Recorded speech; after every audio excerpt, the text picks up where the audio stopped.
I guess we're going to do the thing. I don't know what's happening with the streamer song list bot, but disconnecting and reconnecting is not seem to be helping get our bot friend back in the chat. So, that's a thing. Anyway, hope everybody's having a nice weekend. What's up, DCS Deep? Yeah, so we're gonna be flying. We'll see. I'm gonna have to reach over here to let me see here. Where's my mouse?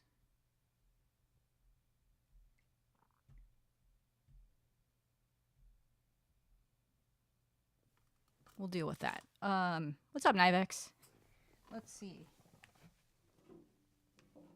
Let's just dive in. Let's do the thing. iBlinks! Hey, thanks for the resub. Good to see you. Appreciate it. Sarah Connor appreciates it too. All right, let's do this one. I did a little bit of warming up. I tuned. I'm gonna do some guitar practice later too, because I'm trying to refresh on my 7th chords. There's 15 different chord shapes that I'm trying to refresh my memory on that I learned long ago and haven't used a lot and have forgotten. So I'm working on remembering the patterns, but also then changing between, this grabbing the chords, switching between shapes. So unless I poop out and get too tired, we're gonna do that later. But let's do some cello first. But I didn't tune my guitar, but I did get everything connected. So in theory, we will be doing that later as well. Okay. Let's do some Feuillard. All right, so this one, let's see here. I've been doing these in 3 lately, so we're going to do these in 3. 76. Let's do 3rd position.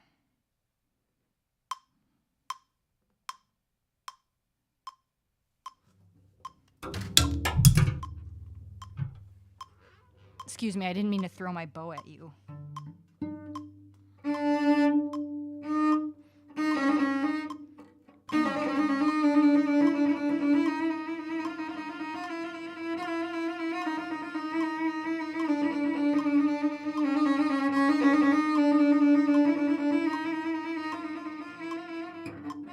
Bad bow management.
Flip this around because I have the iPad with the metronome is pointed at the mic, and I always forget to turn the iPad that way so that the mic is, or the speaker is pointed that way and not this way at the mic.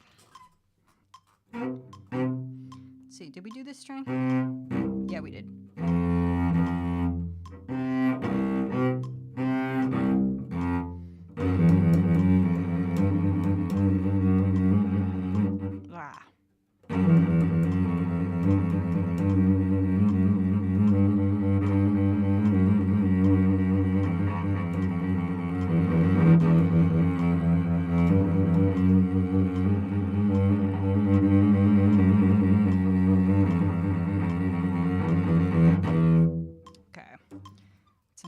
So that one's for trills. trills. Trills. And then we got here, let me turn this on. And my little foot pedal down here so I can turn pages. What's up, TMK? Good to see you. Okay, so number 2. All right, chat. This is where we have some audience participation. Pick a number, an integer, DCS deep, an integer between, let's see, between 10 and 25. That's what we'll do, 10 and 25. And that will determine which of these exercises I do. Pick a number, any integer between 10 and 25. First person, oh, DCS deep. We'll do 17 and then we'll do 24. So 17 is in 4 and then 24 is in 3. So we'll do 17. Let me just check what tempo that should be. The ones that I do in 4, I do them a little slower.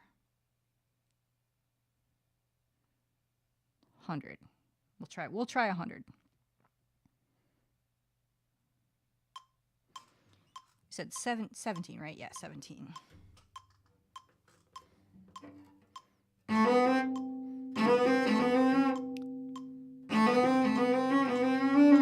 That's too fast. Let's take that down to 92.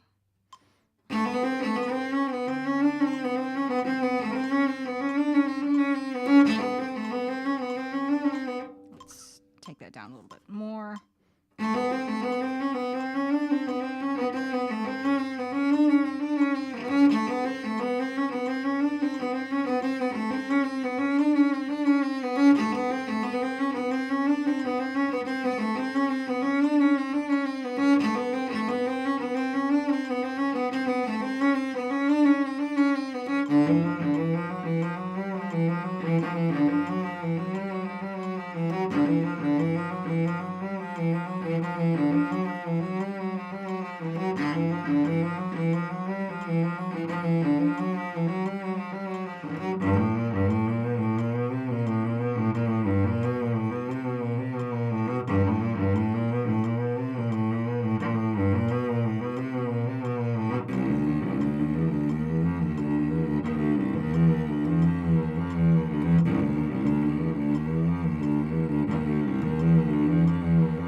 So that's 17.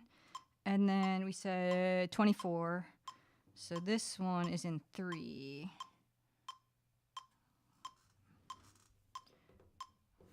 Let me do this without the metronome.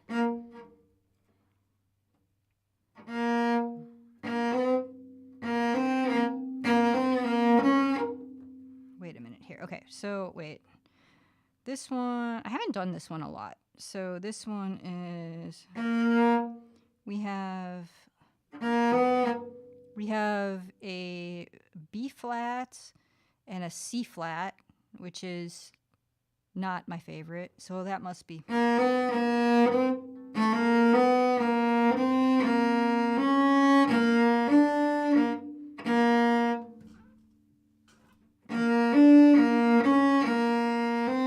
Okay, so the first 2 sets are in half position, and then the second 2 sets are in extended position. Wait.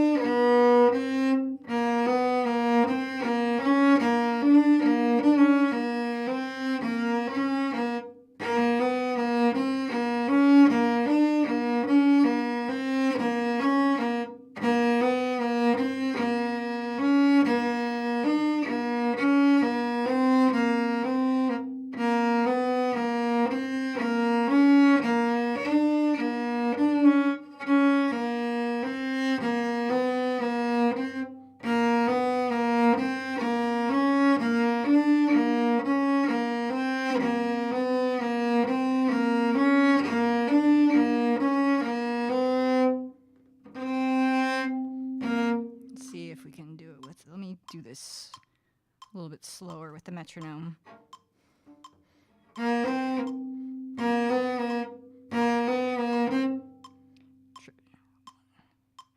Triplet, triplet, triplet, triplet, triplet, triplet. Okay.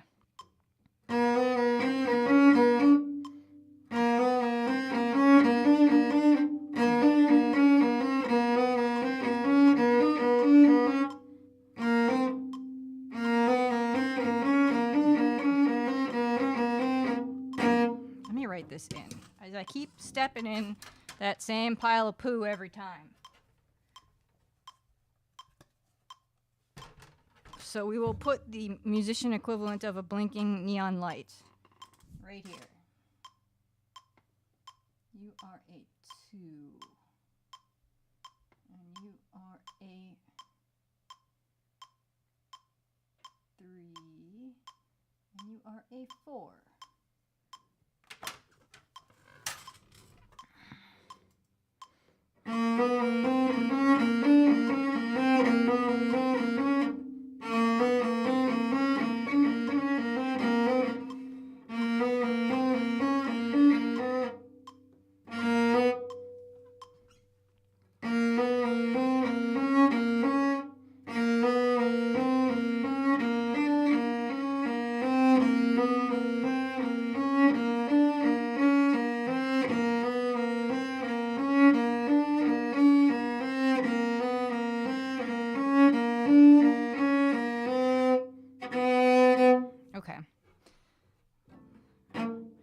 I don't know that I've looked at this row, this line very much, actually.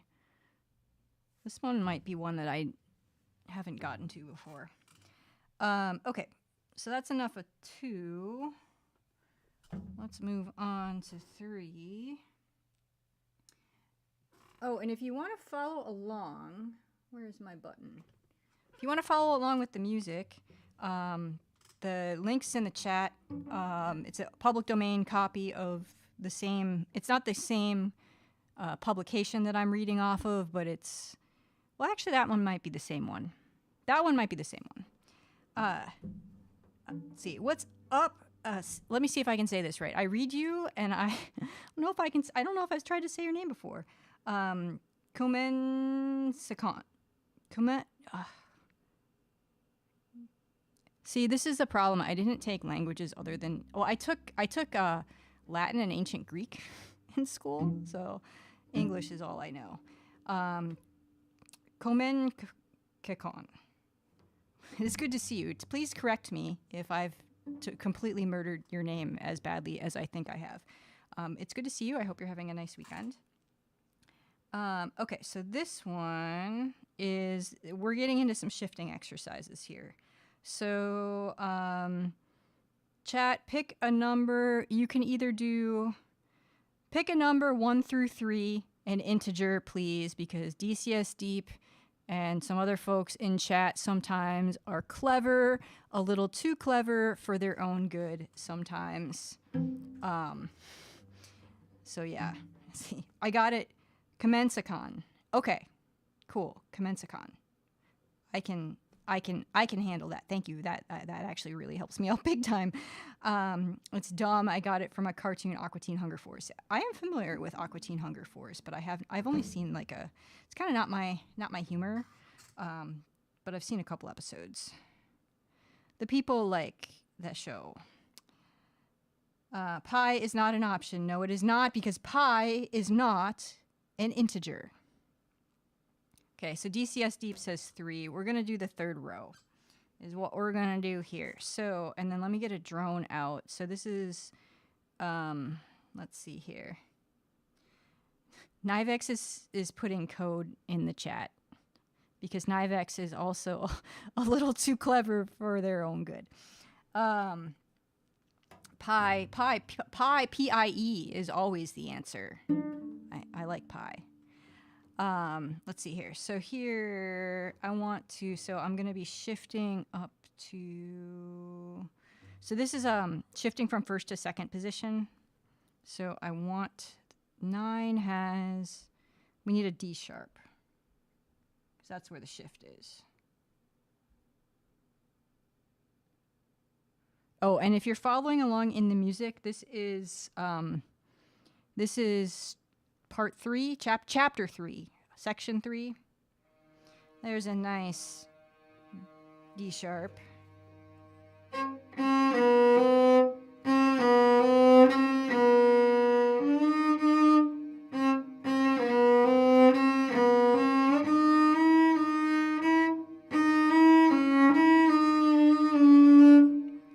These are supposed to sound like nothing, so there's that.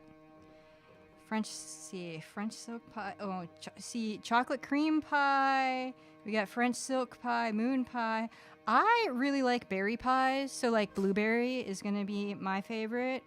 Blueberry, like any kind of mixed berries, raspberry, strawberry. I also like banana cream, coconut cream.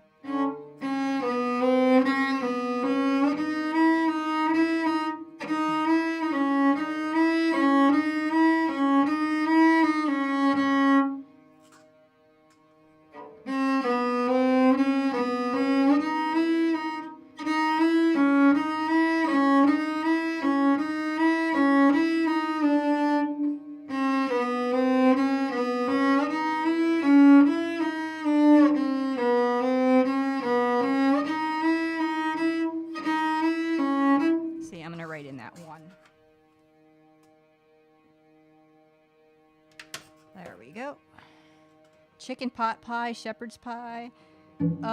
Let's see. So Chris, you must be a savory pie kind of person.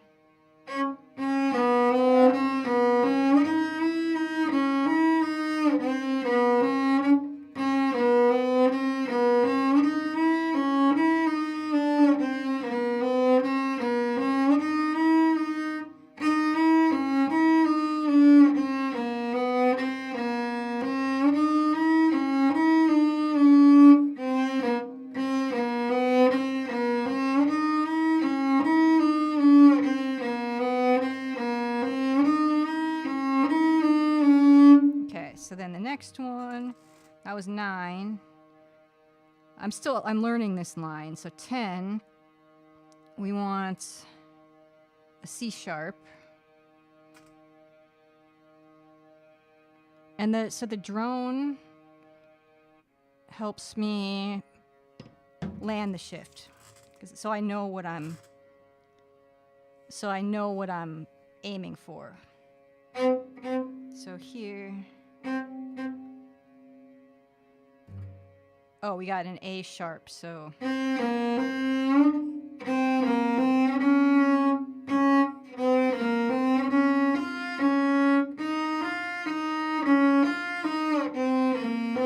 So this is all in extended position.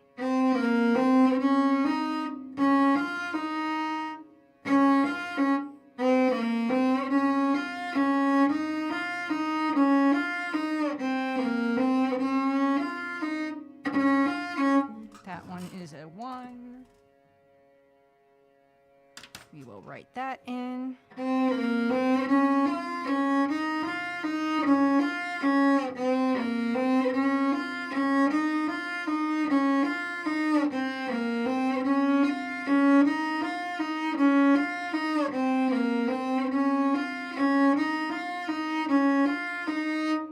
Hi, Blinks. Thanks for gifting that sub to Yellen. And Yellen, it's good to see you. It is very good to see you. I hope you're hanging in there, my friend. Let's see here. Okay.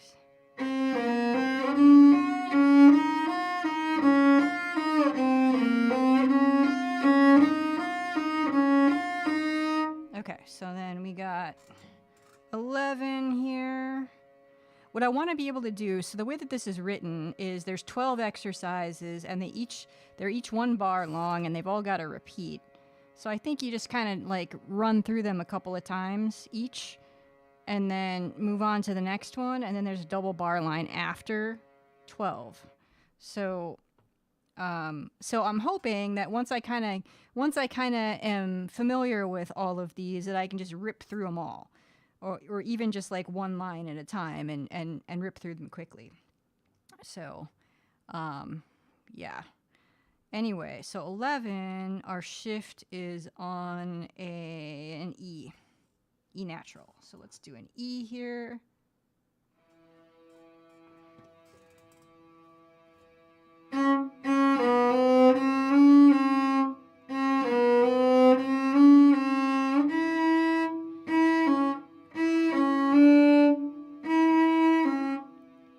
Sharp, hang on. Yes, that is a sharp. That is a C sharp. So it goes like this.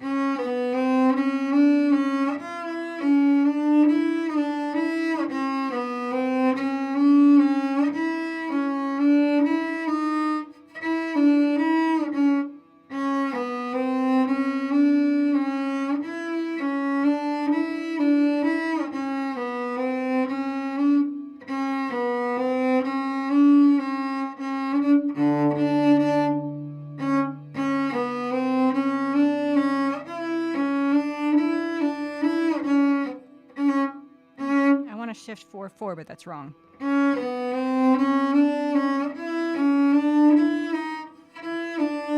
me write a 2 in there as well.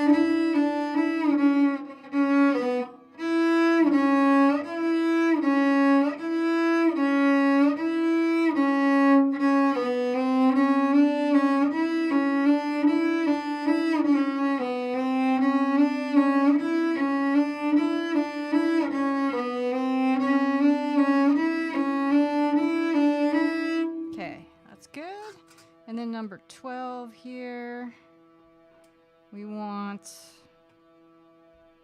oh, we're gonna keep this at E because we shift up to an E. So this is an extended position because it starts on C sharp on a 2.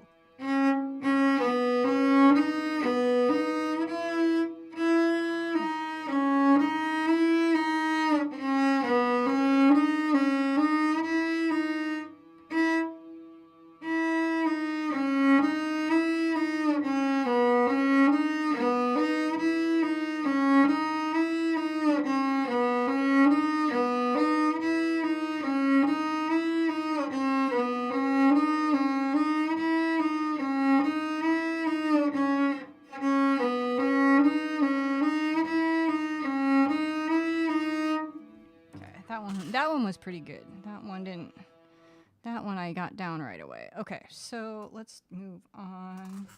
So that was first to second position. Now we got number 4 here. Let's see what I've been doing. Let's see. So this is first to third position. Let's see here.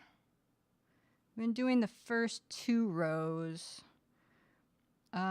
So let's just do 1 through 4. I think I should be able to do those all pretty. Like I feel like I've got those ones down. Have I been using a metronome? No, I have not. Probably should add that. This is in 4. The number 3 is in 3. Number 4 is in 4. Imagine that. Let's see.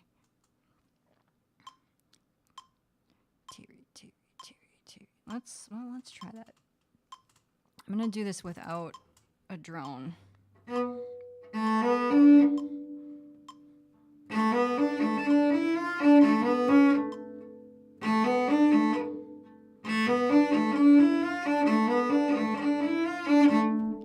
Yep, that'll do.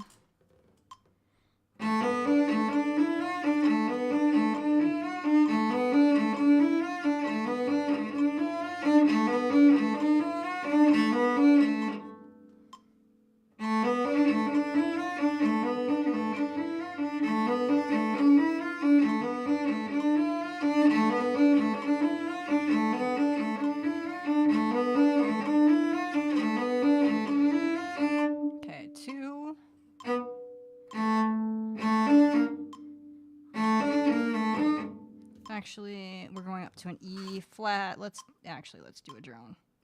Let's do an E flat.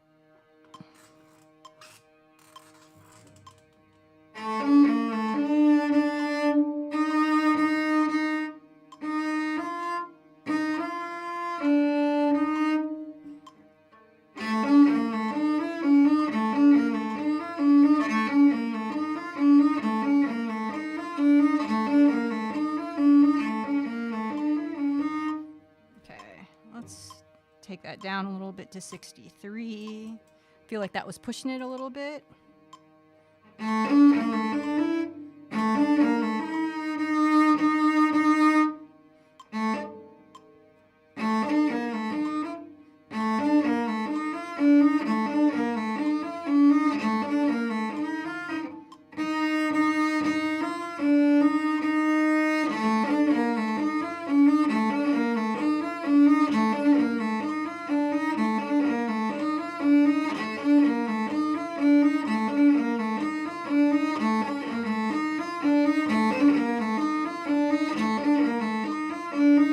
Turn the metronome off a little bit because I don't like my tone and I want to just not worry about the metronome.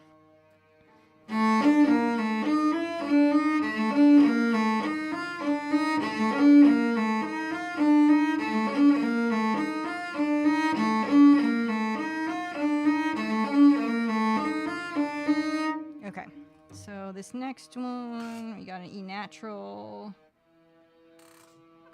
This is 3.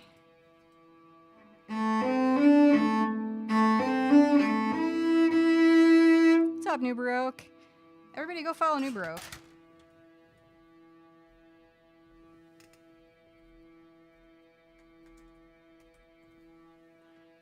New Baroque plays the violin very well. Very, very well. And he's awesome. Let's turn the metronome back on.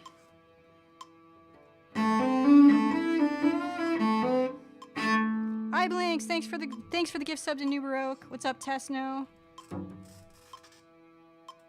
Everybody also go follow Tesno. I'll give you a shout out in a second.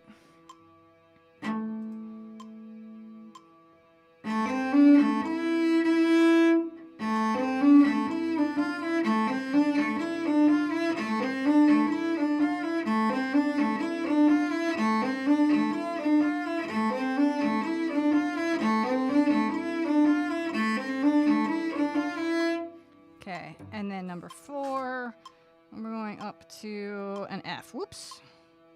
That's the next page. We don't want that yet.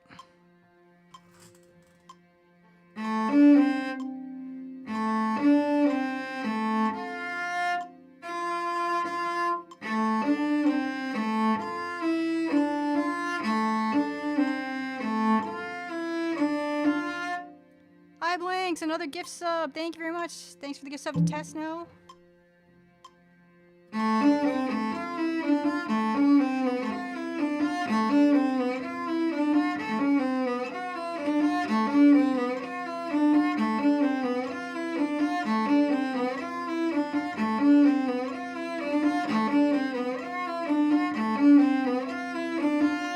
Okay.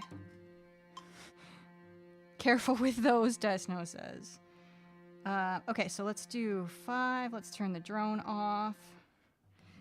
So I just switched to using an iPad for actual reading of sheet music, which I hadn't, I've got 2 iPads now. I've got a big one. I got an old used 2nd generation iPad Pro, which New Baroque, thank you for your advice there. I think it was the right call. But one of the things that I'm finding interesting, well, first of all, I can zoom the music. I have the music, I have the right now. Well, I'm charging the iPad right now, but I have it half page and turned. So, and then I've got an iPad, my old. I think it just turned 5. A 5-year-old iPad Air, 3rd generation, which has got my metronome and my Mujo, my practice journal on here. And I like the 2 iPad setup, honestly. But I do a lot of devices. I have I have a lot of computers, but I don't buy, I don't like, I use them until they're dead. Bipad. Yes. There's two. It is this, thus there's a bipad. Let's see here. So 5, this is first to 4th position. You practice with 2 iPads? Yeah.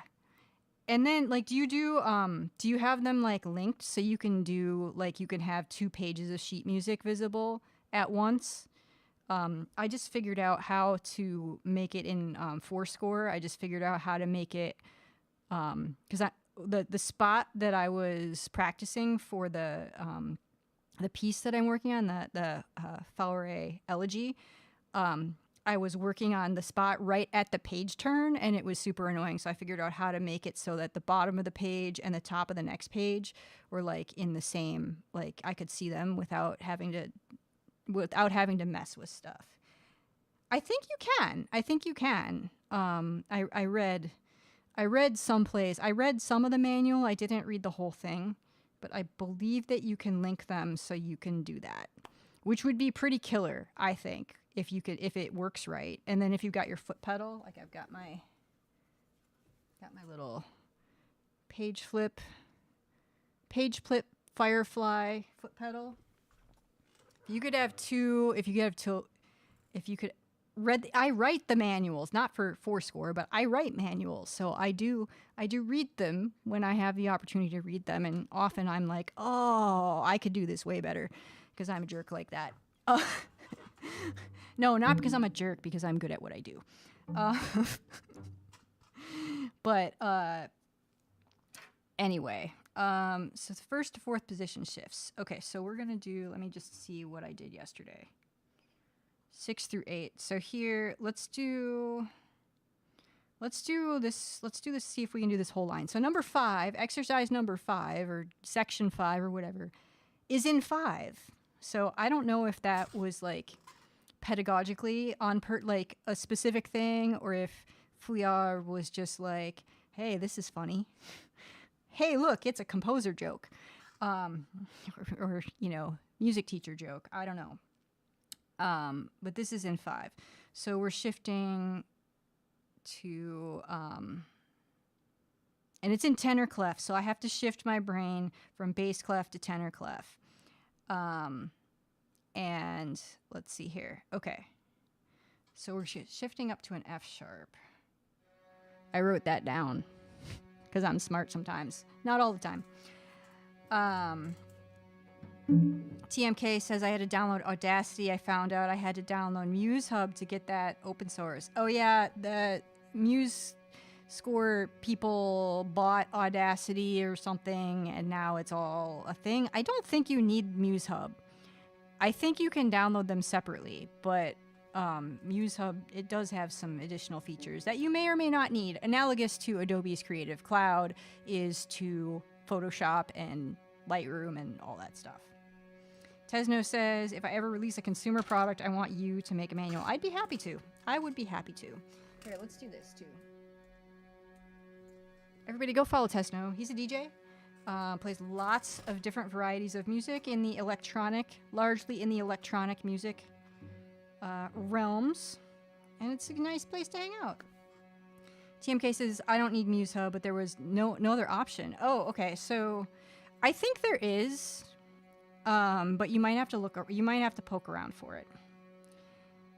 Okay, I said we're doing 5.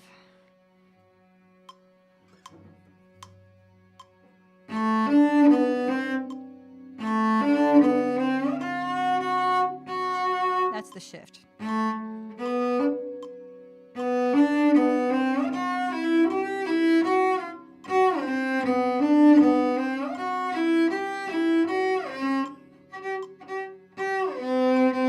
It's a 2 there.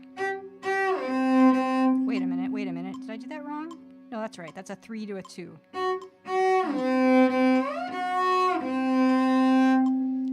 Tesno says, I haven't updated Audacity after they went to poo. Yeah, don't know if the company is half decent now. Yeah, Audacity, there's been some controversy with that particular project over many years. I mean, I've been using Audacity since The early 2000s? Something like that.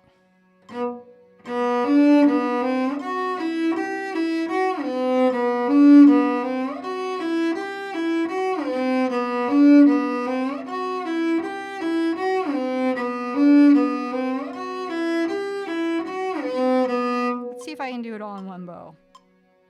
Hi Blinks, thank you for the gift sub to TMK. I appreciate you, friend.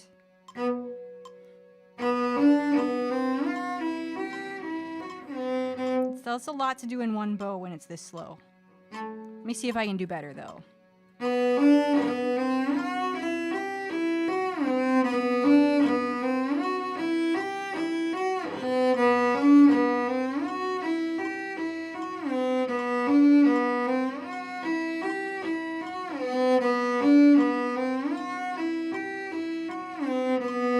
Not bad, not bad. Okay, so 6 is, oh, it's another F sharp. I'm gonna keep doing that F sharp drone. I gotta say, I do really like the drones in Fourscore. It's very convenient. Because I was using another software for drones, and I didn't like the drones. Like, the actual drones. I did not like them.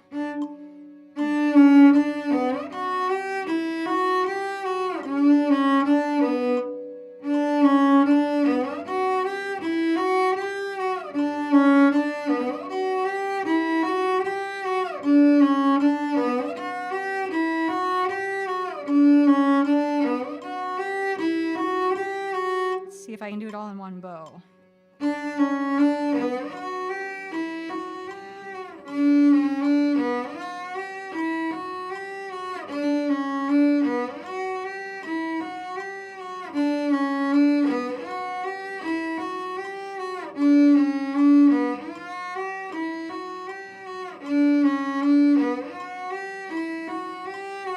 Not bad. Hello, nice to see you. Currently attempting to build an IKEA bed. Good luck. Good luck. Safety first. Tesno says, hope you'll get it done before you get tired. Yes. Yes, that's a good point. Okay, so wait. Okay, so 7. Oh, and Lao, we're doing Feuillard. Number 5. Which I'm guessing you are probably familiar with. Okay, this is number, yes, this is what we need, a G sharp. That's what we need, is a G sharp.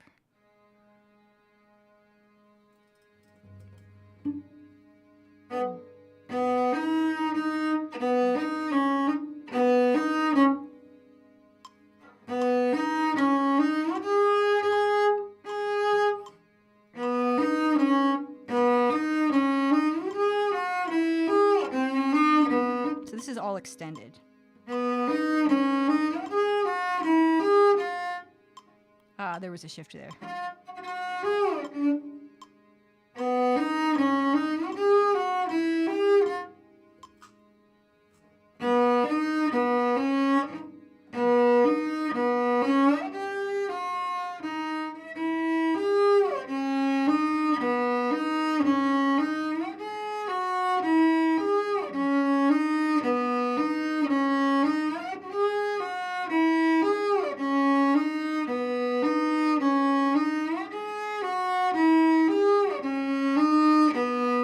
Try it with the metronome now.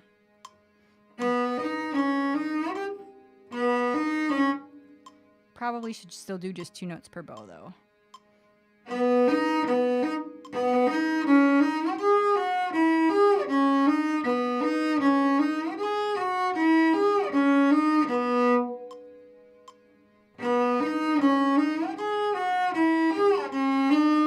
Okay, and then the next one.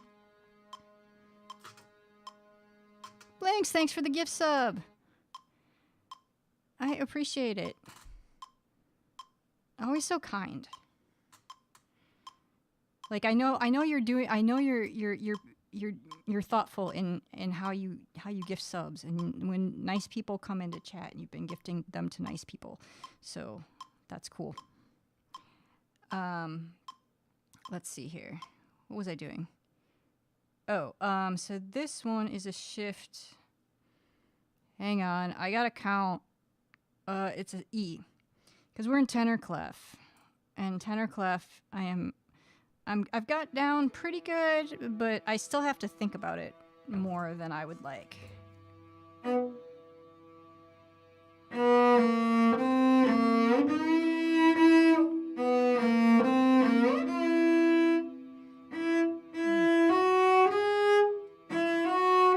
That's a 4.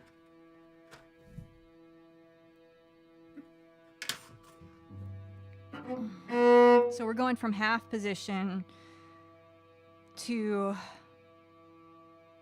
upper third position.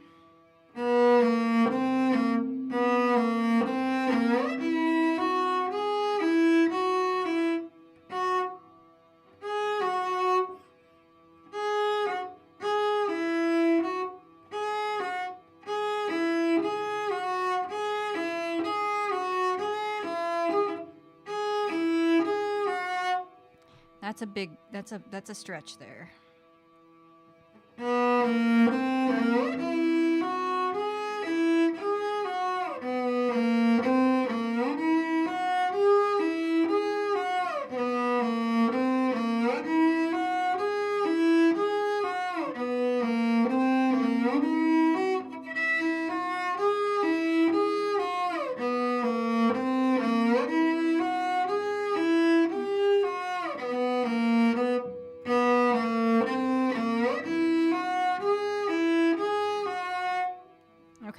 So that's number 5. No, disassemble. Johnny 5 alive. Okay. Let's go. Where's number 6? All right, number 6. This has been like, I've been doing selections from 1 and 2, like the main section. So 1 is trills, 2 is finger twisters, and then 3, 4, 5, 6, and 7, and 8 are all about shifting and intonation. And so I was doing 1, 2, and 8. And then I added 3, 4, 5, 6, 7, and 36 recently. So, inputs. Nivex knows the movie. About Johnny 5. Did you like the sequel? I don't remember the sequel. I did recently watch the original Short Circuit. And it was very dated, but I still enjoyed it. It was still delightful. But I don't remember the second one. I think I vaguely remember that the second one wasn't as good. As you might, as is common of sequels, sometimes it's hard when you got a banger like Short Circuit to come up with something that will match it. Okay, so 6, what have we been doing here? 3 through 6. Let's try 7 and 8 in this group. Musa Boy, thank you for the follow. Okay, and we're in tenor clef still, so this one is.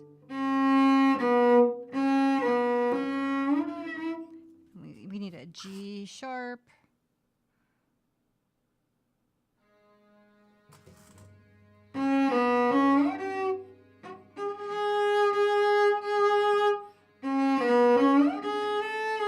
That should be a 2.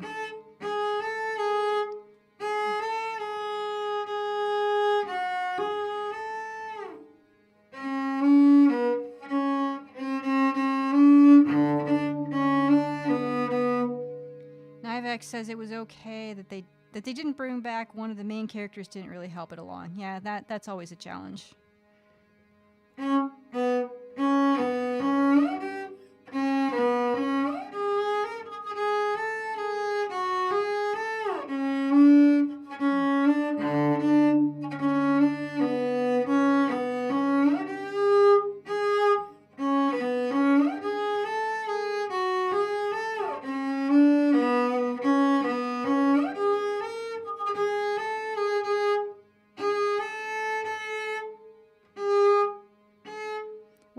Is that right? Yeah, that's right.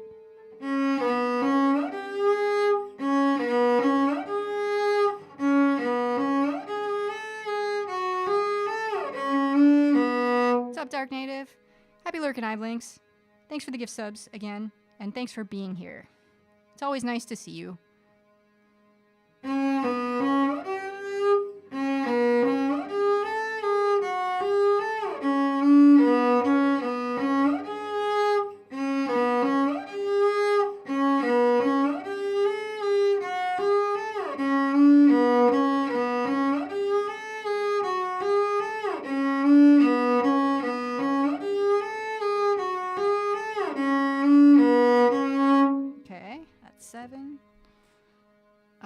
Let's do 8. We need an A. We needed an A for that one. And while we're doing that, let me shout out Dark Native.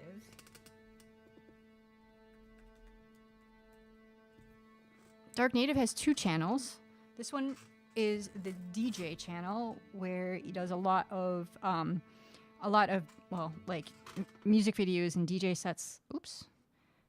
And really does a really great job of sourcing really cool music from lots and lots of genres, and often really highlights artists from the indigenous community, as well as artists from other minority groups, LGBTQIA plus 2 spirit, friends and musicians, and all great stuff. Great stuff. Let's see, what are we doing? We're doing...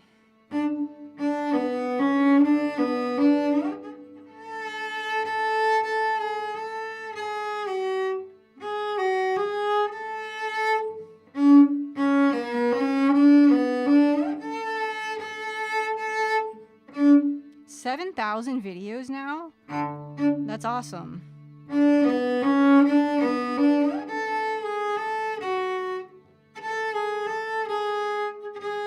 Wait a minute, what's going on here? We have A, G sharp. Okay, so it's just this finger pattern.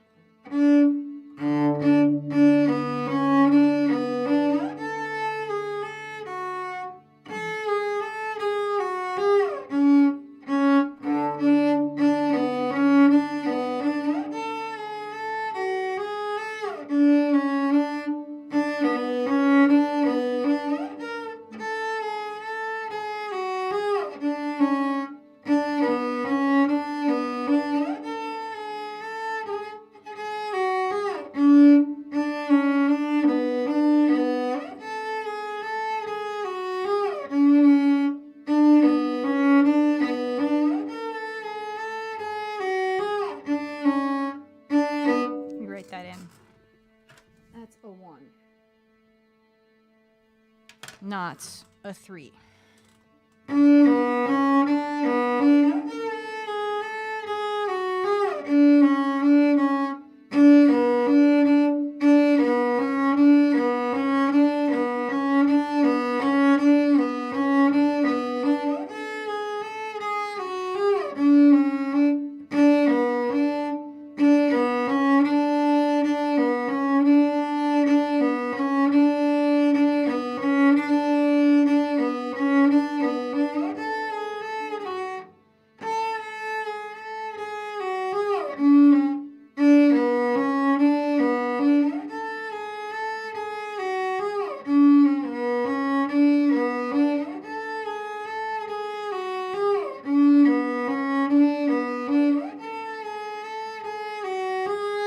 Okay, there we go. That's enough of this one.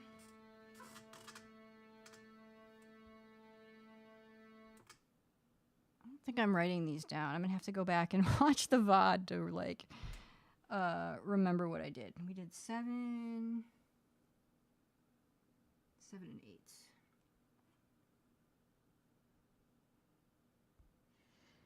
8. Okay. All right, and then number 7 is in first to 6th positions. So we're definitely going to need that drone. Let me just do 1 and 2. Yeah, 1 and 2 are the only ones that I've done in this section to date. So let's just keep it at those and get those down better. So we need, okay, so we're in tenor clef again. And so many ledger lines. It's 2 ledger lines above the staff. So a G, A, B. We're going up to a B natural, I believe. Let me see.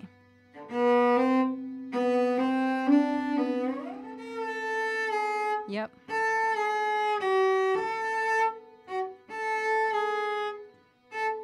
But that's a B flat.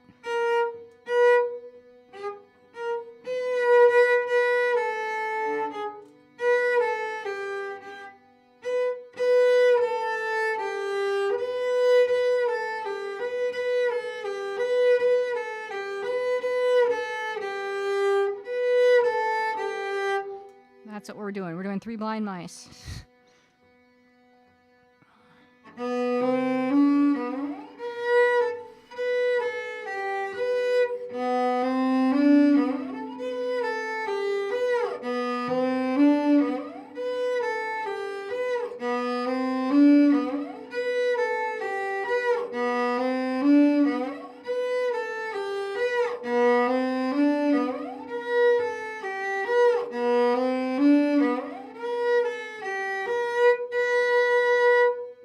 Oh, you were here? Yeah.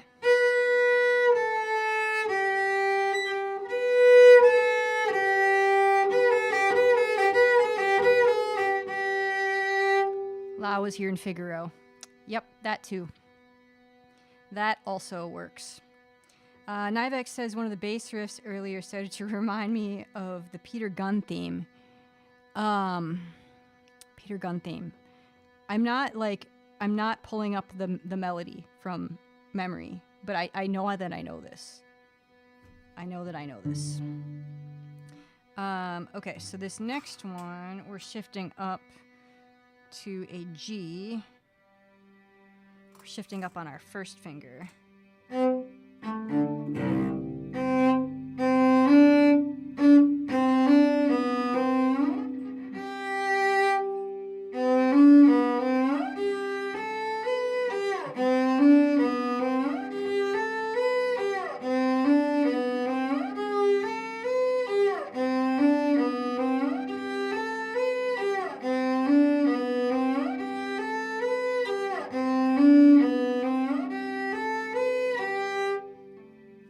Used the Peter Gunn theme in the Blues Brothers, the 1980 version.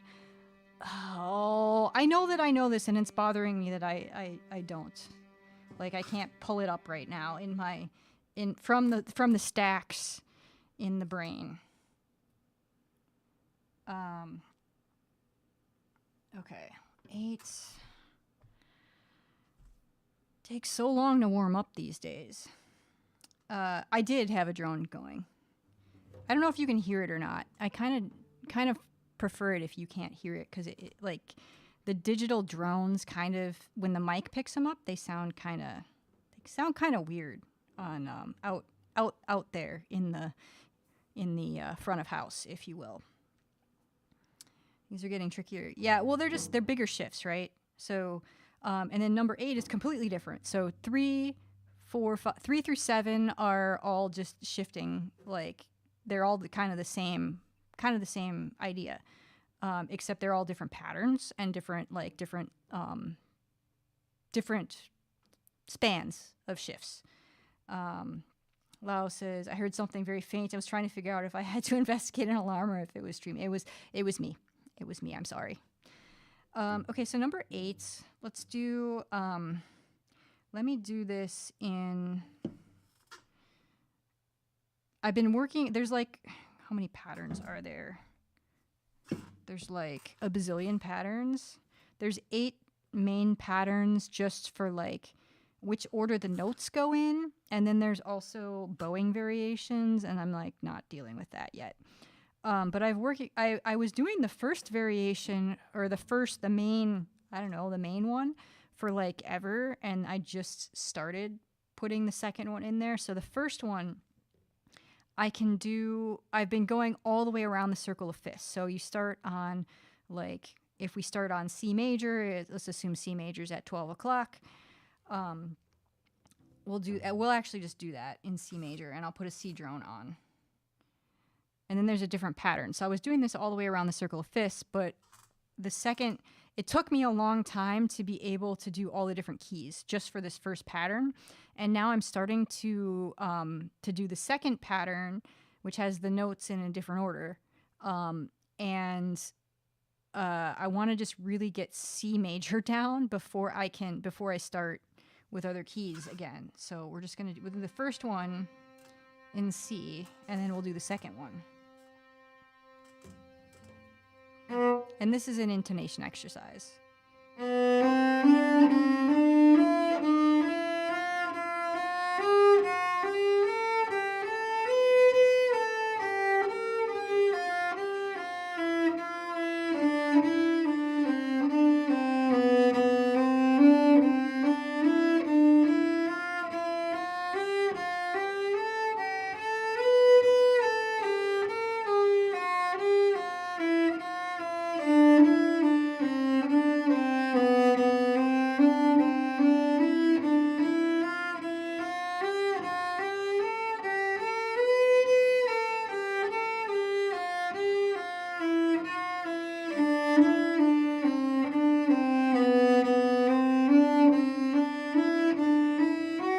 That's G major.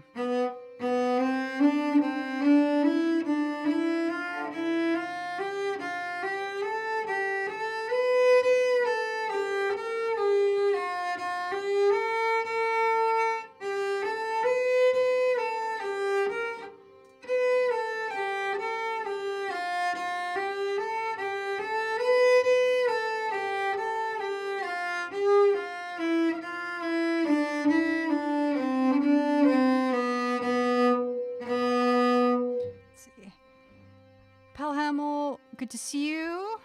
Hope you're having a nice weekend.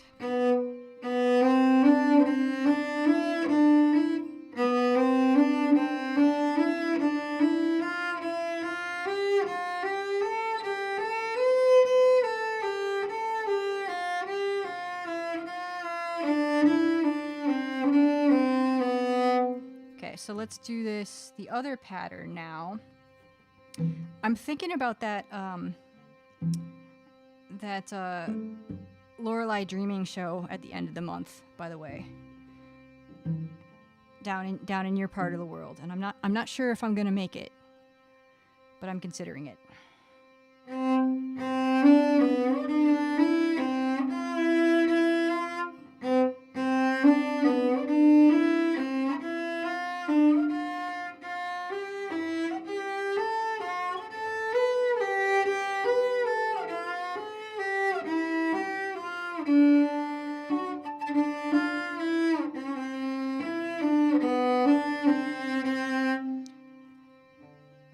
Oh, happy album announcement release week. Garbage announced a new album this week on, I don't know, Tuesday maybe. Pre-orders are up. I think I posted in DJ Vegan and Black's Discord as well as in my Discord.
that one.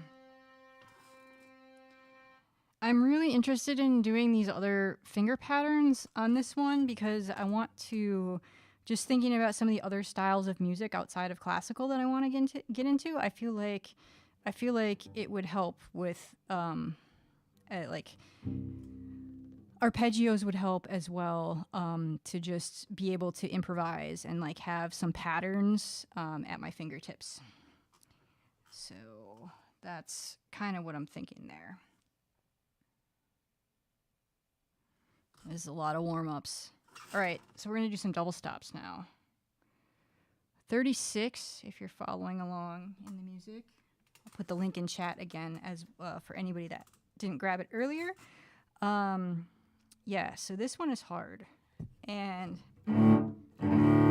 double stops are something I asked my teacher. I was like, hey, I think double stops would be a good thing to work on. Again, for going outside of classical, I think it would be a good skill to have.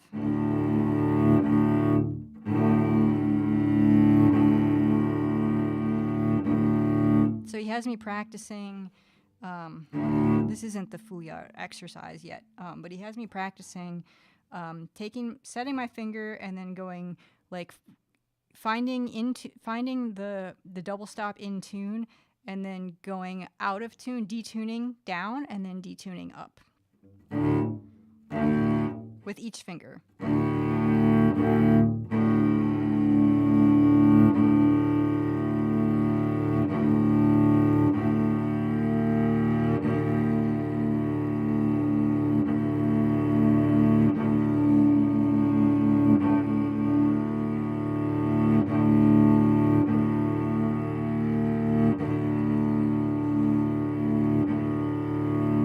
Says left-hand chord patterns and arpeggios, including suspended, diminished, augmented, seventh chords, is really useful for non-classical jamming. Yeah, and that's the thing that I want to hear. Let me show you. I want to show you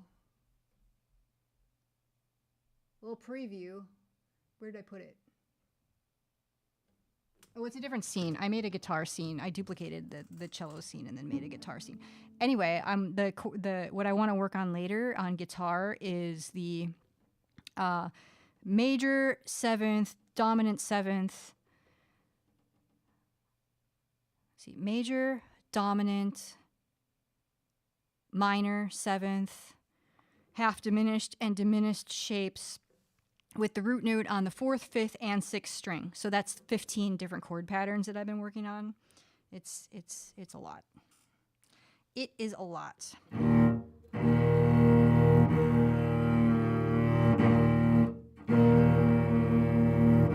What's up, Tony? Welcome in. Good to see you. Sort of had the richness that most synths wish to retain. Sounds great.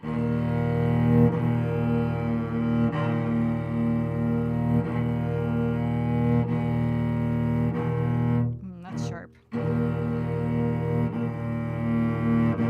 Let's find that note, or those notes.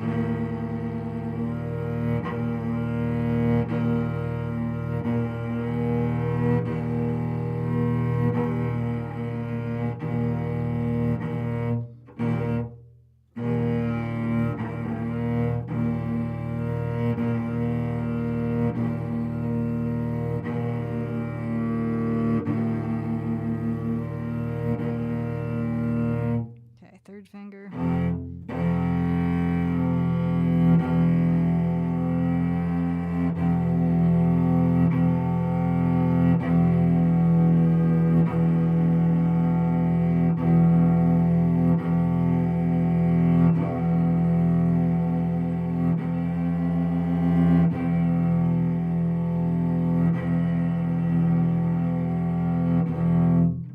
Okay, fourth finger.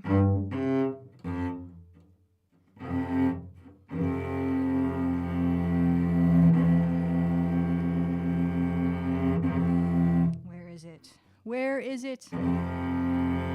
There it is.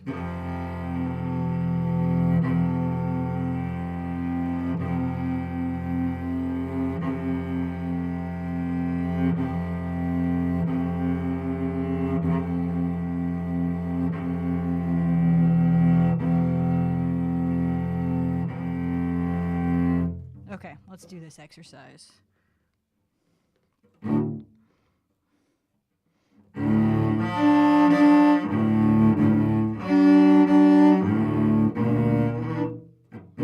See.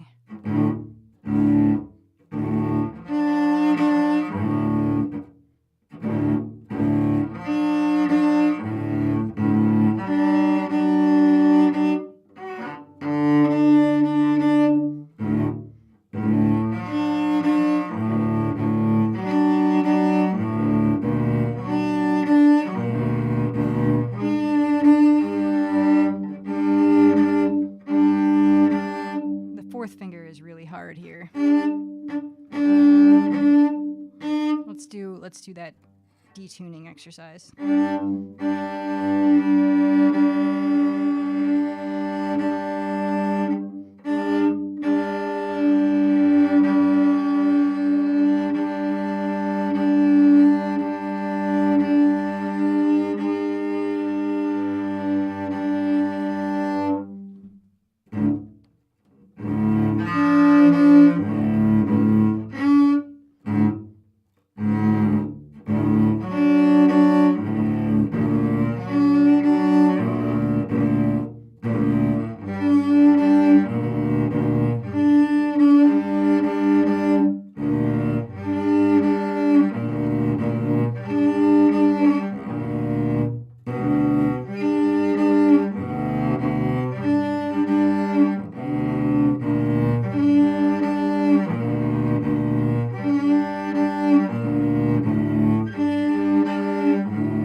That one, so I'm not gonna do this for that's as much as I'm gonna do on this one because it's really hard, and it's really hard on your wrist.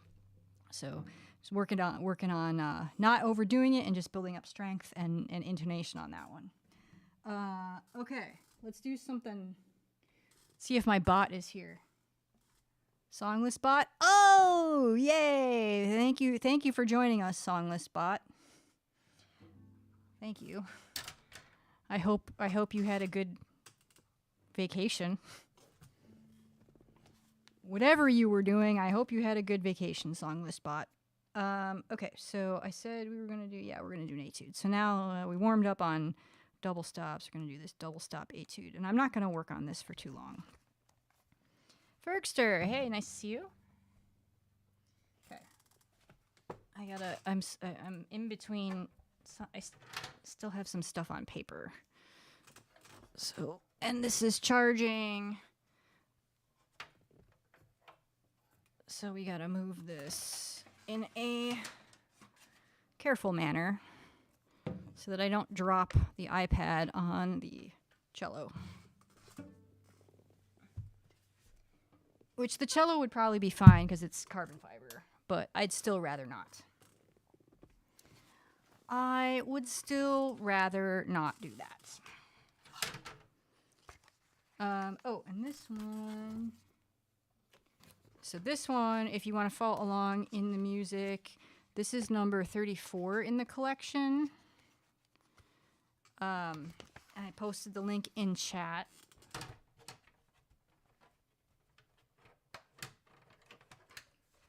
I am going to make myself only do this for like 5 minutes. Lau says, my cello still has a battle scar from the time that I dropped a metal practice mute on it. Yeah, that was why I didn't get a metal practice mute, actually. I just have I have a rubber one. There. I was a little nervous, even though I had a rental cello. I was like, metal seems risky. But the reason why you get for those of you that aren't familiar, the reason why you would get a metal practice mute over a rubber one is the metal ones are more sound dampening.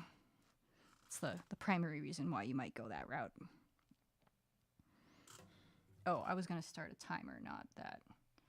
All right, we're going to set a 5-minute timer. Let's go. Okay,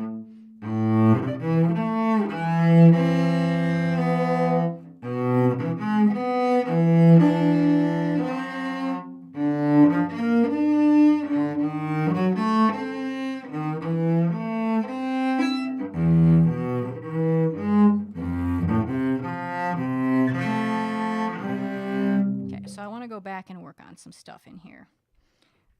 Lau says, also more even in frequency dampening, doesn't dampen high frequencies as much as a full rubber one. Oh, that makes sense. Just like earplugs. So I have custom musician earplugs for like concerts and loud places and things.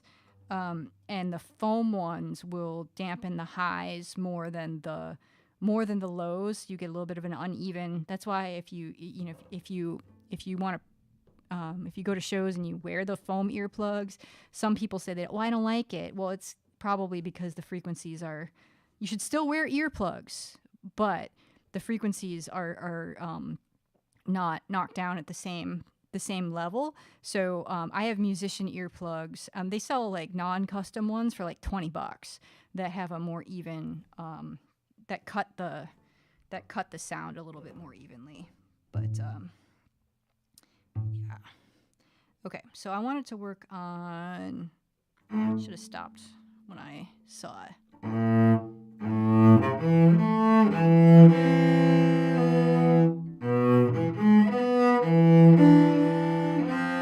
There we go.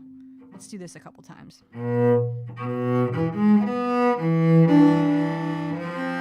It was very out of tune the first time.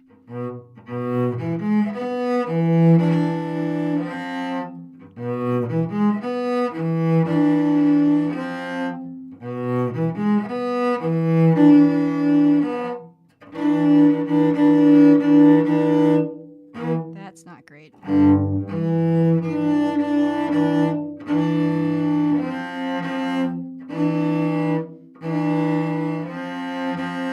That's nice.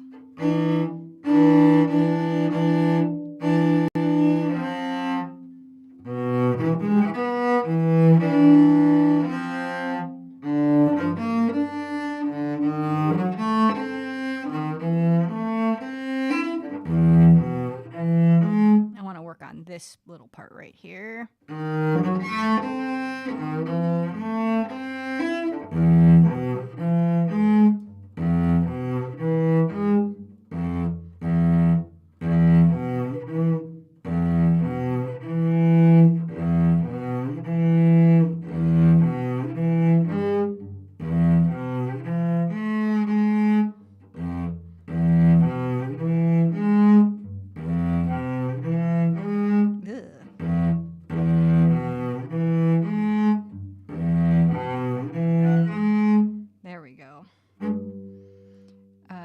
Fergster says, you're not the first person I've heard say that about the practice mute. Lyle says, I have one that's polymer-coated metal now.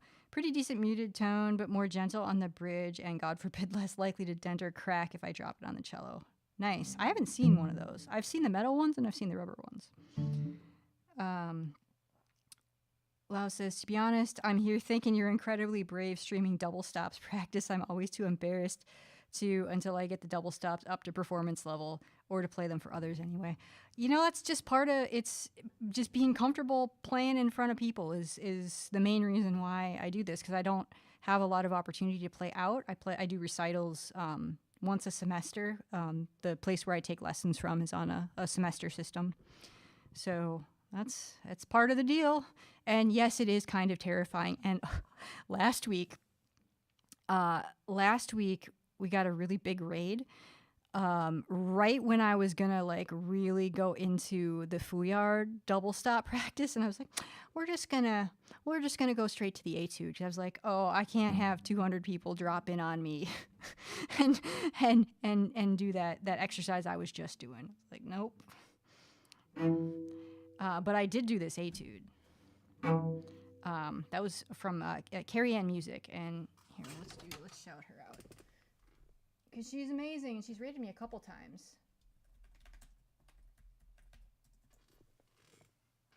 harp, I think, is her main instrument, but she plays a bunch of stuff, and she sings. She has a very lovely singing voice, and it's a very nice place to hang out. So a nice chat, all that sort of thing. Let's do 5 more minutes, because I was yakking for most of that. Let's see, we were doing here.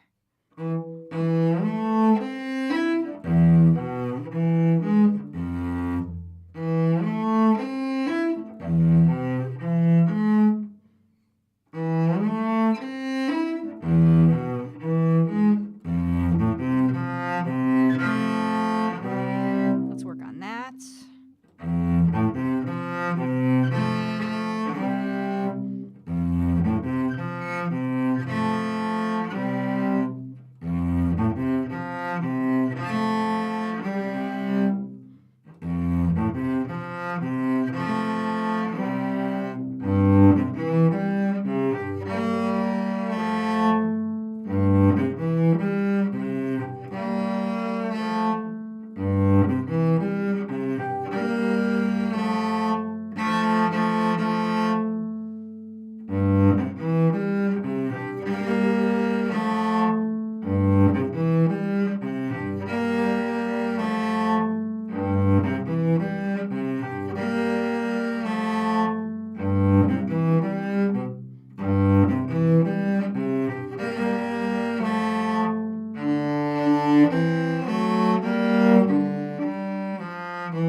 Carrie Ann is awesome and so nice. Yeah, totally. And a very skilled musician. Extremely skilled musician.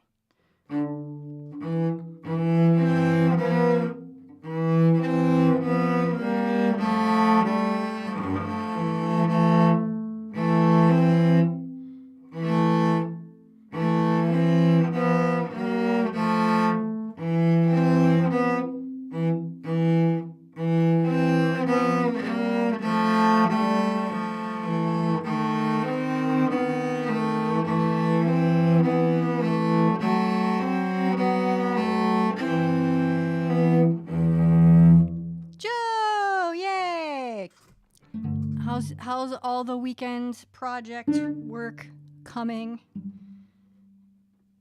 Hope you're having a good weekend. Let's see here. Where were we? Yes, here.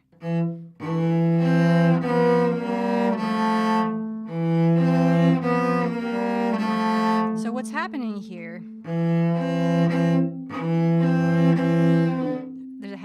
There's a half. Words are hard. So there's a half step shift there. What's up, Alpha? And I have to prepare for future things. I need to put my first finger down when I play this, so it acts as an anchor for the next double stop.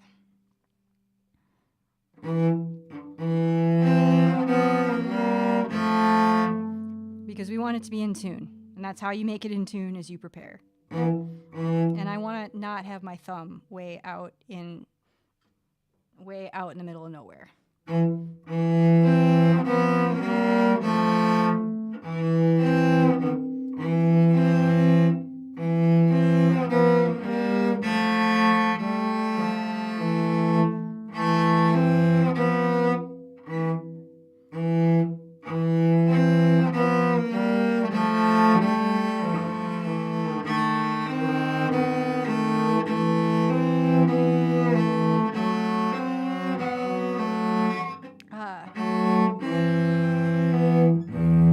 Again, because I forgot the notes.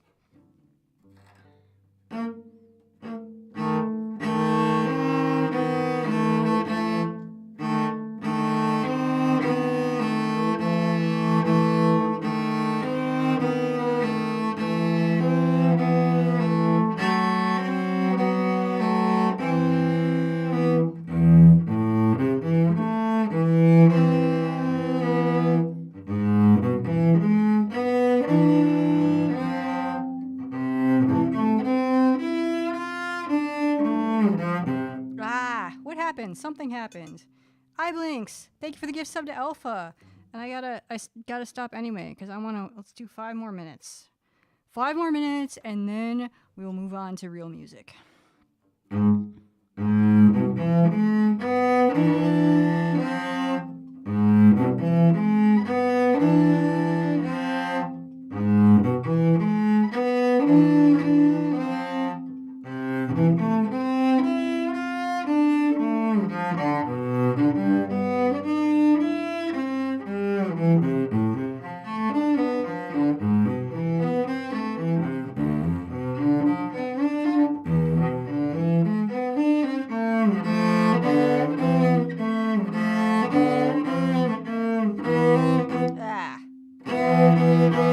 This is a thing here. This intonation on this part has been hard. So let's work on this.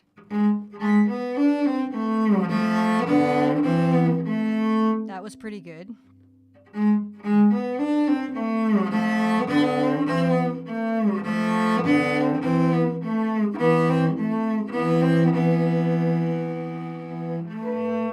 Let's do it again.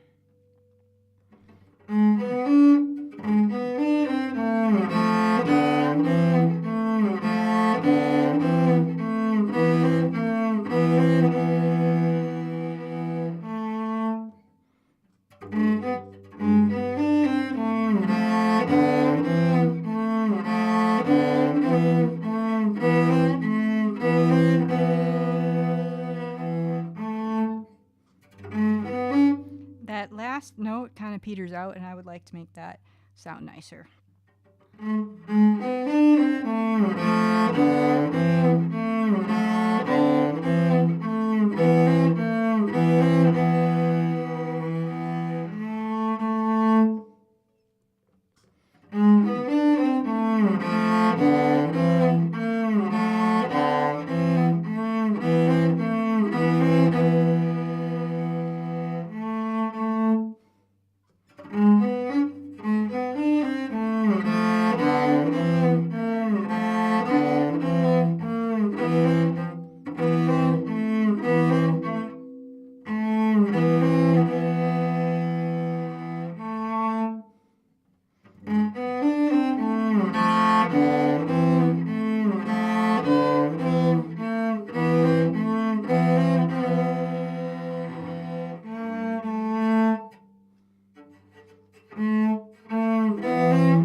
Down bow or up bow? Those are out. Those are all down bow. Those are all down bow. So we want to do here.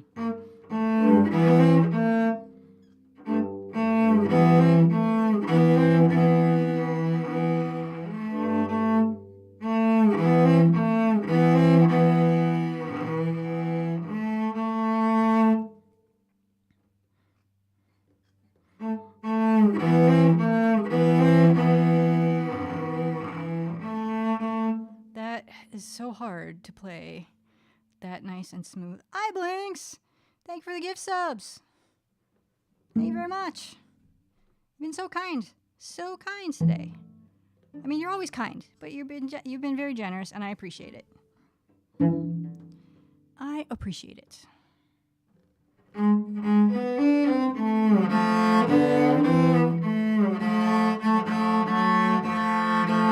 There it is.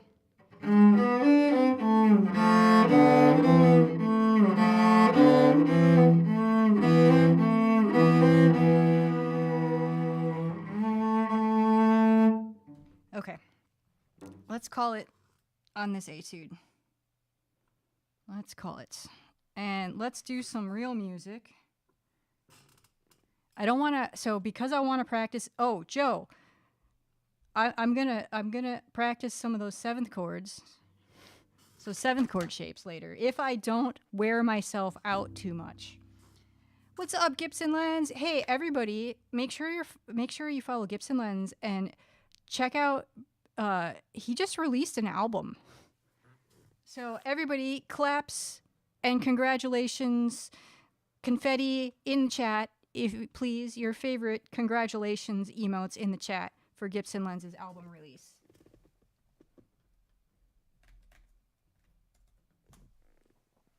What's up, Smarticus? Good to see you. Good to see you. It's up on Bandcamp and as well as other places on the intertubes. I hope it's up on Deezer because I switched from Tidal to Deezer because Deezer is doing some AI detection and I don't particularly want AI generated music in my feeds. Nova, thanks for the follow. Hope you're having a nice weekend. Well, let's see if my iPad is charged yet. Nope. But it's charged enough. 80%. Good to see you, Nova. Okay, so we got Fourscore back. And okay, so I don't know if New Baroque is here still, but we got this is where I do the magic half page thing with the iPad. Do I have this? Oh yeah, this is on.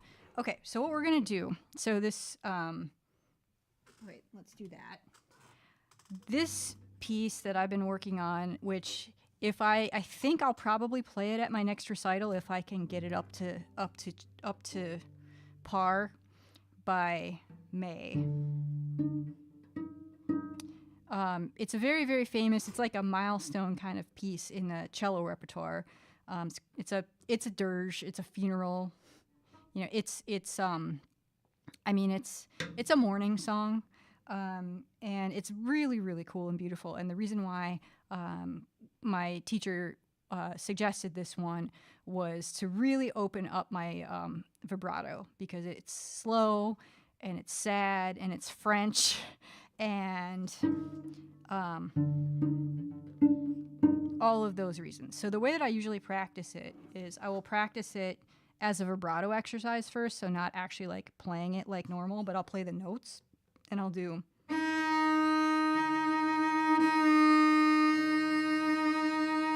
Lao says it's one of the pieces that got me through the pandemic. Yeah.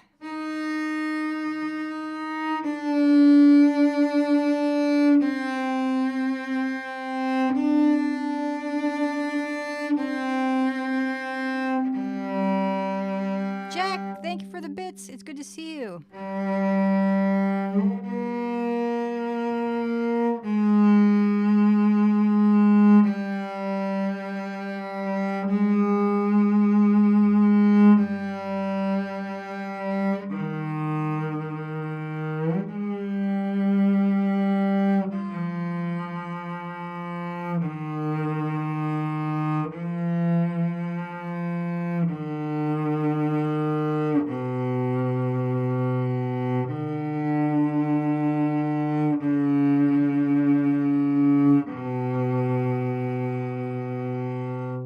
Let's do that for real, that phrase for real, and then we'll do the more vibrato warm up, and then we'll do that phrase for real. Oh my goodness. Thank you everybody for the hype train. Blinks, thank you for the gift sub to Jack. Thank you everybody that participated in that hype train, and thank you everybody for being here during that hype train. Okay. All right, so it's supposed to be loud and stay loud.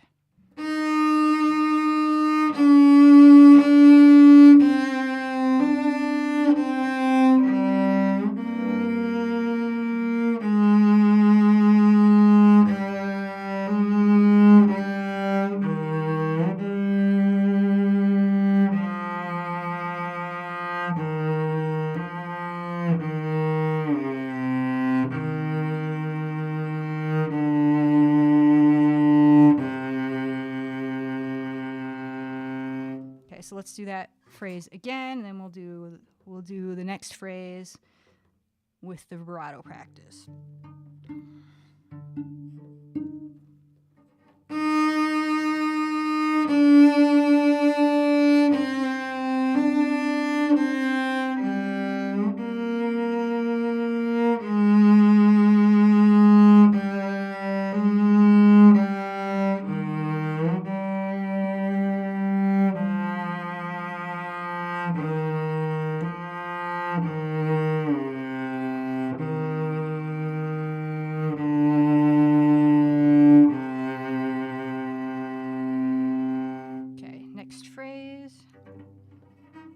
This is pianissimo, so quiet, very quiet.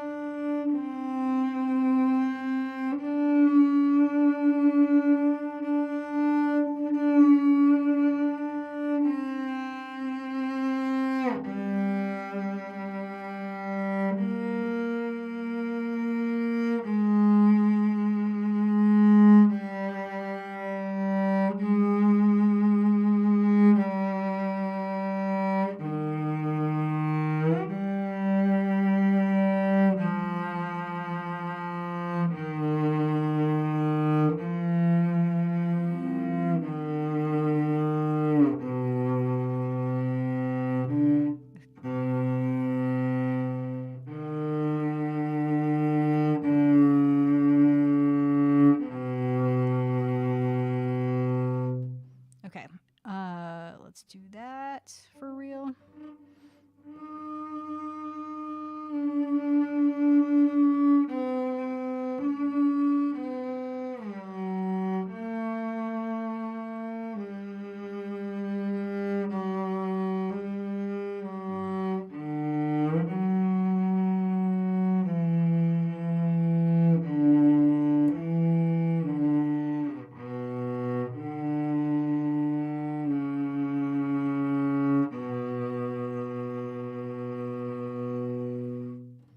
Okay, so next phrase, I want to actually work on the first two notes because we've got a harmonic here, and it's piano now, so it's slightly louder than before, but still very quiet. So the first note goes like this. And the second note, I need to let me do it without a fingering.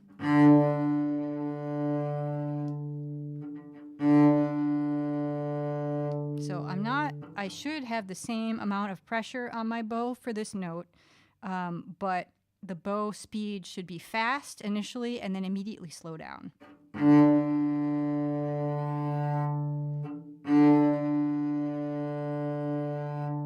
Martini Monsters, what's up? Hi, bye. Have a good one. Thanks for dropping your people off. I will take good care of them. Everybody go follow Martini Monsters because she's awesome and she's a cellist as well.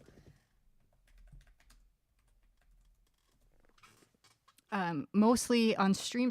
She doesn't do cello streams very often, but sometimes you can catch her doing that. But she does a lot of weightlifting, and just like it's kind of a chill chatting about life and everything. And then she's also very crafty, very multi-talented human. Sometimes does crafting. So go give Martini Monsters a follow. And we'll see you around.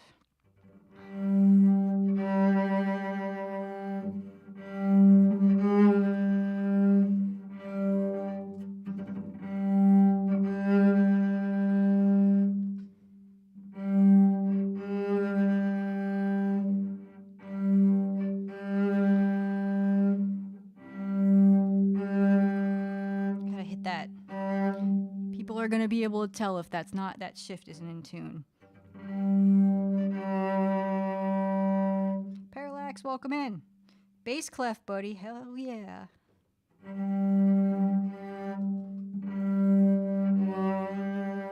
What do you play, Parallax? Are you a cello friend or are you another bass clef friend? Tenor trombone. Wait, tenor bone. I also have tenor clef in this piece.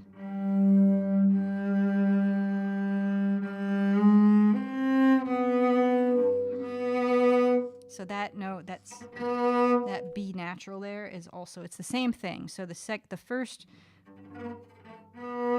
what are you? Down, up, down, up, down. So that second note is accented, but again, the accent comes strictly from bow speed.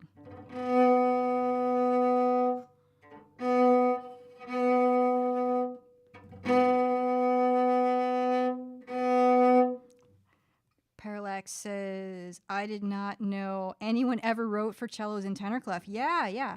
There's a lot of tenor clef in cello because, so, like, when you get up here, that A is actually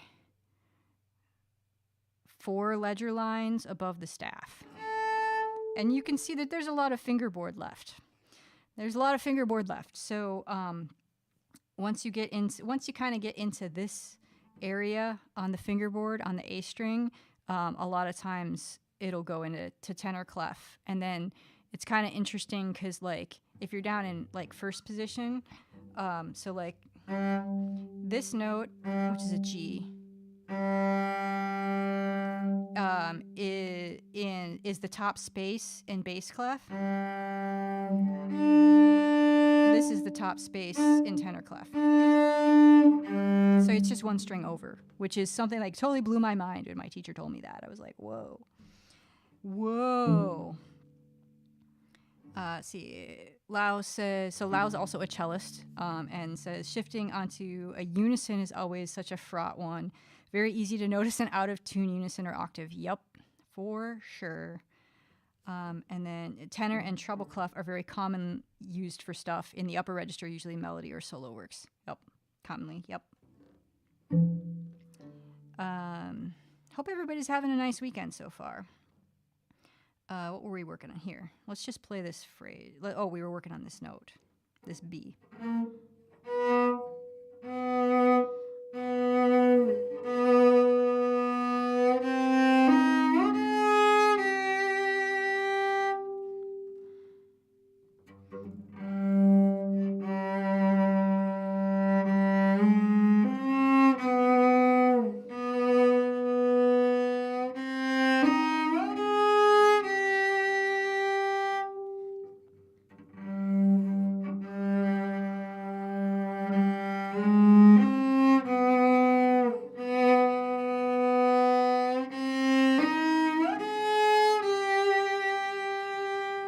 Very nice. I like that. Very important to be in tune, though. Very important.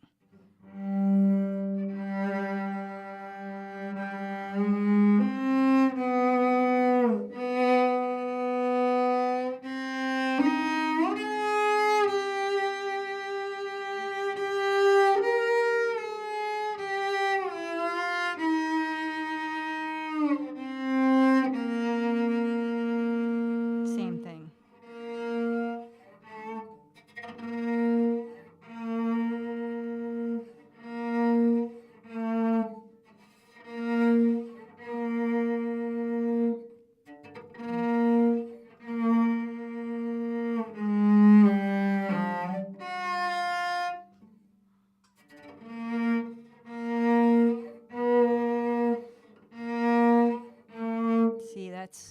That's very obviously out of tune. Thanks for the follow, Arizona. I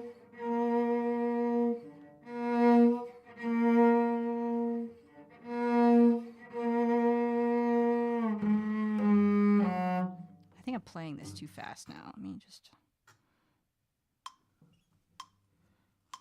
getting all excited here. It's not it's a very slow piece.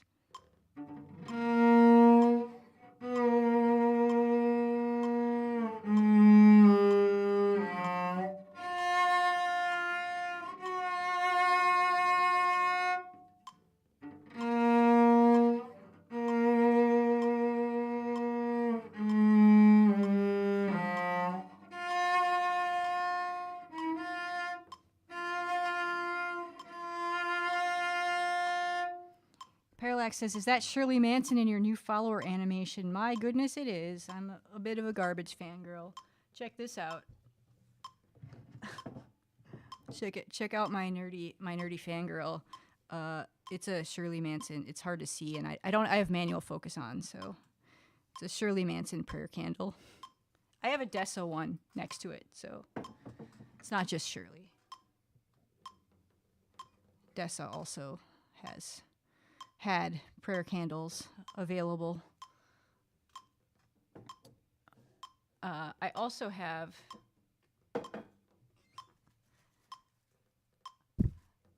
I also have garbage toilet paper because I'm a nerd. And that was a thing that they sold in 2020. It's a very, very 2020 merch item. Very 2020 merch item. I have seen Garbage 88 times live. They're my favorite band. I have many stories. Many, many, many stories. Let's see here. Where were we on the page, though? I lost my spot. Oh, here.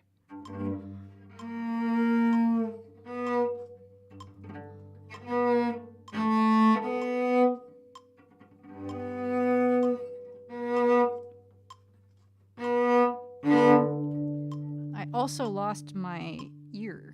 So here, let me go back a little bit. Let's go back to here.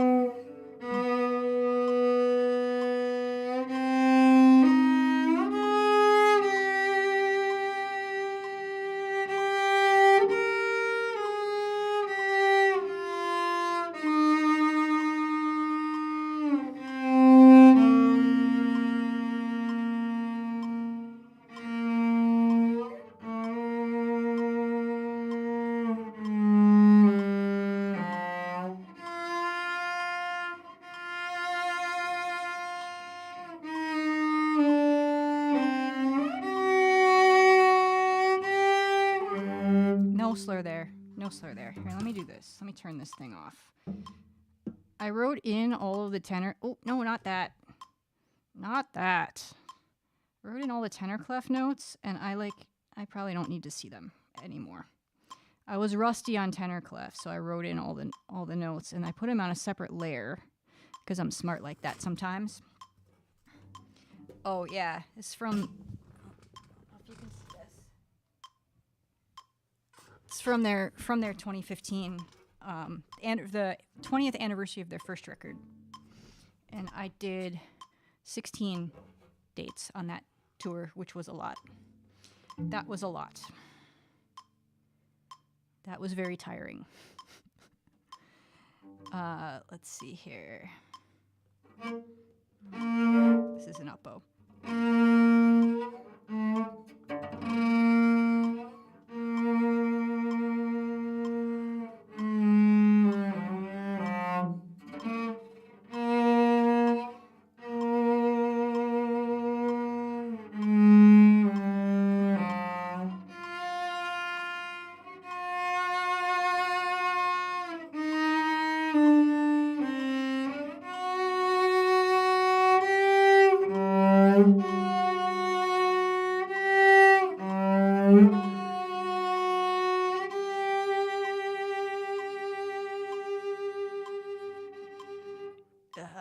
Bow management. Let's do that. That's a whole line that I just did. Let's do that line again.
So what I want to work on here is just vibrato. So let's turn that metronome off.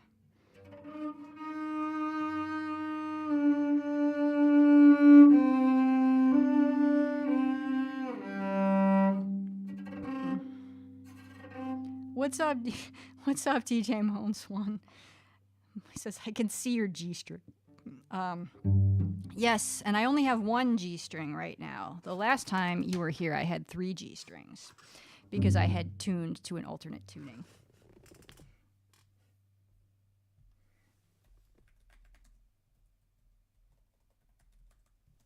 Everybody go give DJ Moans One a follow. He's kind of hilarious, and he's a DJ, and he plays good music, and it's a nice place to hang out. Lots of nice places to hang out on Twitch. DJ Moans One's place is one of them. Let's move this up there so you're not in the way, because you're going to be in the way, because I'm near the bottom of the page. Okay.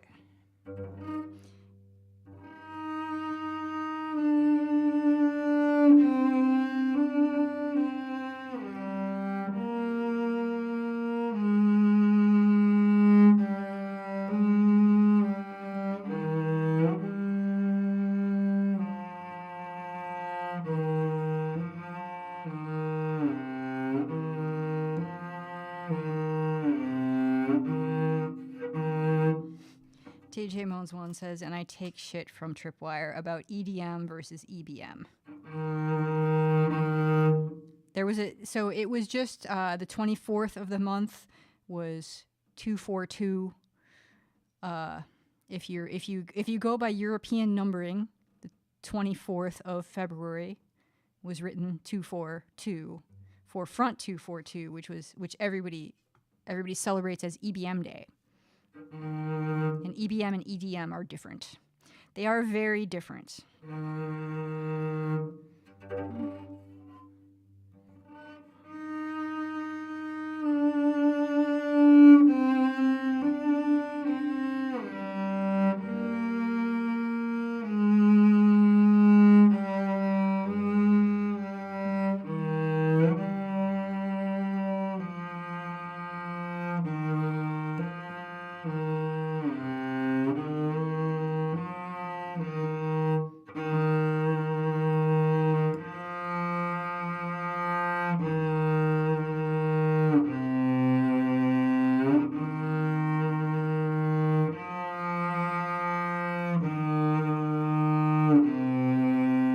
DJ Moans One says, well, most of the world, but I won't interrupt your story. Hey, look, don't look at me. I am a fan of ISO standard dates. 4-digit year dash 2-digit month dash 2-digit date. And that is my preferred date standard that the International Standards Organization agrees with. So, there's that. Yeah, NIVIX too. ISO 8601 or GTFO. Hey, nerds in the house. Let's see, vibrato here.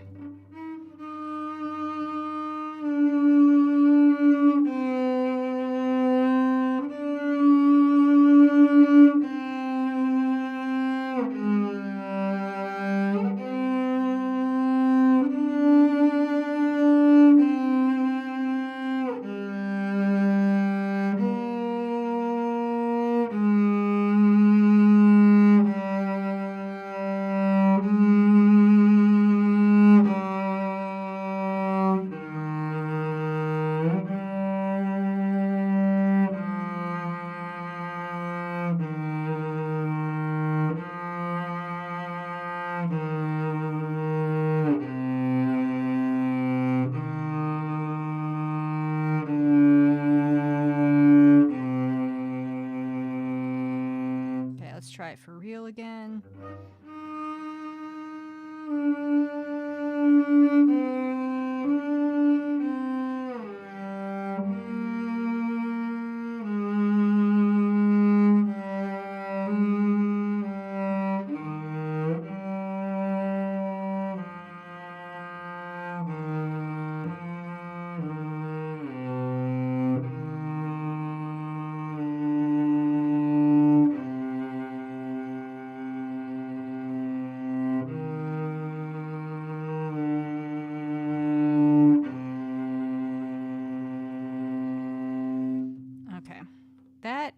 I'm not getting vibrato on some of the notes, so I'll need to work on that still, but it's a thing. So what bass and axe are those? This is, that is a 1991 Mexican Fender Stratocaster that I got in 1994. And then that is, it's a Sterling sub-series bass. So the Strat's a passive pickup, and the there we go. I feel like a weather person on the TV. The bass is active pickup, so it requires a battery, and it's super annoying. I'm going to be playing guitar in a little bit once we're done with the cello, because I want to practice some chords. Because I'm very rusty, and I need to practice some chords, because I'm going to VGM Con next month, and would like to play with other people. Okay, so this next section, I'm going to practice pizzicato. So this is the accompaniment section. So if you're playing this with cello and piano, the cello is taking the lead up until this point, and now at this part, the piano takes the lead. But my teacher wanted me to practice this pizzicato for vibrato practice. So.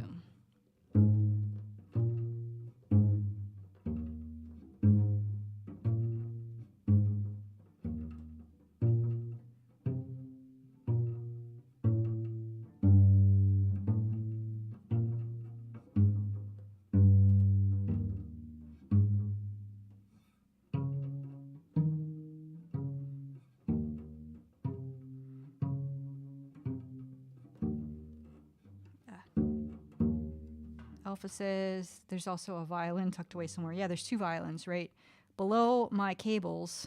There's a electric violin and an acoustic violin.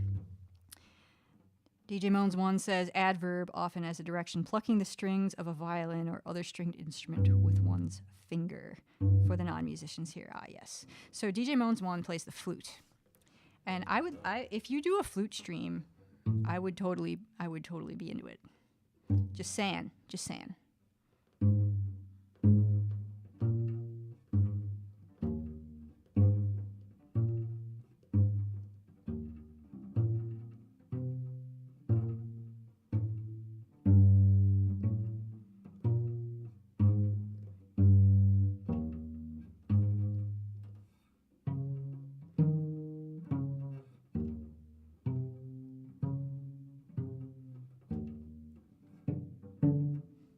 Let me do a D flat here.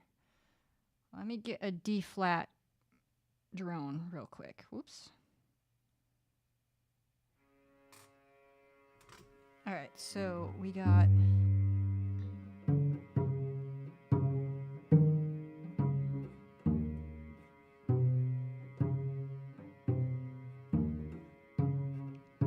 That's what I want to hit. So here we've got. So just for funsies, this is was this a fifth?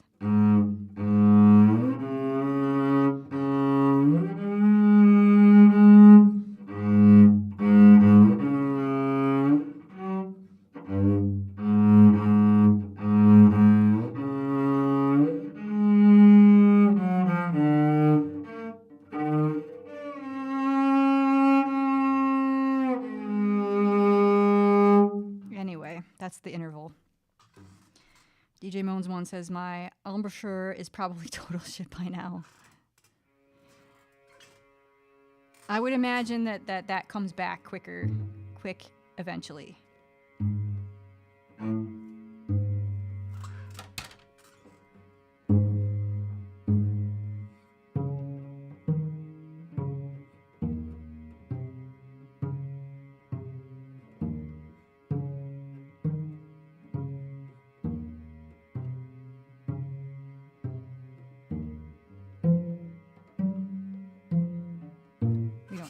Anymore.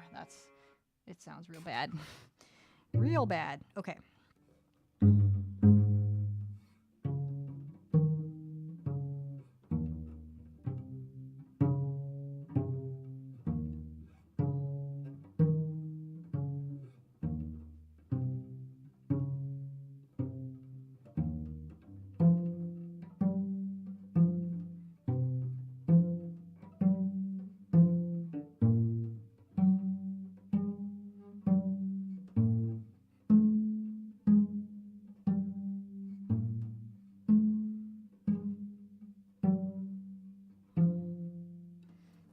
so that's the accompany part. And then let me do the thing that lets me do the pages so that I can see the top of the next page. There we go.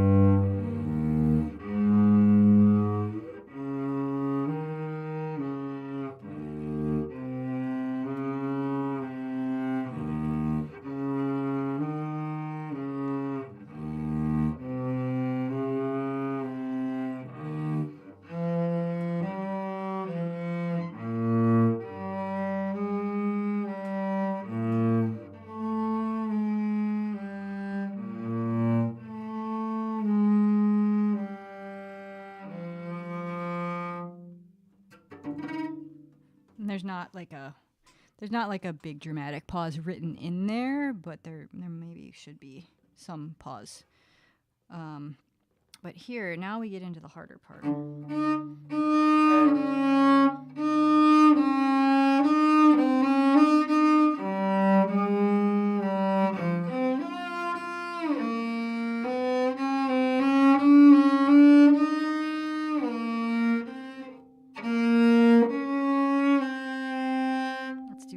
Again. Lau says, I absolutely do play that with retard and a caesura. Let's see. DJ Moans 1 says, I mean, I run my gob all the time, but it's not quite the same as 30-second notes on a flute. I can imagine that they might be a bit different, different muscles, perhaps. I could see that.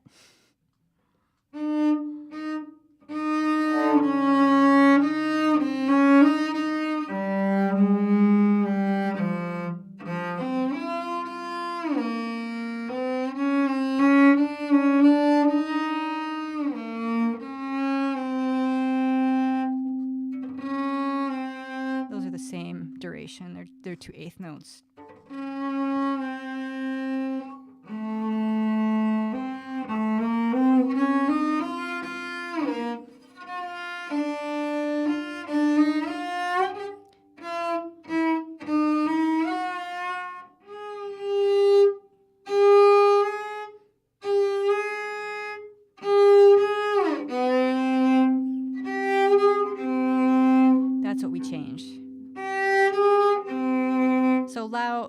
So I talked to my teacher about this. We worked on this, and we worked on the fast part also. But so he wants me to stay up in. Oh wait, let me turn off. He wants me to stay up in the upper position there. So that's on the A string. Let me turn off the tenor clef notes. There we go.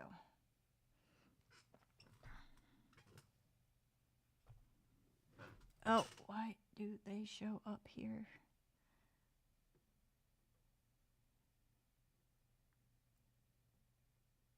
There we go. I've got a couple of layers of annotations on here, and that's what's going on here. So, so here.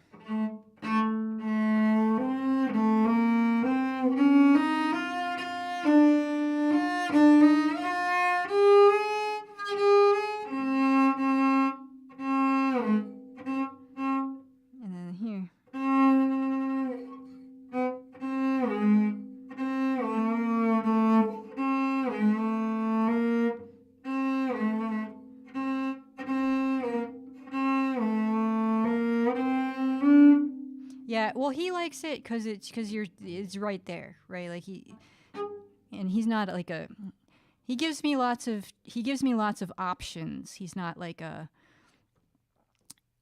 he's not real strict in how he wants me to play things. He just gives me suggestions, and then sometimes he gives me multiple sets of suggestions and is like, figure out what you like better. You do this one, and this one has this advantage, or you could do this one.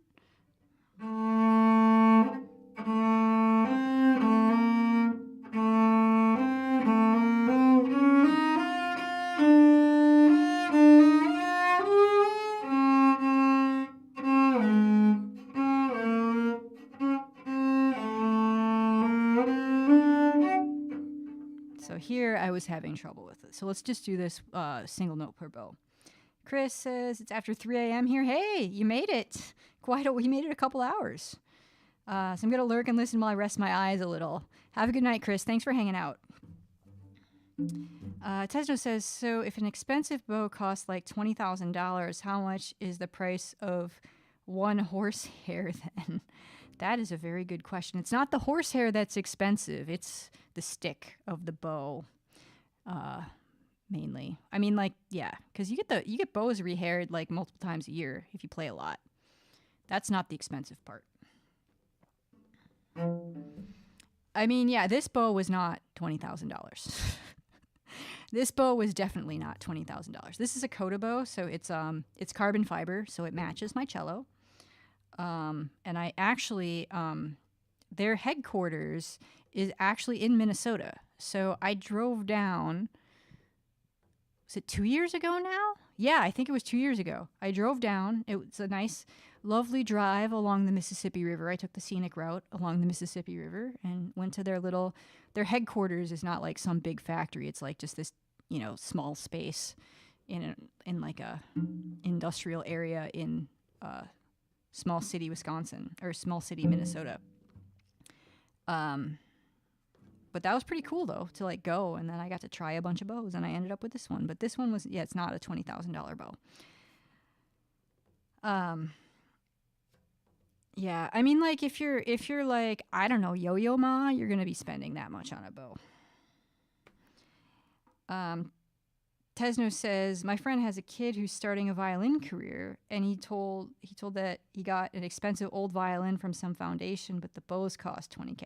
Well, I mean, like, you don't have to spend that much. Like, most people don't, unless you're a professional. Jan Iro, welcome in. Thank you for the raid. What's going on, everybody?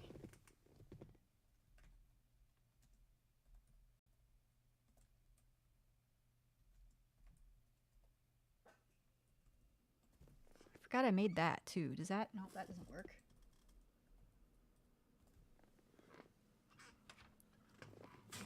Welcome in. I'm Tripwire. We're practicing cello. See, Jan says, oh, it's in French. I do not read French, but there's English.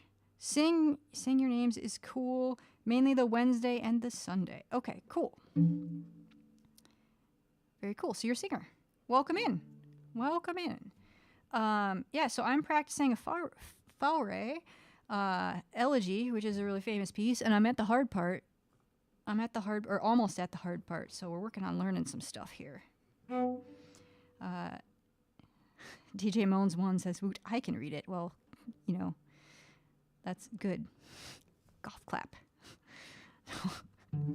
Nivek says, fun trivia, I passed within a few feet of Yo-Yo Ma once. I was walking across campus to catch my bus, and he was walking out of the performance hall after a rehearsal. That's awesome. He is just such a wonderful human being, and just kind and compassionate, and obviously a very skilled musician. But yeah, he's we're so lucky to have him on this planet. Lau says, oh yeah, soloists getting loaner instruments from collectors or foundations like that are usually getting high-end antique instruments. Yep. See, Jan says, surprise stream tonight. I got some new stuff for loops. Nice. Exiting to sleep. It's 4 a.m. All right. Well, have a good night. Thank you for bringing your community over here, and I will try and take good care of them. Have a good one. Let's see. Okay, so let's play something here.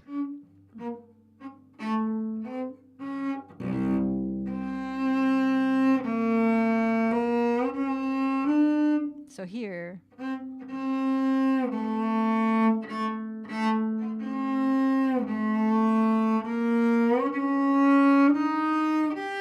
There it is. That's correct.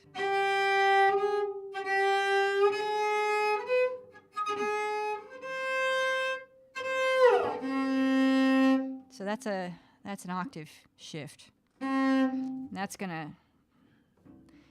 got to be spot on.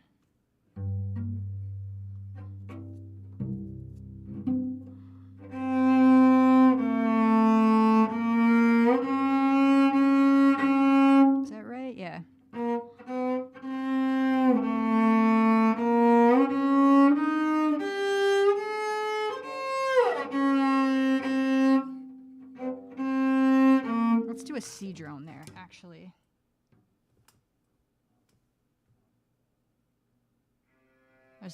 There's a few C's there.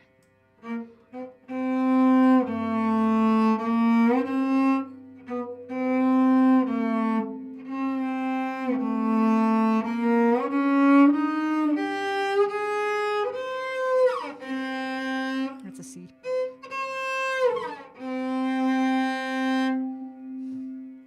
Did you just patronize me by that golf clap remark for knowing French? I might have. I don't know. I unfortunately only speak English, but I did take Latin and Greek in college. I got my Wheelocks Latin right here.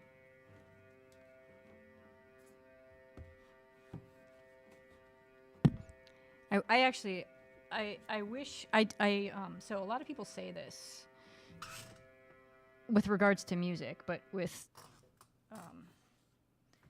languages too. I wish I could speak another language besides English, but also I'm gonna freely admit that I don't want to put in the work to be able to do it. But it'd be cool. It'd be cool if I could just insert a babblefish. I don't speak Latin. I took Latin. So I took 4 years in high school and 2 semesters, third and fourth semester in college. And you learn it different than other languages. It's all translate. So it's like a one-way street. So you go from Latin to English for the most part. At least I did. A little bit of Latin to English to Latin, but mostly Latin to English. So it's a different thing.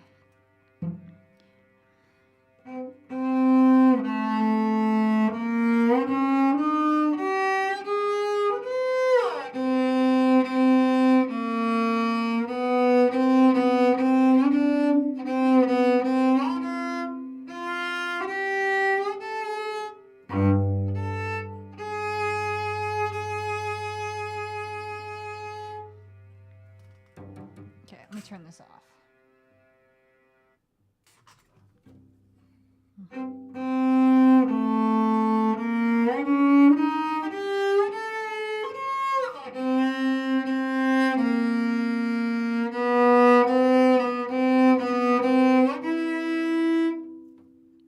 need an E. Oh, this is all in tenor clef, by the way.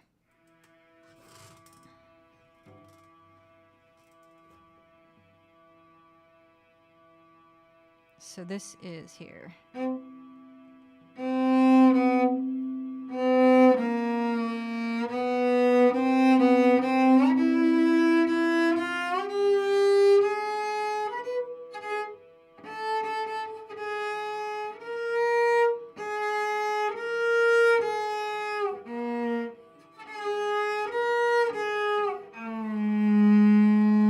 What's up, Frolic Chris?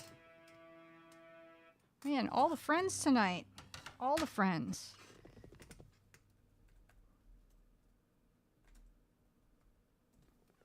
Everybody go follow Frolic Chris. He's a pianist and a singer and a good human and plays lots of video game music and originals and is like just a nice person to hang out with.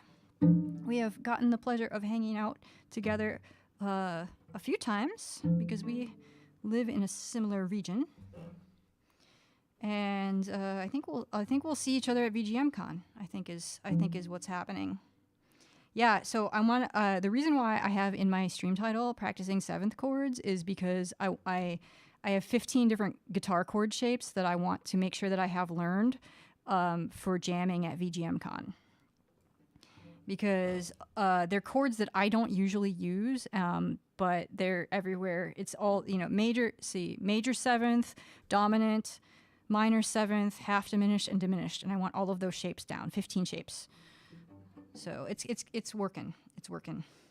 DJ Moans one says, apologies for interrupting yet again, but is that a bust of the Terminator on the bookcase behind you? It's not exactly a bust, but it's like I don't know, one of my friends gave it to me. It's just like a thing. It's like a metal thing. I don't know what it came with, but he gave it to me. It was one of my old coworkers was cleaning up his desk.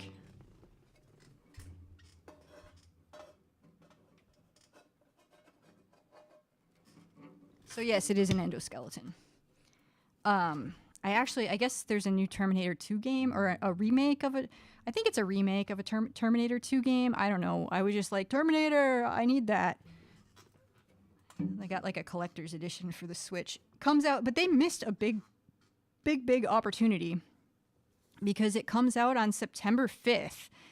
And Judgment Day in Terminator 2 was, I forget what year it was, because there's a number of Judgment Days depending on which reasons.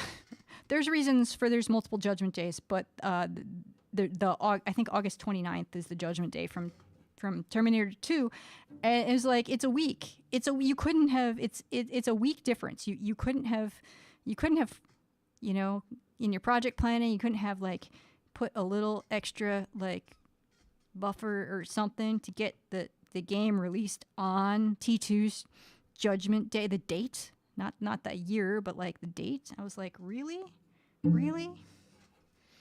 I'm just saying, Frolic Chris, that as like it's a missed marketing opportunity, and it would have been a nice nod to the fan base.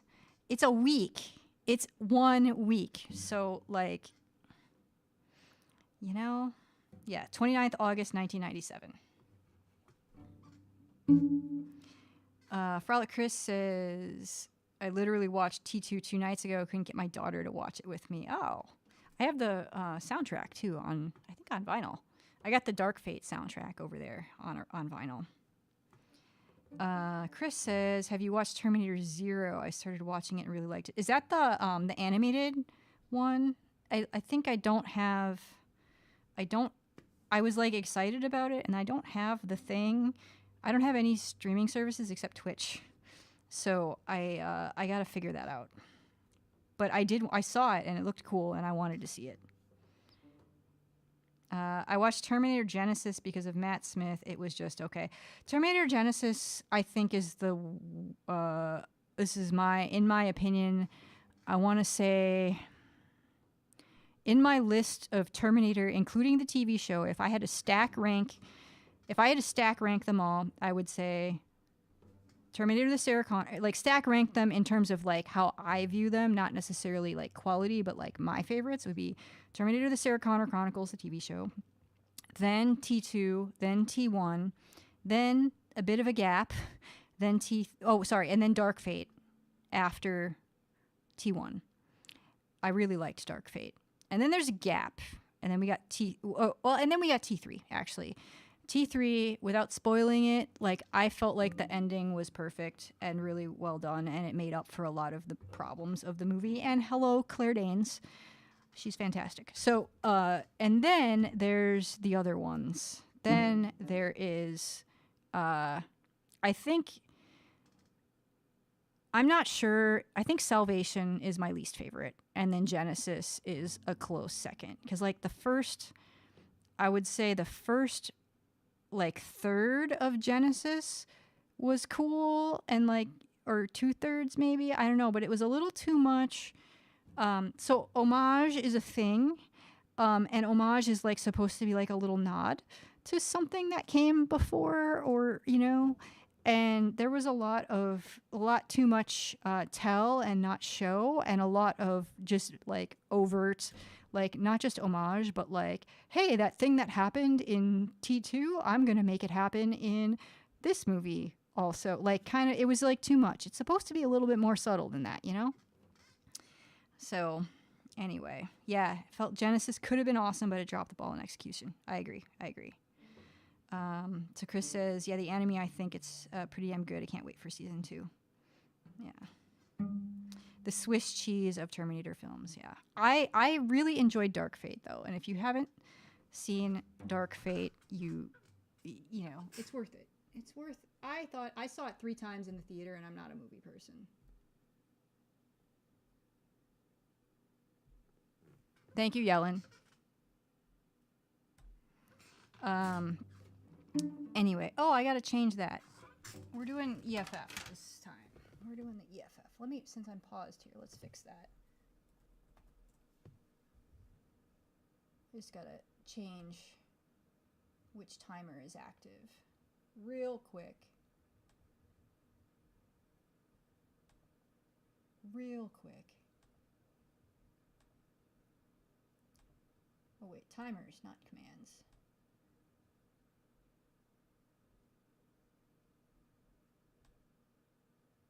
How did I change that?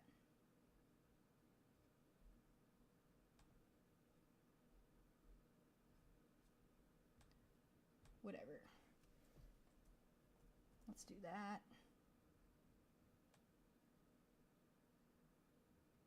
I did the command and not the timer. I'm gonna just paste that in.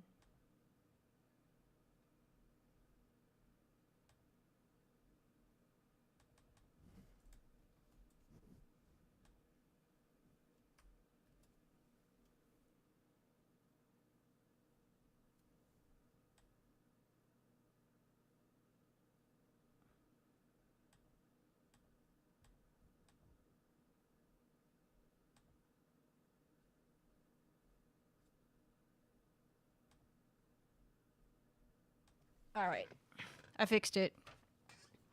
DJ Moans 1 says, as I'm old, T2 was the best. All the lads, regardless of build, came out from that film walking like gym pros with arms and chest flexing, doing the strut. Yeah, T2 was good. I think T2's my favorite of the movies. But the TV show's top for me. Chris says, I'll have to watch the Sarah Connor Chronicles as I've never seen those. Okay, so here's the deal. The first episode is like explosion, like it aired right after the Super Bowl in 2007, and it's all like action and explosions. Watch the first 2 episodes. If you like the second episode, keep going. If you do not like the second episode, it might not be for you. The second episode is, I think, one of my favorites of the series, and I think it's a really good, I feel like it's a good illustration of the rest of, you know, the combination of those 2 is like the rest of what's in store. So that's what I would say. Lau says, ooh yes, EFF, supporting technological freedom, whether that's strictly the FOSS movement or not, feels increasingly important in recent years. Yes, it does. It does. I've been a long-time supporter of the EFF, but now it's especially important. Because people with, you know, all the new technology coming out and privacy and like all the crazy stuff that's happening at the governmental level is just, it's just nuts. So the EFF is the EFF does great work. The EFF does great work.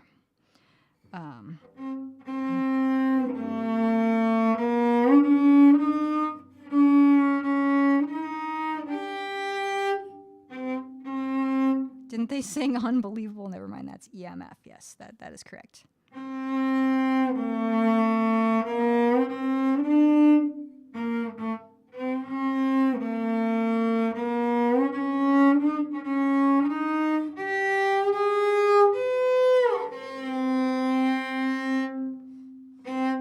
The rise of tech bros is not cool. No, it is not.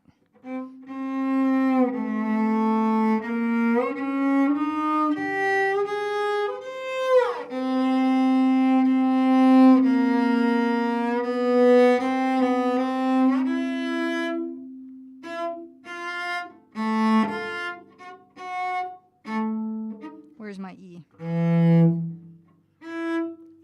you an E flat? No, you're an E natural because you got a natural sign there.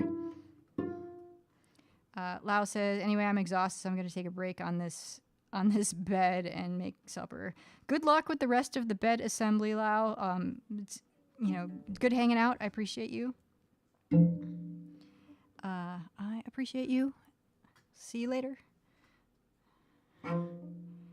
You are correct, Frolic Chris. Joe will be at VGM Con. Is that's the plan anyway? That she said. She said that's the plan. Let's see here.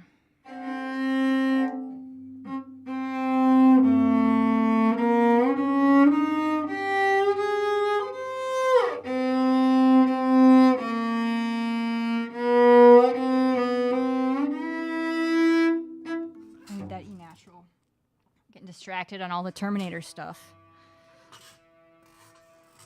I don't know how that happened.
So this is the shift that Lau was saying they didn't like. But it does here.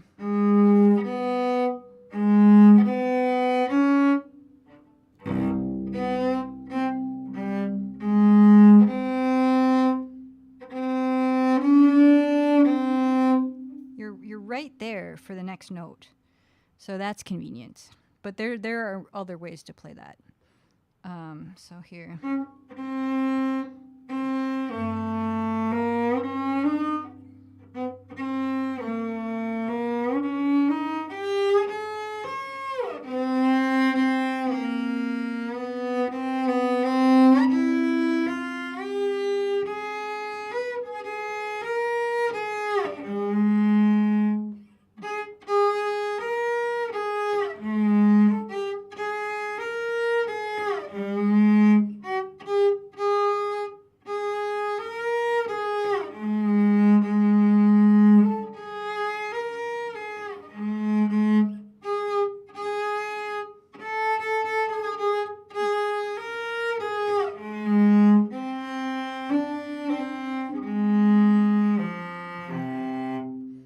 Let me do this one note per bow.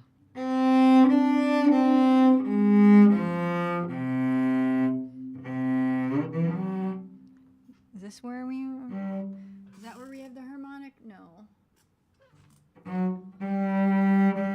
Wait, is that... What note are you? What note are you? Oh, we're in tenor clef, so that is the harmonics. So there's a harmonic here, and my teacher wants me to... So he wants me to stay on the G string. Ha ha ha ha ha. G string, fun. G string, funny, funny. So, but how he wants me to play it is to, usually you just touch the string, but he wants me to actually dig in a little bit on that harmonic. So that's a technique that I was working on in my lesson. So it goes. And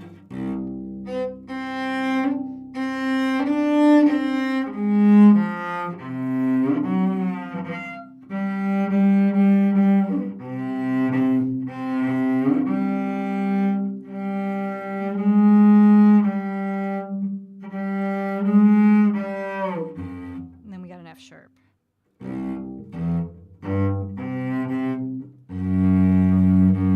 That's the note, but it's a 1.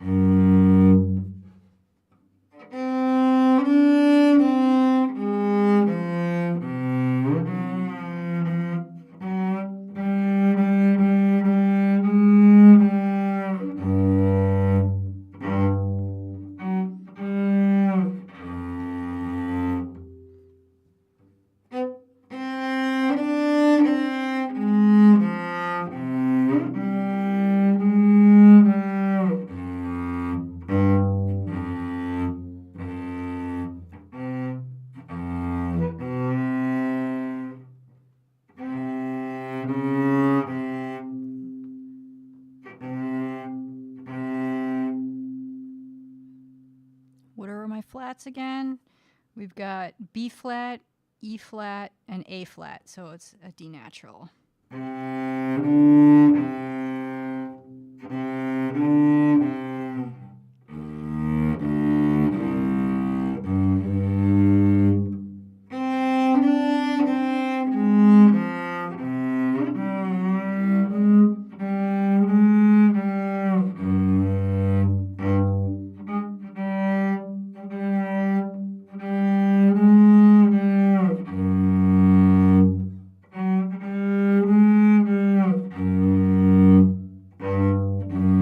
That's right.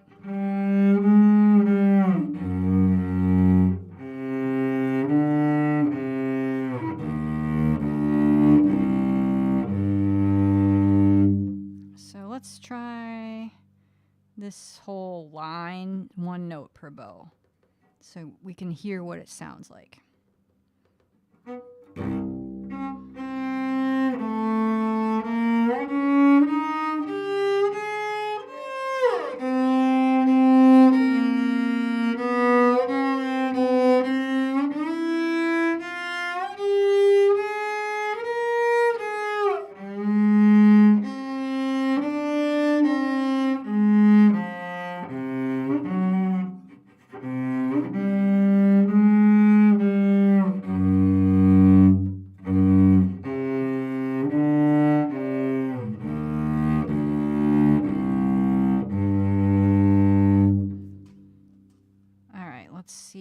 We can do this slowly with the bowings.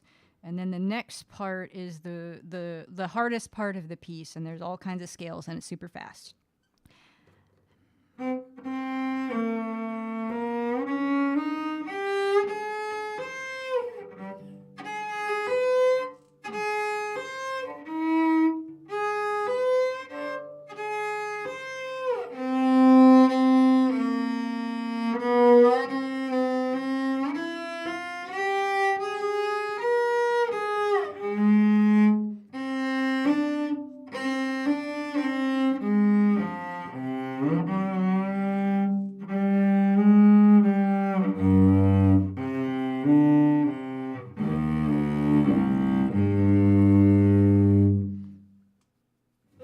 So there's a lot more work I can do on there, but I want to work on this part. So here, so this is all in bass clef, and it's like a bazillion ledger lines above the staff. So that's a thing. So what notes? I need my cheat sheet again. I wrote all the note names in. Okay, so we've got a G. So we start at an octave.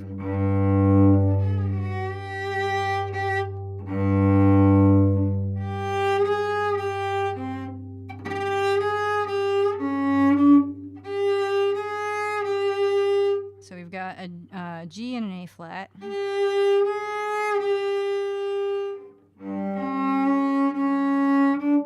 And then we've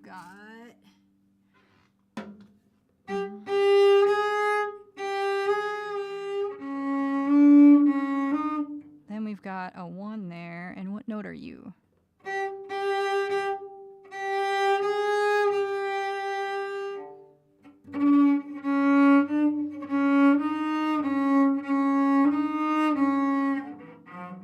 So we've got a D.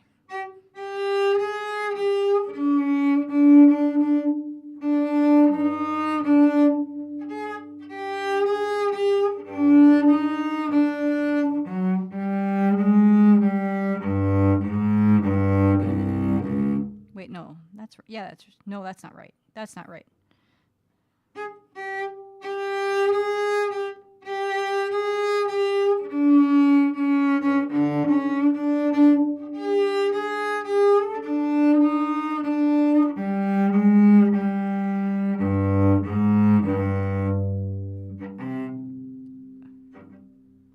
There is that I missed. So here.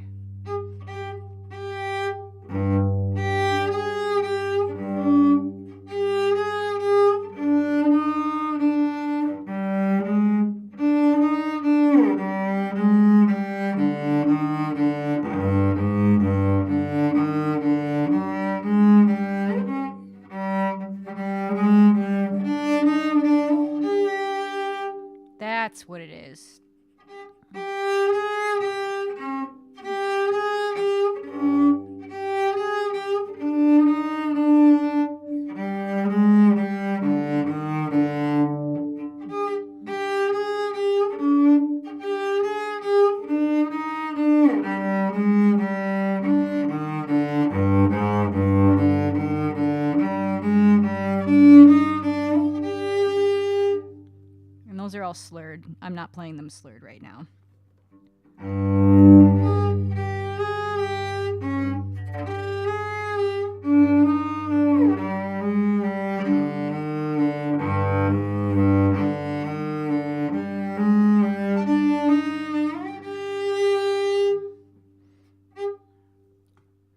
Not actually sure. This must be.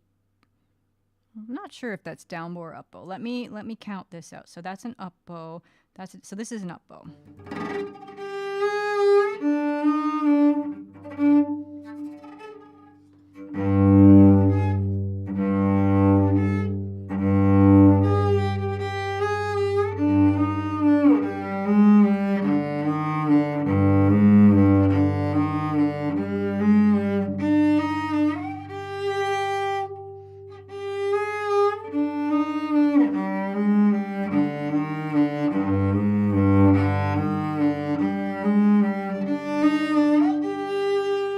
So these are 30-second notes, so this is, I'm playing way under tempo.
That's pretty good. So now this second, or it's getting there anyway. It's not ready for prime time yet. But so this second part is similar but different. So it is.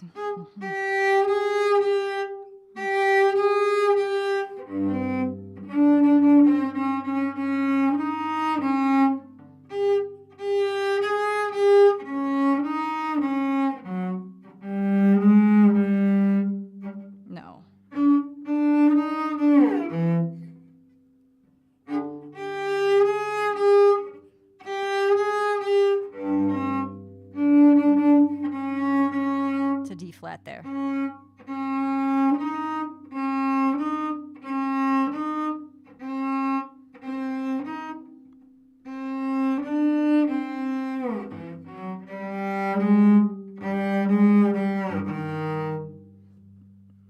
Okay, so no, we don't. So this is, I think this is all on the D string, and then this part.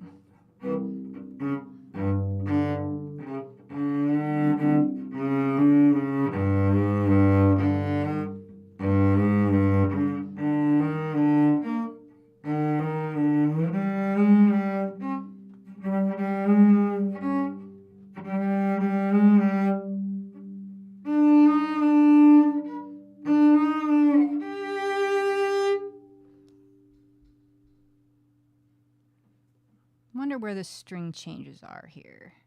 I have fingers written in, but I only have the G string written in. And I don't have written in when we go back to what string.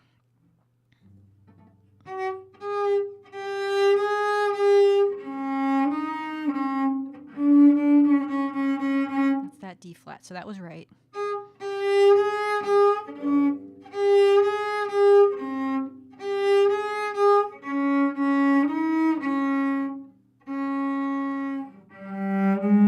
So that stays on the A string.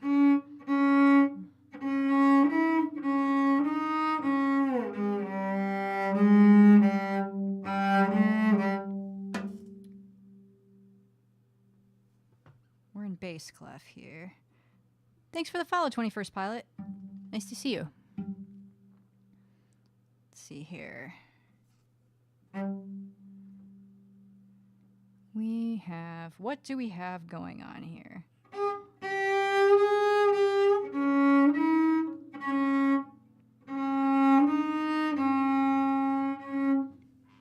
All cows eat grass. That's an E. Thank you. It's a carbon fiber. It's a mezzo forte carbon fiber cello. Because I'm lazy, the only wood on it is actually on the bridge. Everything else is either carbon fiber or not wood. So I liked, partly because I'm lazy, so there's less maintenance, but also like just environmental impact. There are no rare woods. I mean, except for the bridge maybe, but like the bridges, I don't know that bridges are super rare wood. But yeah, and the bow's carbon fiber too. So I tried to minimize the amount of tree killing with my instrument selection.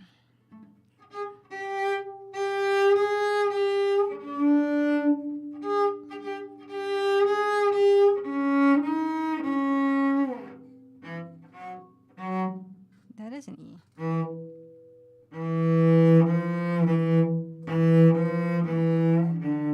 That's not right. Why is this so hard? Let me just zoom in here a little bit. Let's do this. Wait, this way. So I can see the notes a little bit better.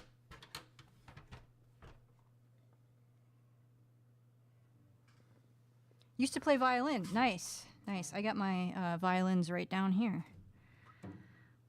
But I don't play them as much as I would like. Made out of wood, yes. I have an electric violin that is not made out of wood, and then I have an acoustic violin that is made out of wood that I got when I was 12. So it's not a fancy violin. It's just a nice little student violin, but it does the job. It does the job.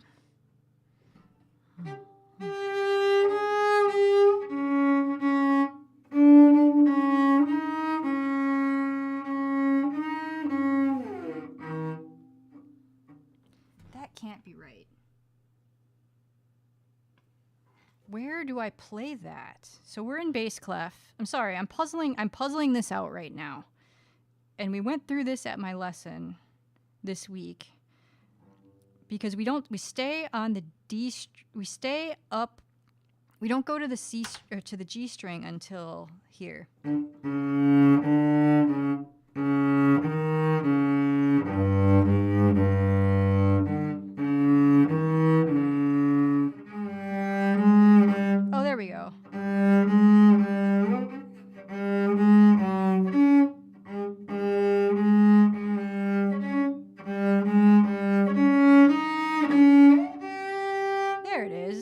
Making it harder than it actually is.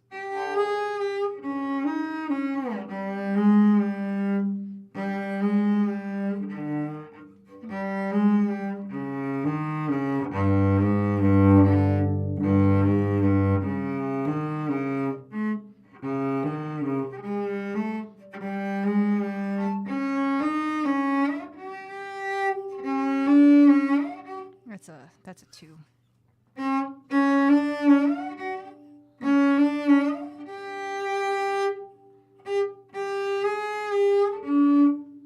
Actually, I should look and see. Is this are you a down bow or are you your up bow, down bow, up bow, down bow, up bow, down bow, up, down, up, down, up, down. This is down.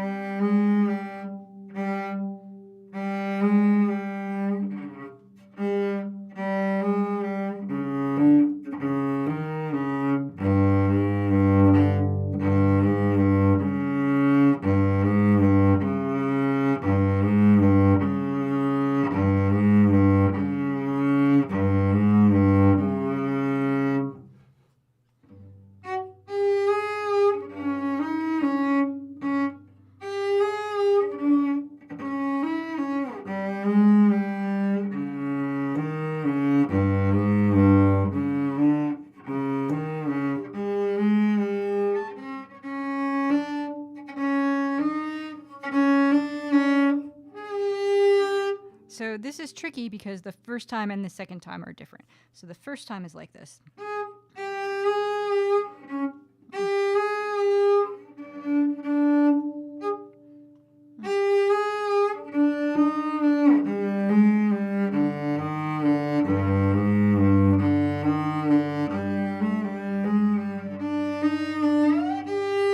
And the second time is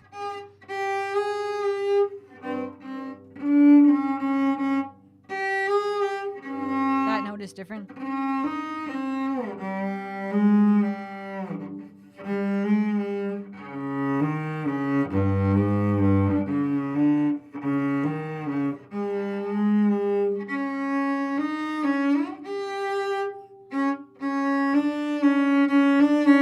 That's a 2, wait. No, that's right.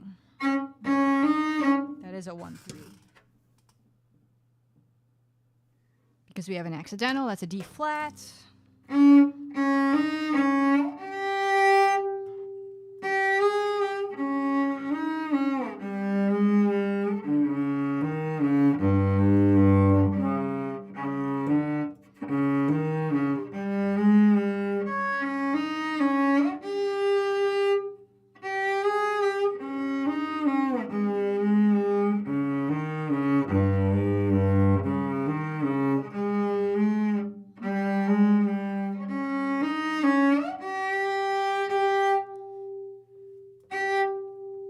Okay.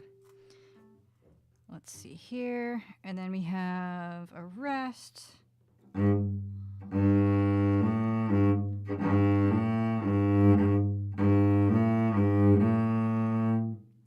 Let me just check my key signature here. So we've got an A flat, B flat,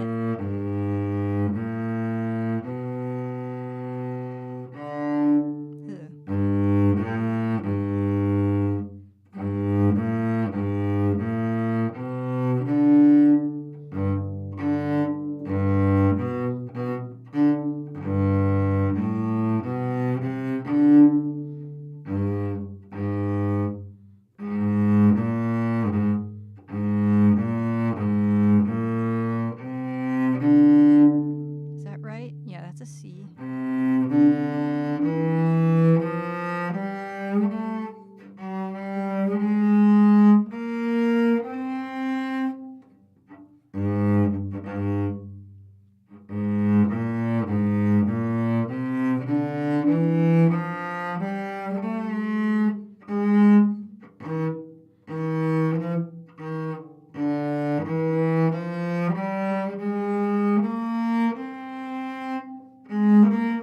That's an extension there.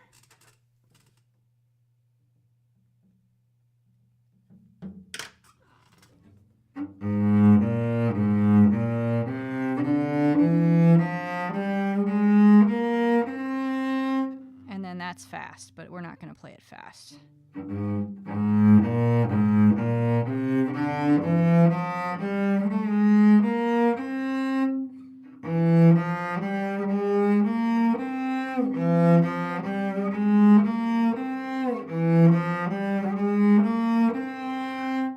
And then we've got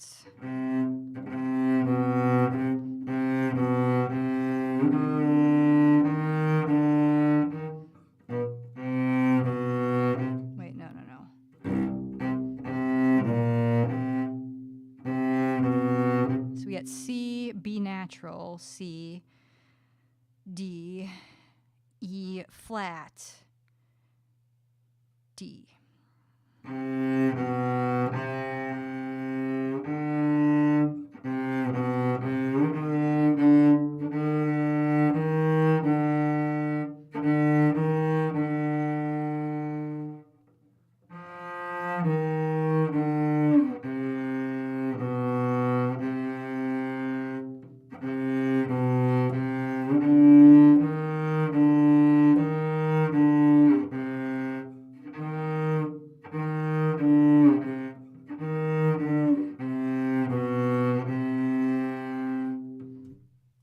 That's not too bad.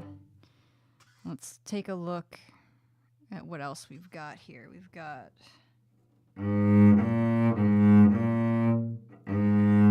wait, that's a G.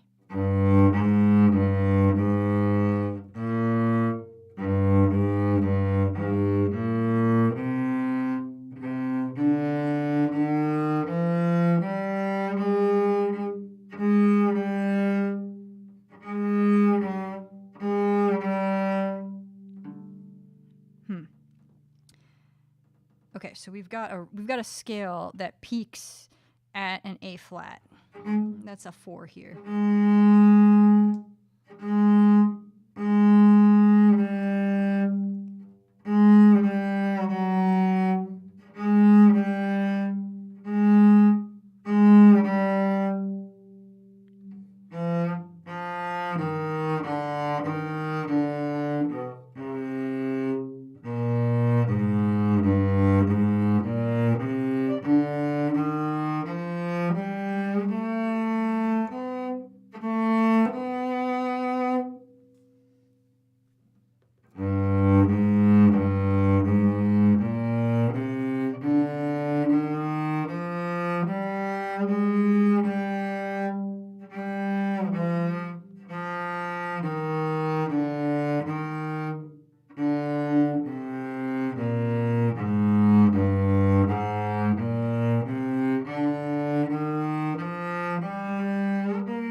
I have fingerings for a little bit more of this, but I'm getting kind of tired. So and I've been working on this for like an hour and a half.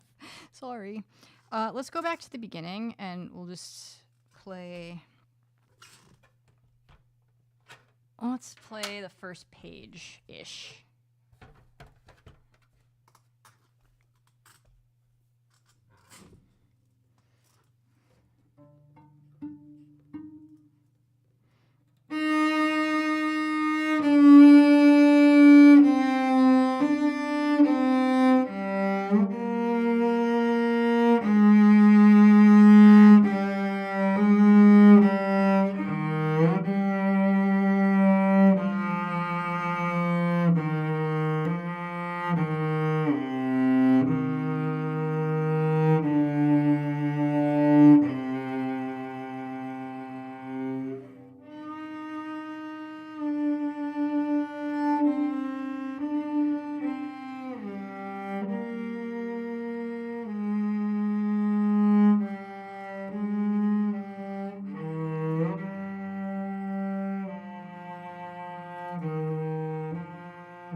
So this is getting to the part that I don't know as well.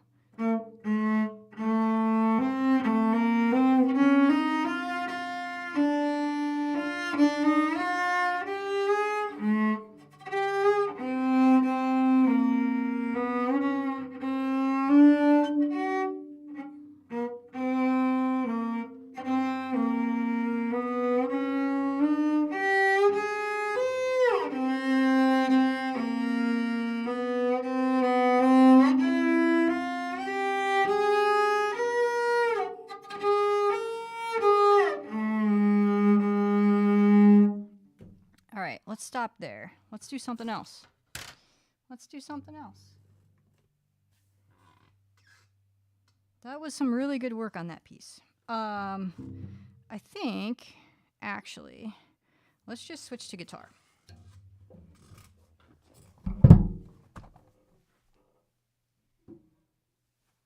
Let's switch to guitar. So I have a different scene. All right, cool.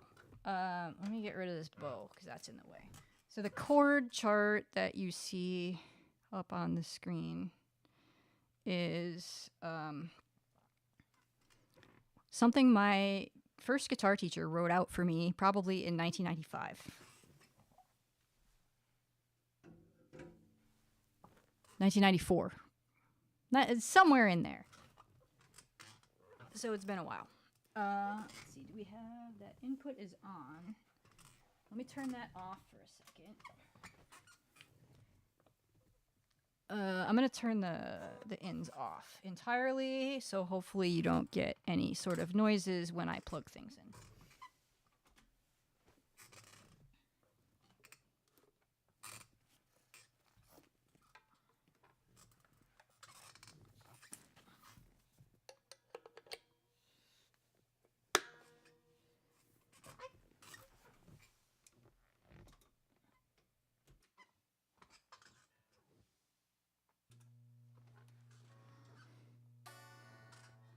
Let's see here, and then we're going to do...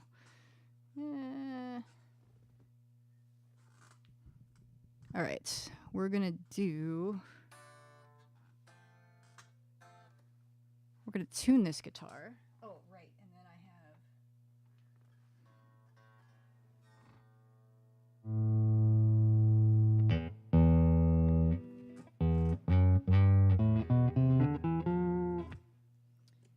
have... hopefully you won't get feedback.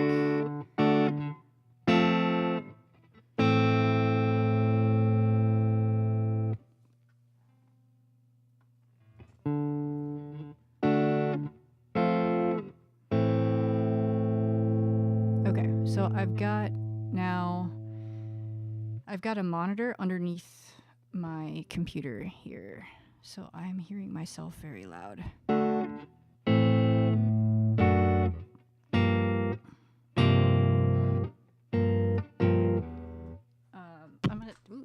I'm gonna tune this guitar. That'd probably be a good idea.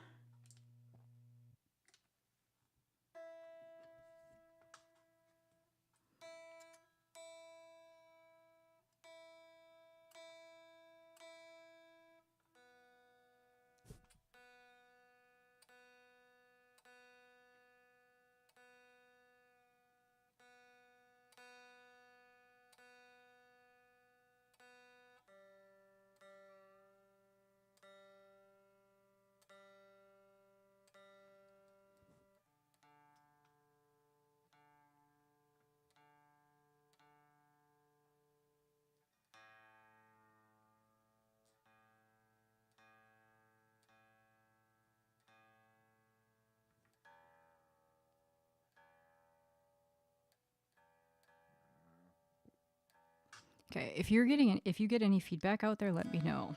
I'm gonna keep the monitor kind of low, but I don't like wearing headphones, and it's a whole thing in this setup. So let me move the chord chart a little bit, make it a little bit smaller.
Hopefully you can see those chords. So I'm going to switch my music over here to...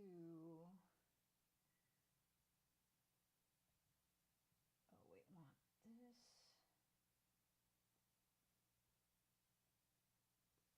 Okay. So now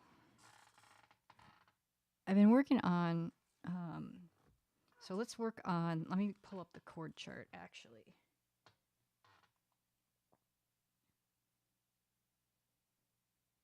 So what I've been doing, so what you can see on the chord chart on the screen is, so we've got major seventh. The first column is the major seventh chord. So that sounds like this. Hello? It's not very loud. Oh, it's not loud because it's just the mic picking up because I was tuning. I didn't finish tuning.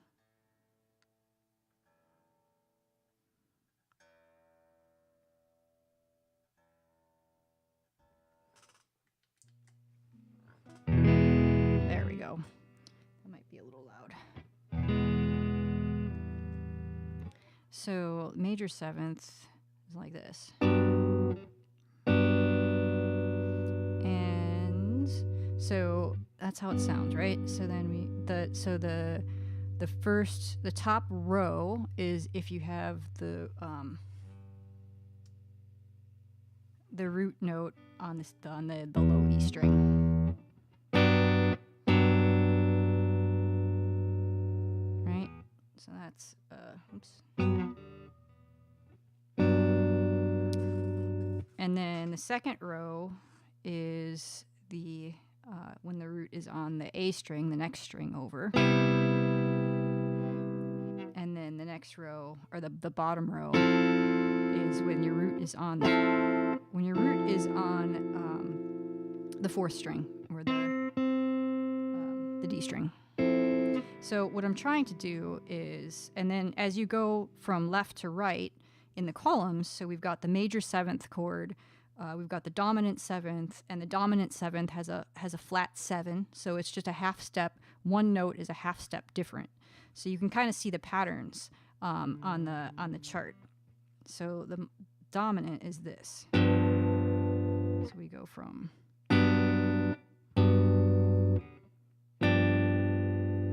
minor, half diminished, and then diminished. There we go. I really like diminished chords.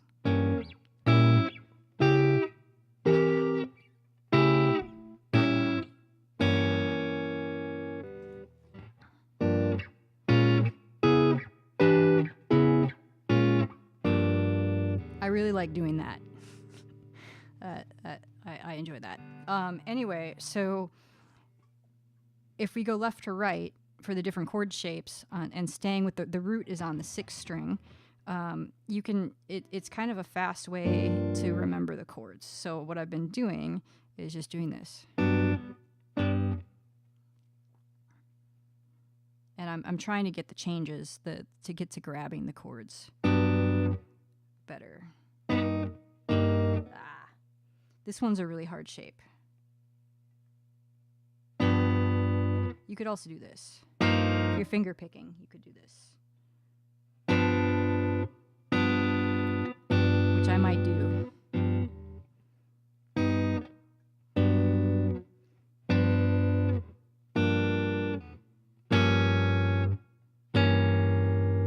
So that's running through all the 7th chord shapes. On the 6th string, on the 5th string, they're like this.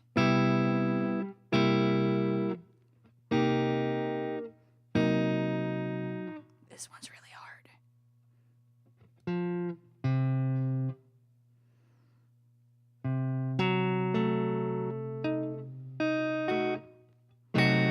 That one's going to be a lot of practice to get down again. But I probably don't need it if I have and those two options for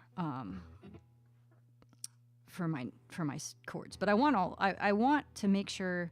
I think it's probably going to be easiest to make sure that I have the 6th string and the 4th string roots down, and then the 5th string we'll just go with, you know, whatever I can get. So let's do that again.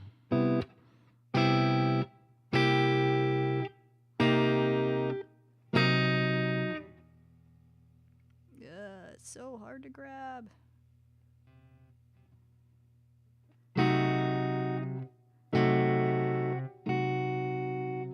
So what I've been doing is I've just been going from left to right, back and forth and back and forth and back and forth.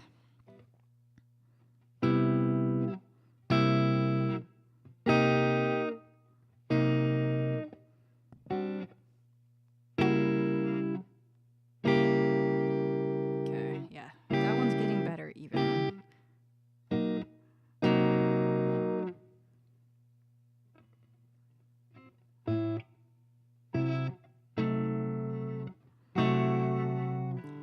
So anyway, on the 4th string,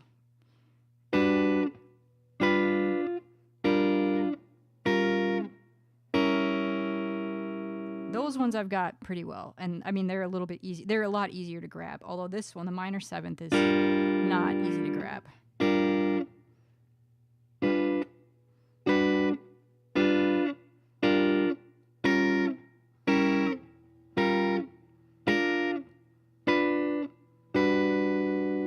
So anyway, the point is, let's do this.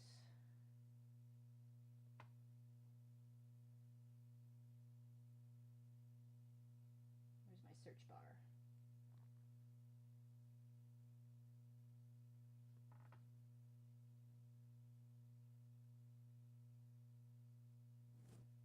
So I've been working on, at Cathadora's suggestion, actually, I've been working on this Animal Crossing song from Animal Crossing Wild World called 2 a.m. And they just like, I was just like, I know they like Animal Crossing music, so I was like, hey, can you just like give me something to practice vibrato with on cello? And they suggested this one. But I noticed that the chords are nice. So here, if we go to, if you want to follow along, I will put the link in the chat.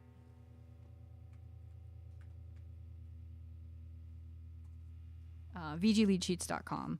And Jer Roke who is a Twitch streamer and is the editor-in-chief of VG Lead Sheets.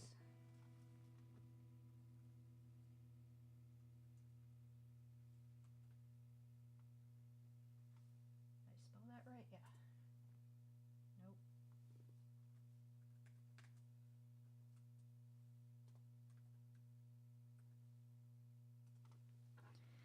There we go. Typing is hard, especially when the computer is that far away.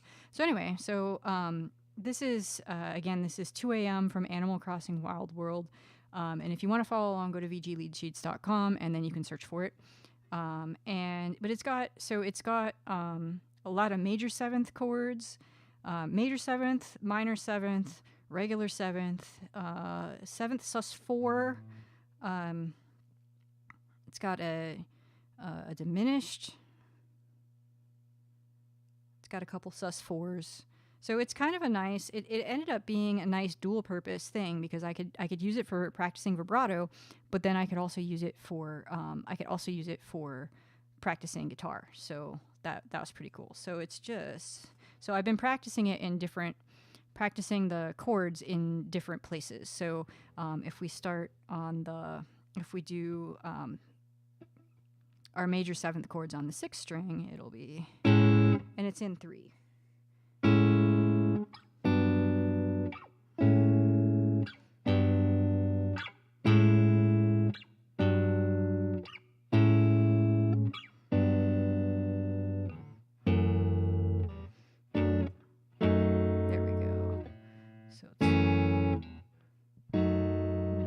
I'm going to practice these changes.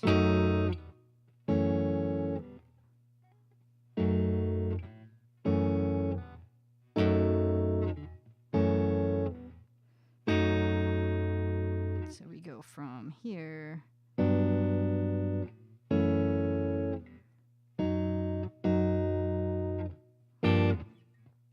major seventh.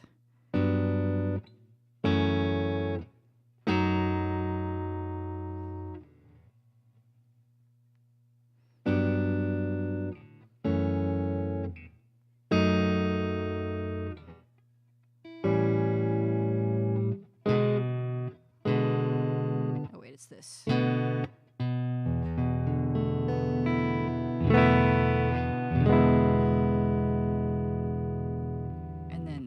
Then we go into D major seventh. So that we probably want to do on the fifth string.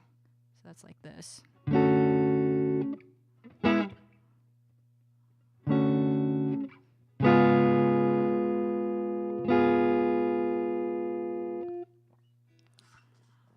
then, let's see here. So we got D major seventh, C7, C sharp seventh. Then we got C sharp minor seventh, and that is this one.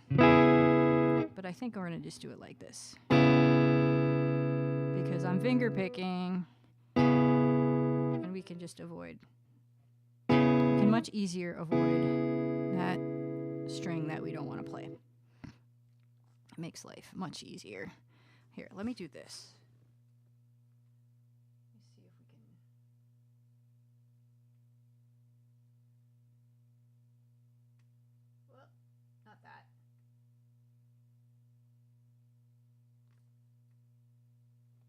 I think here.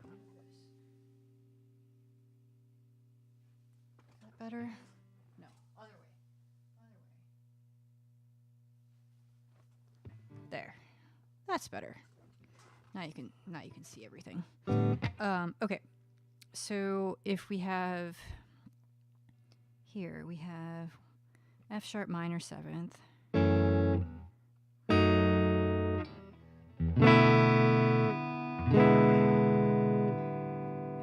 Back to D major seventh, which would be here. Right.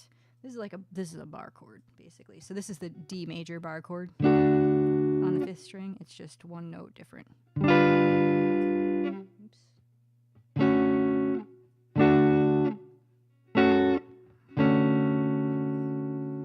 So that's a thing. I'm gonna grab a book. I'm gonna grab a book to stick my foot on. There, that's a little better. Okay, so we've got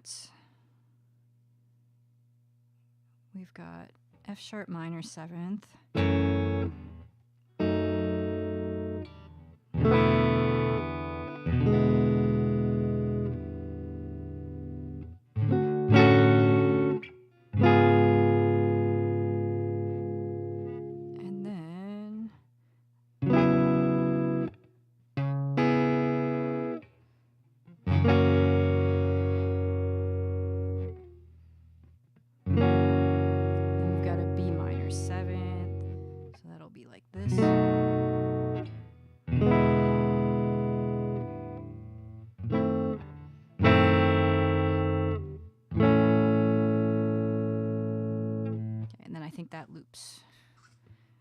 That loops.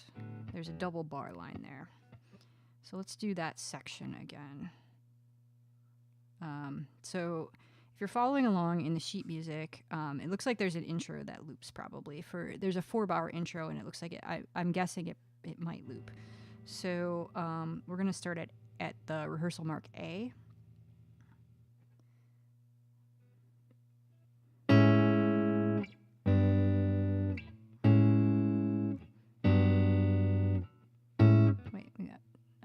Count.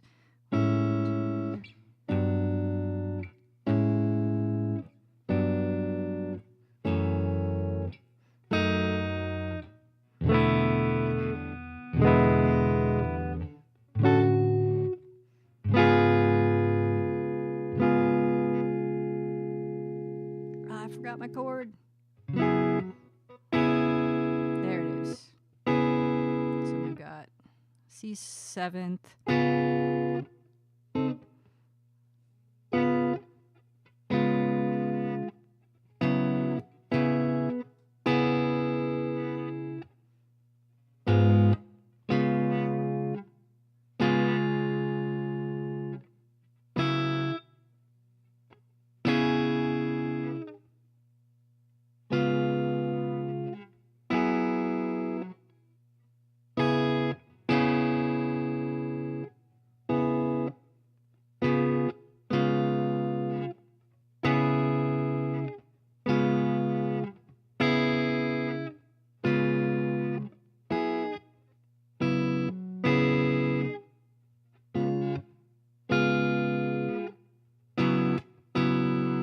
So this is tricky for me.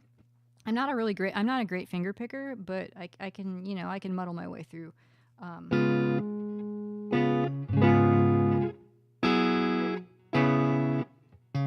It's so then the chord, if I play it like this rather than like this, if I play it like this, the way that it's written on the chord chart, then it makes it easier to mute the fourth string that I don't want to play.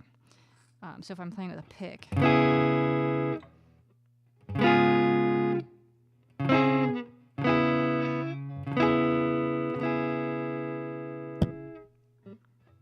it's just hard to grab. So maybe we should just practice.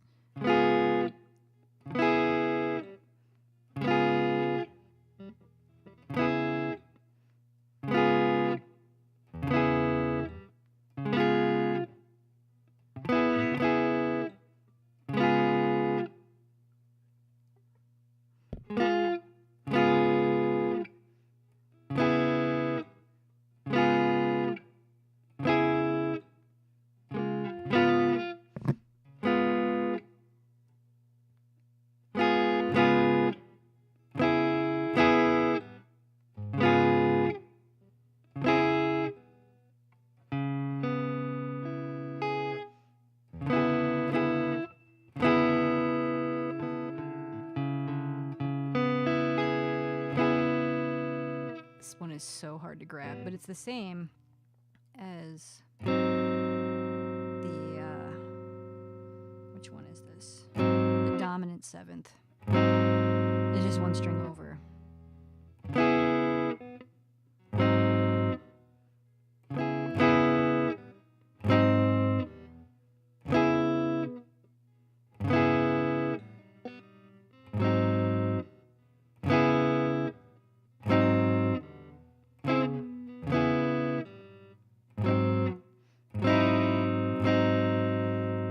That's tricky. Let's try going from, let's do,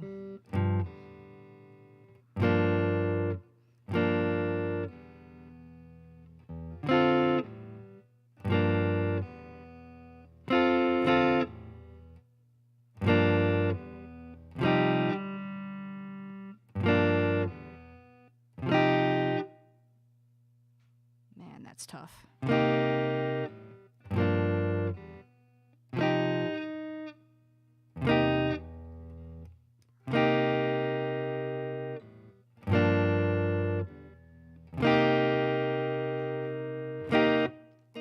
So, I guess maybe another way, what I'm doing here is I'm going from the minor seventh, the other minor seventh shape on the sixth string, which is like my favorite chord shape ever.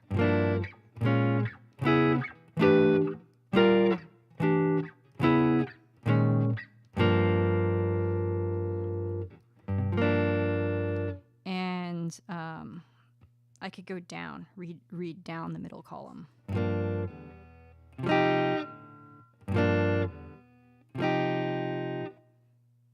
That one's hard too. These minor sevenths. This one is easy. So I think in most cases, if I'm running, so the reason why I'm practicing this is because I'm going to probably bring a guitar with me to VGM Con and probably going to play with people, and I can't predict necessarily what we're gonna do. So I just have to be ready for anything. And I'm figuring if I get all of these chords down, then it'll make it a lot, like, because I've got, I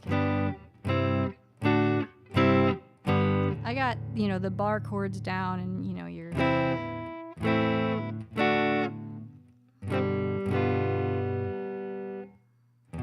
That's also one of my favorite chords, is the E minor, add,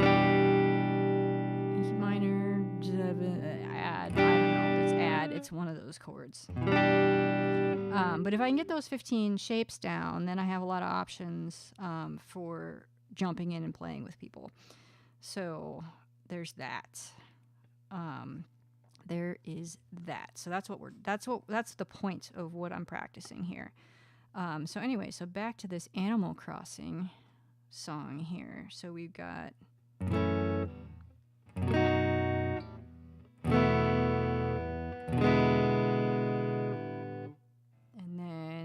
got stuck at the D major 7, which is this.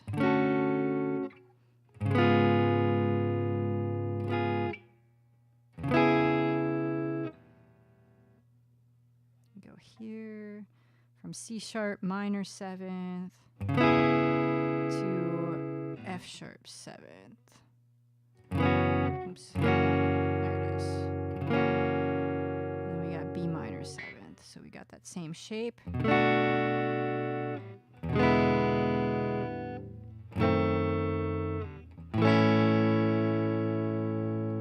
Just keep doing it over and over again, I guess.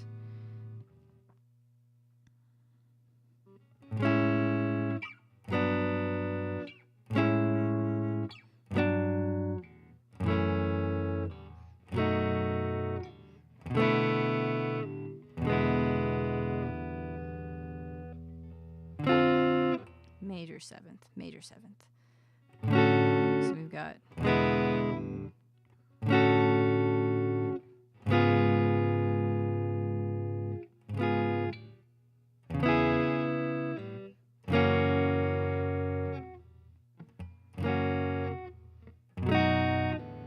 B minor 7th here. Is that this? Yeah, it is. So we got F sharp 7.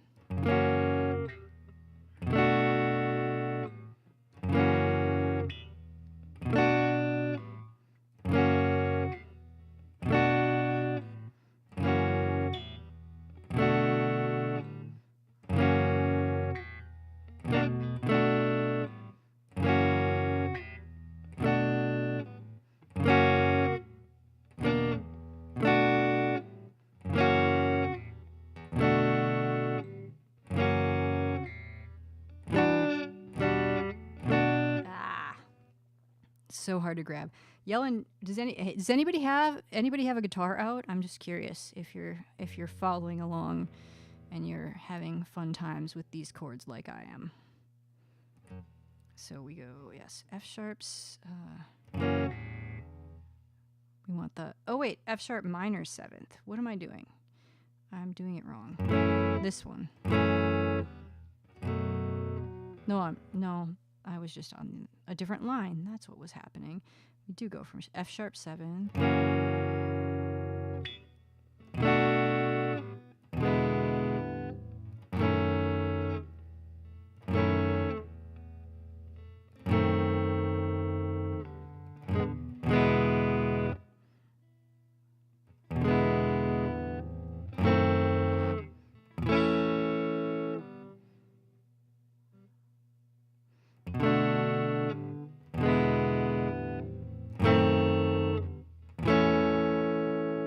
I do really like these chords. Yellen says I was trying to play Dead by Daylight, but I do love the jazzy chords. I do too. I don't like jazz. Like I don't really like jazz. I like when jazzy elements get added to songs. So I like a little pinch of jazz, but like straight up full on jazz is not my thing.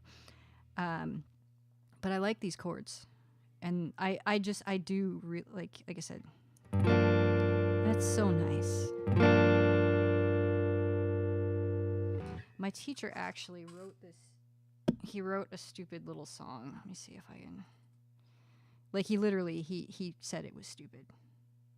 So it's on my iPad down here, but it's like. Let's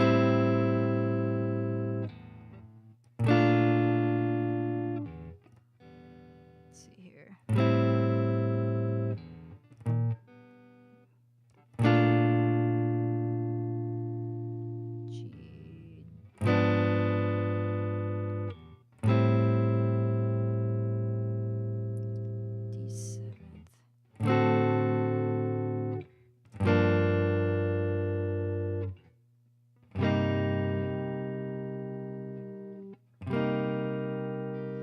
Diminished.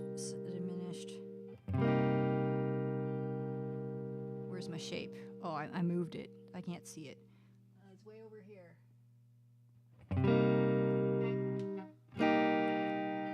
Needs to be on. Oh, it's this one. Wait, no, it's not. Diminished. My cheat sheet. It's diminished on the 5th string. Ew, ew.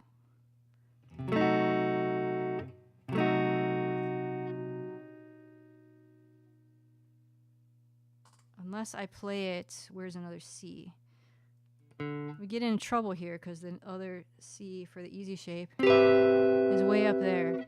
And that's, you know, that's a very specific musical choice to play something up there like that.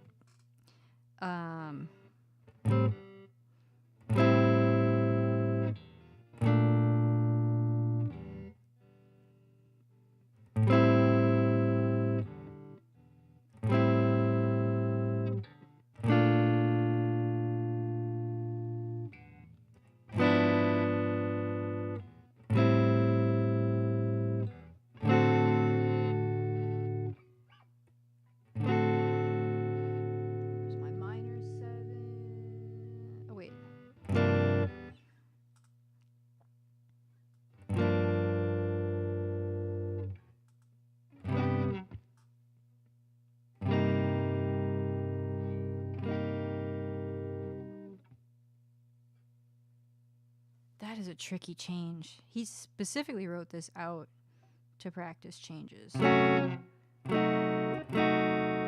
What's up, Cathedora and Dr. Han? Good to see you. How was the rest of your stream? Cathedora is on the Bedrock Legends Minecraft server and was it the kickoff of season 2 today? Good, and it's a hardcore server, so if you die, you're done for the month, and you're just out. So, Cathedora made it in season 1. Cathedora made it to the end, which is very impressive. Yep, today was the kickoff. Cool. So anyway, make sure you're following Cathedora because they're awesome. And so now, so Cathedora, this was your suggestion to look at this Animal Crossing Wild World 2 a.m.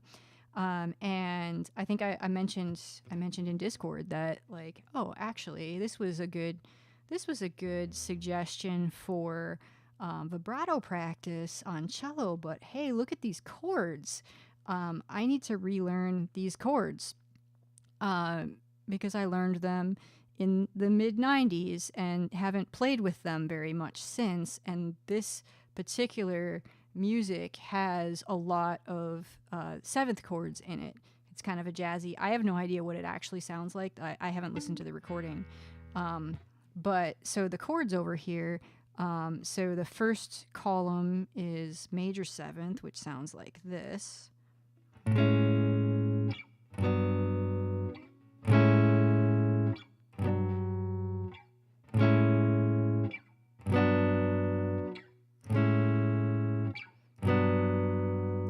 And then there's a minor 7th.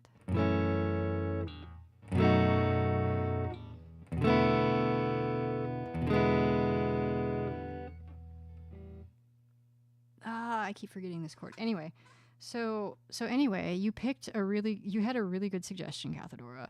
And I've been practicing to this. I've just been using this not to necessarily to learn the song, but more just to use it to practice the chord changes and to help me memorize the 7th chords because I can play them. So over here, the column is the columns represent the different chord tones, or the different types of chords, and then the rows represent which string is the root note.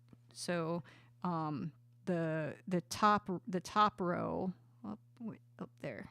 The top row is the 6th string as the root note. Then we have the 5th string, so up high, the next string higher, and then the 4th string. So there's 15 shapes that I'm learning. So sometimes, if I want to play, I could play the intro like this. Or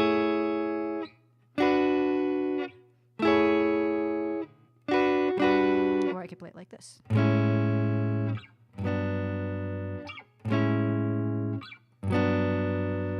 And normally I probably wouldn't choose this, but I think it sounds kind of nice for this particular song with just solo guitar.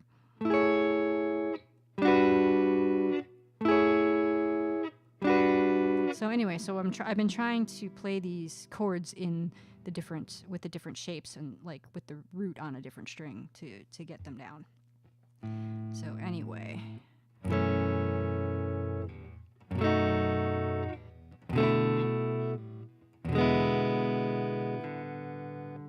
I keep having a brain fart on D major 7th. And then these are just the chords are at vgleadsheets.com if you want to follow along. But so, and if you are following along, the triangle is major 7th, the minus sign is minor 7th, or the minus, so the triangle means major, the minus sign means minor, the circle means diminished.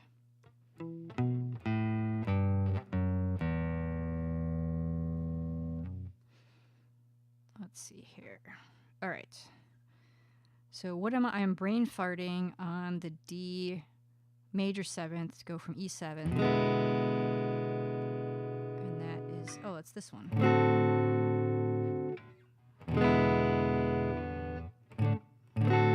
That's easy. That should be easy. Oh, wait, no, it's this one. This is dominant.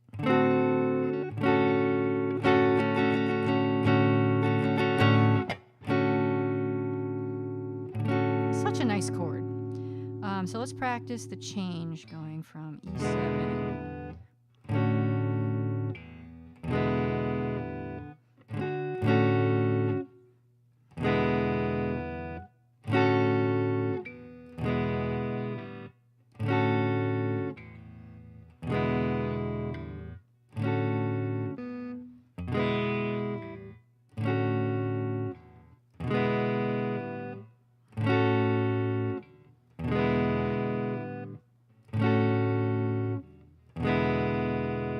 So let's do this. Oh, this one's easy. I just move one finger.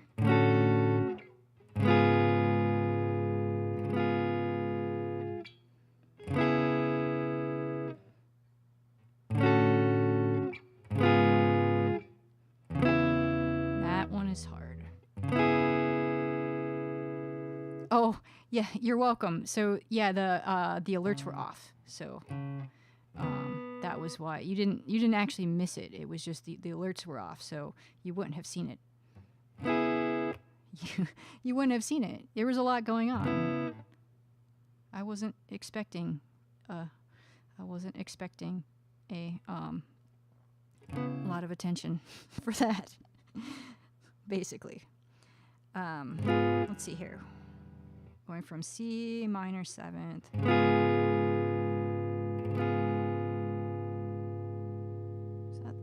No, that's dominant. Minor 7th is this one. We go from here to here to,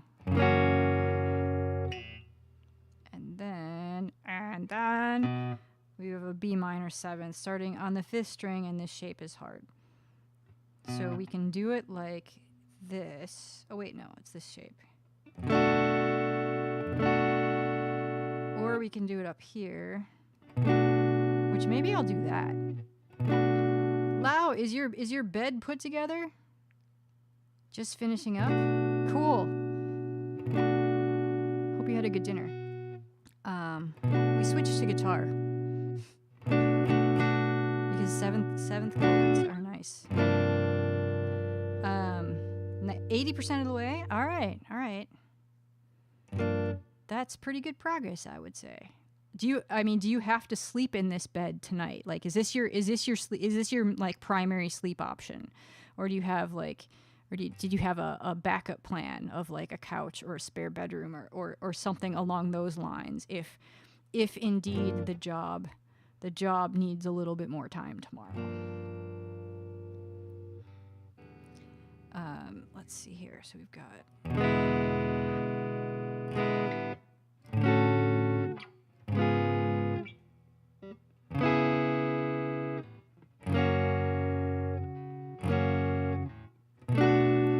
That's pretty nice, actually, and that's way easier than what I was trying to do on the 5th string. So this is why we have 3 options for each chord. It's my only sleep option at the moment, unfortunately. I mean, the floor is usually an option, but it's not a good option. The floor is never a good option for sleeping. Or, I mean, I shouldn't say never, because, I mean, maybe it's a good option once in a while, but I do not recommend for most situations. The only comfortable option. That's fair.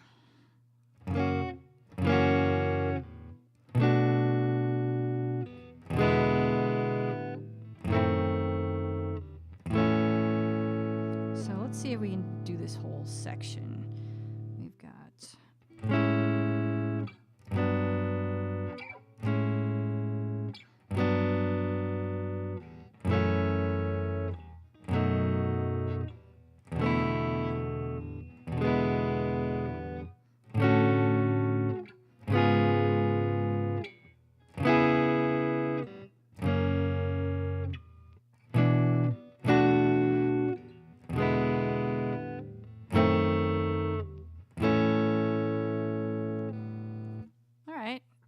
It's not super clean. Let's do it once more, and then we'll move on to the next section. Could be cleaner. Could be cleaner.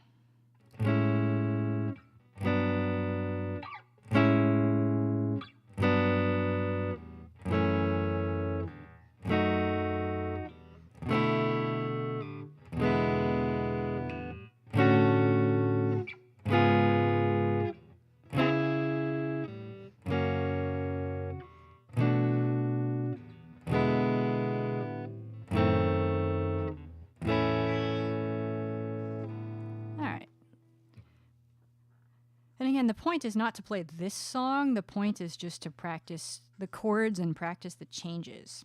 Just practice changing chords with these shapes. All right, so the next section we've got F sharp minor 7. And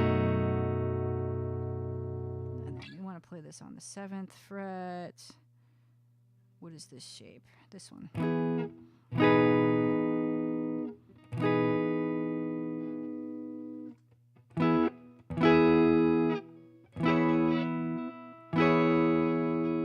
This is tricky. This is a E6. And you have to bar 4 notes. That's a lot of string to bar with a finger that's not your first finger. Because that's what makes it a 6. This is just plain old E. That's what makes it the 6. So we've got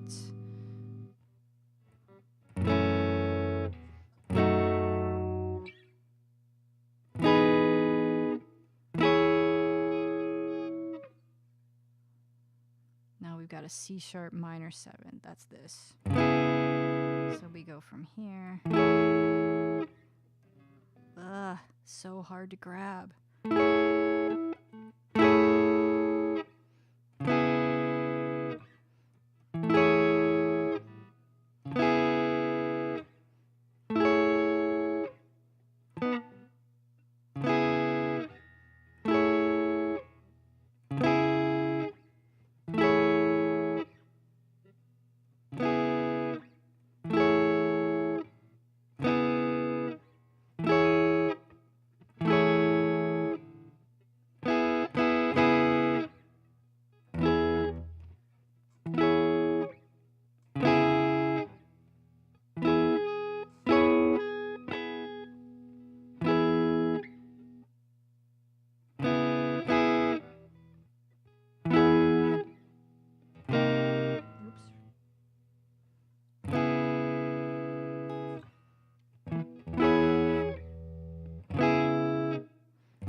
We got our C minor 7th.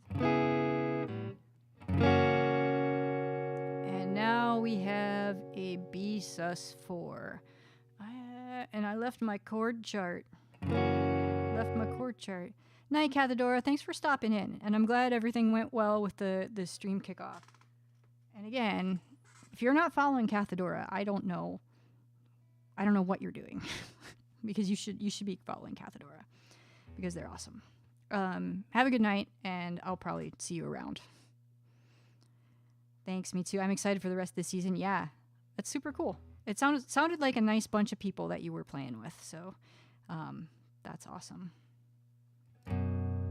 No, you, Cathedora, you're the best.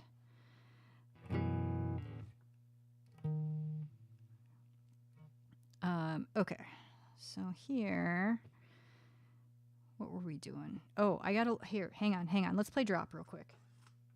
My chord book is right over there on the couch. I'm just gonna grab that so I can look up this chord. Exclamation mark drop in the chat if you want to play. Nivex says Cathedora's streams are such a cozy vibe. They are. They are, very much so.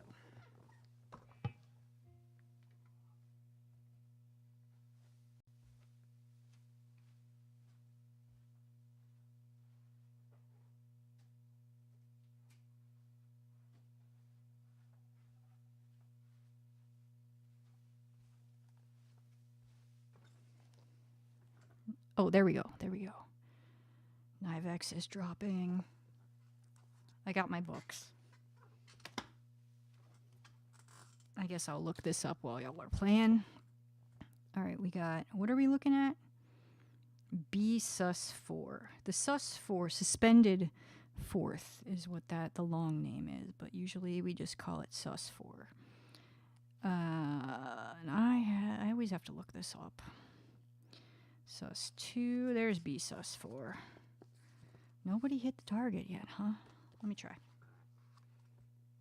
If you wanna get in on the drop, exclamation mark drop in the chat.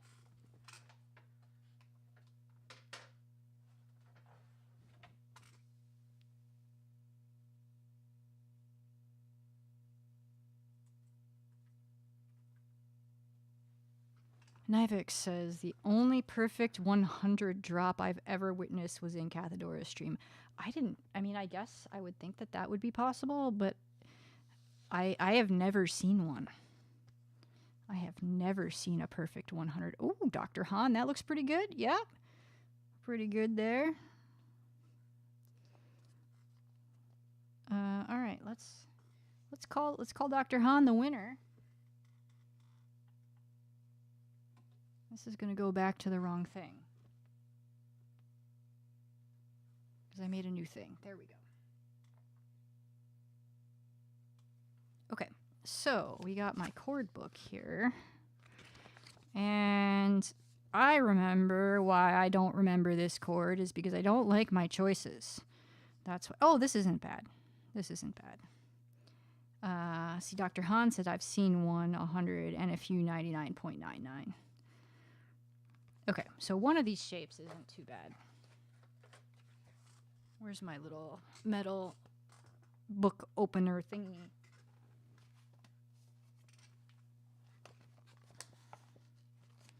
I'm just going to keep things open to this page because then I can use that for other things. Okay.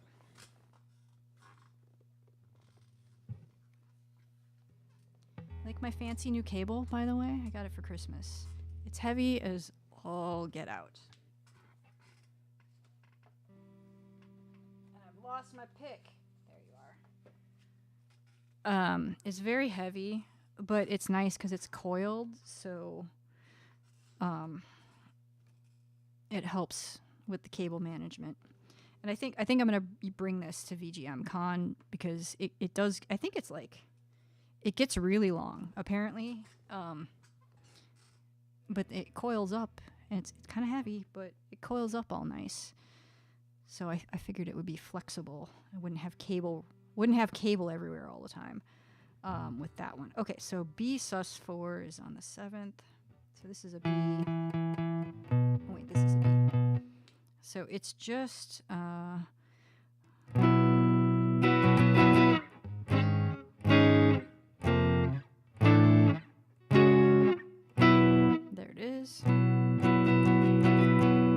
So I got to remember that shape. So we've got a B sus4, then we got an E sus4.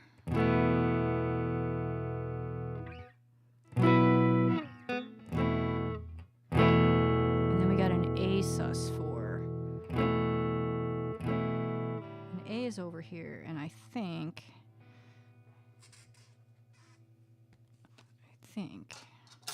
let's just see what this gives us.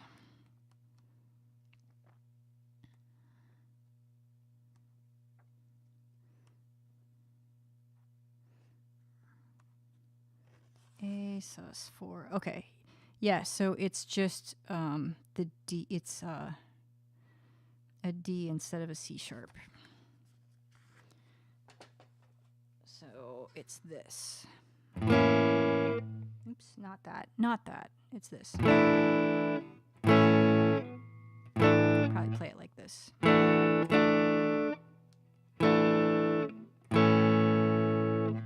So then, if I was gonna bar this, like if I was gonna go up, how would I do like this?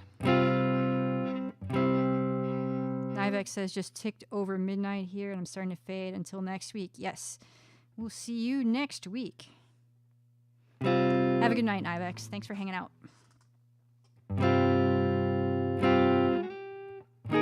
So we've got our two sus4 shapes are this. And then we've got on the next string over.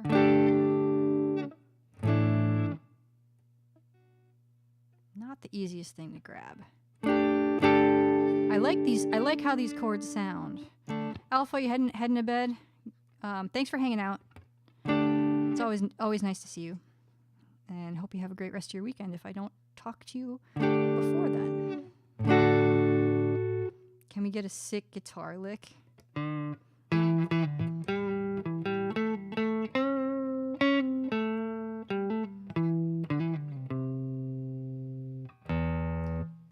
don't know if that was sick.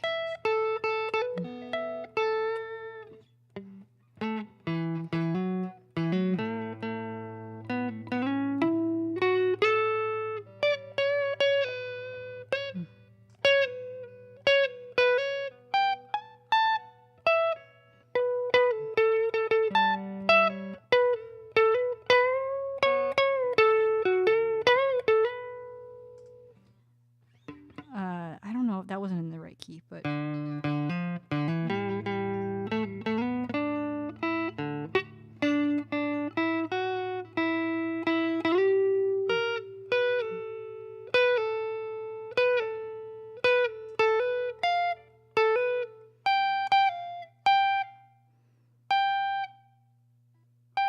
yeah, I don't remember. Suppose that's the solo from Say Hello to Heaven.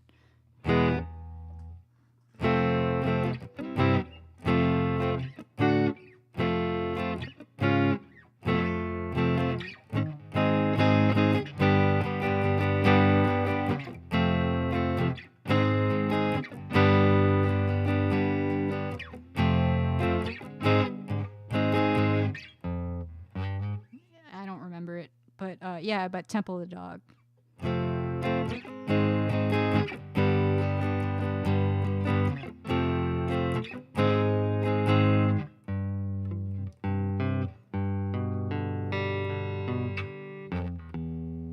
Anyway, please, Mother Mercy, take me from this place. I don't remember all the lyrics or anything, but I did at one point know that. Wish I could play. Yeah. I hear you, Alpha. I wonder if uke would be any better than guitar for your shoulder and stuff, because it's smaller. You hurt your shoulder yesterday? Oh, I'm sorry. I hope that it gets better soon.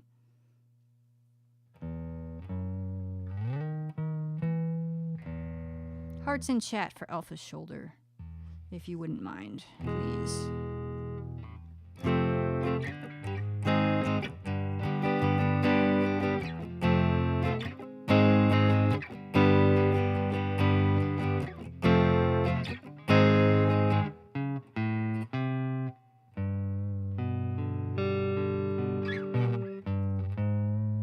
So you know how I have a bad back and shoulder. Yesterday I was cleaning up and I did something bad to put my shoulder in a bad orientation. It hurts like hell. Oh no. Oh no. Good night, Alpha. Get a good night's sleep, and I hope it feels a little bit better in the morning.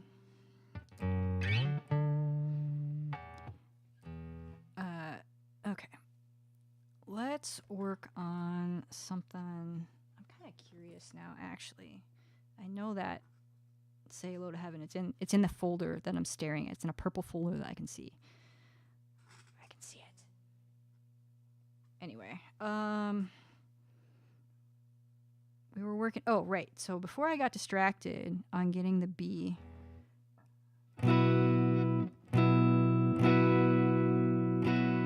then what is the other one? It's like this. Yushin, thank you for the $15 to the EFF. It's good to see you. Nobody follow Yushin. He doesn't like followers, so don't follow Yushin. What's up, Hammy? I'm not going to shout out Yushin because usually I do. But you should maybe consider not following Yushin. Hammy says I don't like followers either, but I'm almost to 1,000. Everybody follow Yushin and Hammy. I haven't had the pleasure of meeting Yushin in person, but I did get to meet Hammy, and it was I would recommend.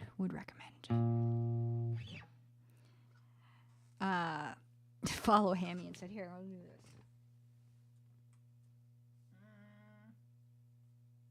There we go.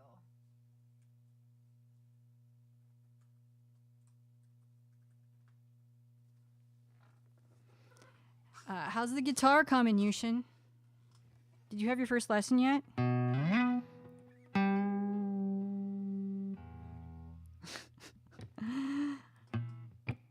Well, Yushin, I could make it so that you can do that.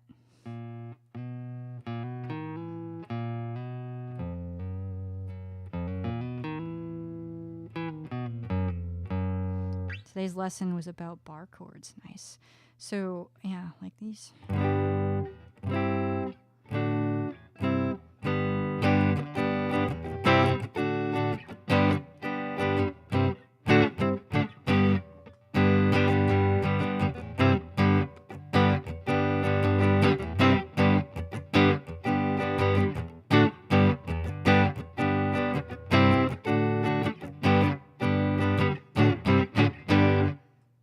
My finger hurts, yeah. So these chord shapes over here have been what I've been working on tonight and for the past couple of weeks or whatever, so that I can be somewhat prepared at VGM Con to just like play guitar with people. And there's a lot of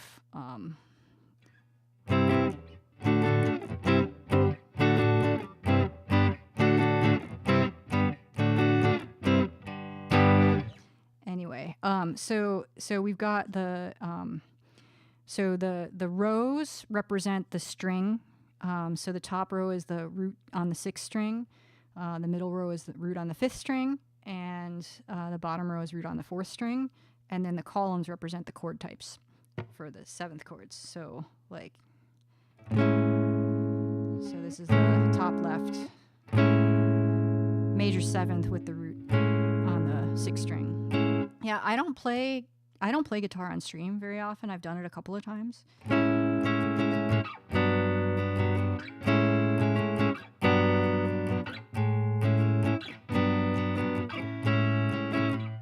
don't play guitar off stream very much right now either. That's why I'm practicing.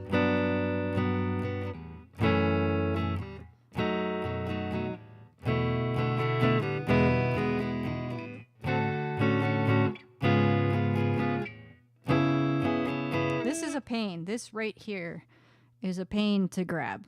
This is a C sharp minor 7th starting on the 5th string, so it's the middle.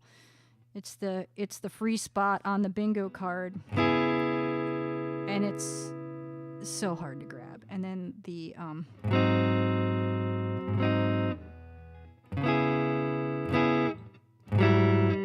so hard to grab, and then the other one Oh, sorry. Yeah, it is. This is the free square on the bingo card, and in that same shape, one string over. Where are you? Is the dominant seventh. And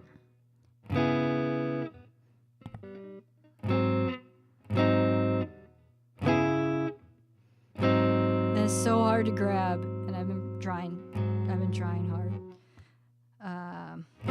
Oh, I can send it to you, Yushin. I can send you that. Don't bother with the screenshot. I'll get you the original. Hammy says, owns a guitar. The only time I heard it make noise is when Lion Mite played it at a concert. Oh, sweet. Lion Mite played my violin at VGM Con. Not for his, he played his Viper for his stage performances, but he played my acoustic violin when we were jamming. Yushin says, the one I learned today was the bar on the third fret, third finger. Yeah. If you're talking about... Okay, wait a minute. Third finger on fret 5, D string, and fourth finger on the 5th fret of the B string. Oh, like this. Oh, yeah. You're C7.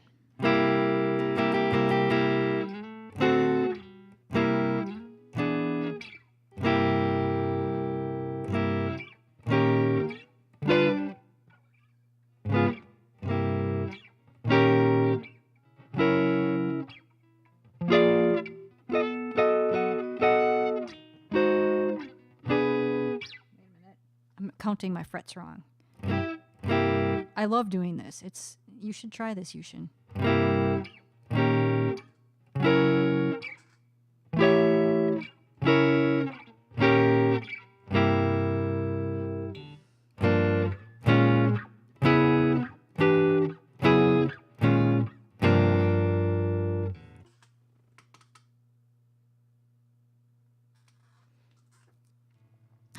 Auto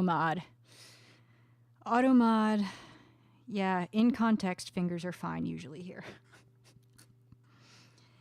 Let's see. Hammy says, I just picked up a Roland XP50, more stuff to put in a pile I will never play. Is that a drum machine or like what is that? Please explain. Yushin said, I can put the bar kind of fine, but when it comes to putting either the third or fourth finger in the fingerboard, it all goes to heck. Yeah.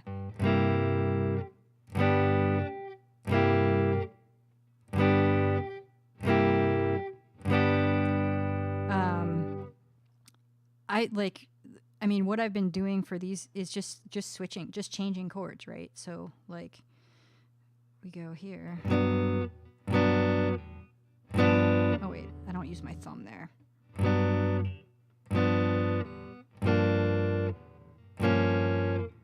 I'm just going across on the top row.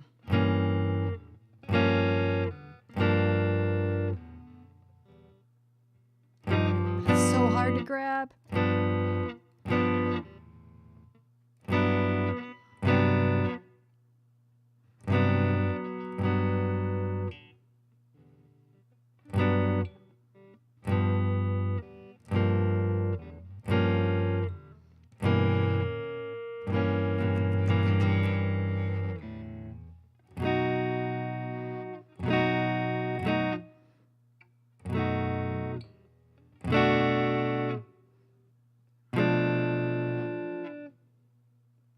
This one is also very hard to grab. Middle, right. Bleh. But it sounds cool. I really like diminished chords. This is fun too.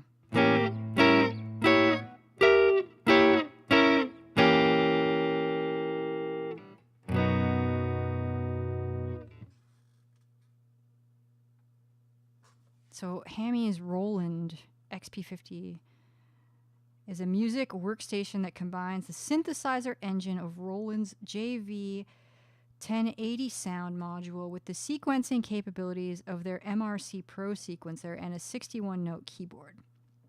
Okay, so it's a keyboard. It's a keyboard with a sequencer.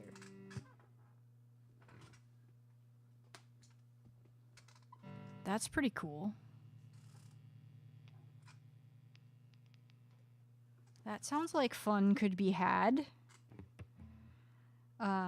It was free and it needs to be fixed. Oh, okay. Well, do you know what's wrong with it yet, Hammy? Or are you still in investigative mode? Yushin says, I don't know why my teacher was like, let's start with chords today. Okay, let's do bar chords. I was like, why? Why not D or A or any of the easy chords? I really like this chord. It's D minor 7 add 9 or something like that. Let's see.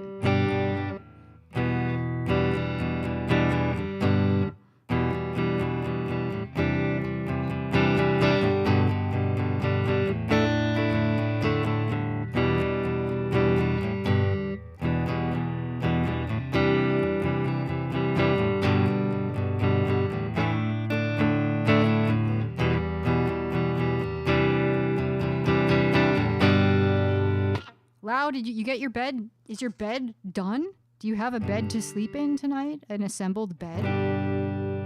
Night, Hammy. Thanks for stopping in. Enjoy the bed, Lau. Thanks for hanging out.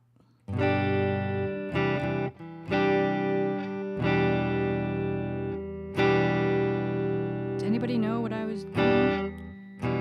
Saw you with a smile. Got you like you want me to.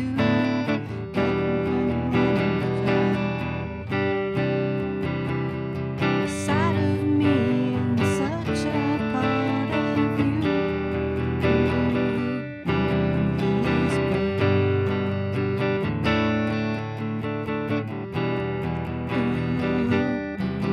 He's burned, burned, burned. Used to be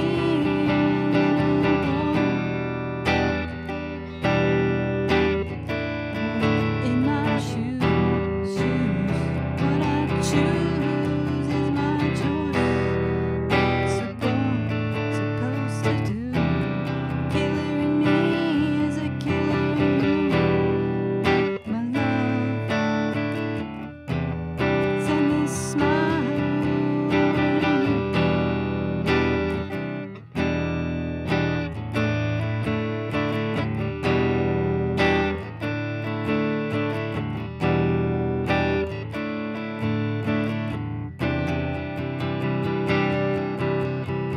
Saw you with a smile.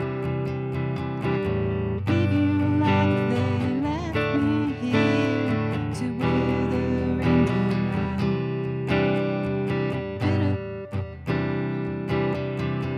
Bitterness of wanting, bitterness of one who's left alone. He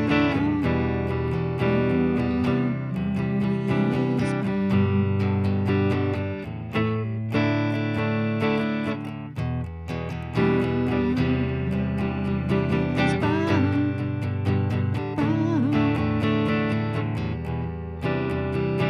Anyway, I used to play that a lot. I can't really sing and play, and I'm not a singer. But that one is, I have enough under my belt to be able to do that a little bit.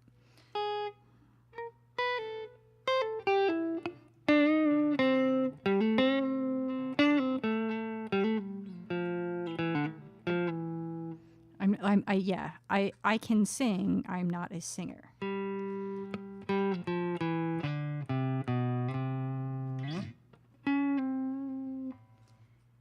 Sort of. I can sort of sing. Anyway, what were we doing? I think we're basically just on stream of consciousness between chat and me right now. But yeah,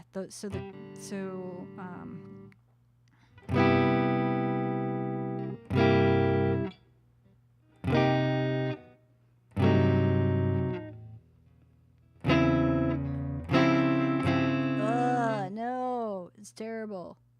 Terrible. Thanks, Yushin. Plugged my guitar in because I'm motivated to practice now. Nice.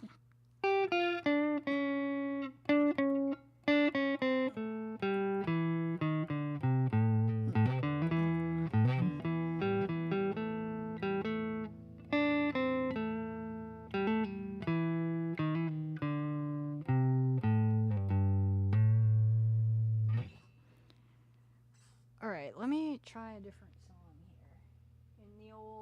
Let's try a different song in the old VG lead sheets list. I'm just gonna page through. Oh wait, here.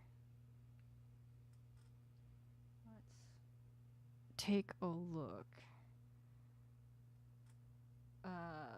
I like marked some down that I wanted to practice somewhere.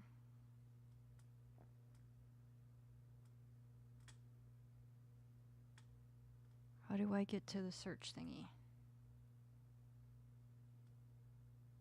It's open. There's the search thingy. I don't know what I did.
Anyway, little Stone Temple Pilots.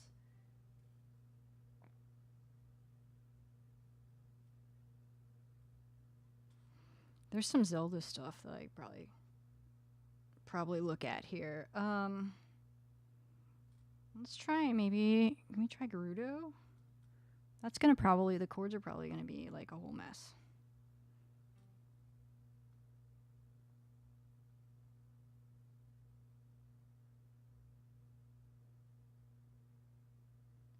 Let's see here. Oh, this isn't too bad.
So it's all the same chords. Do the chords change at all?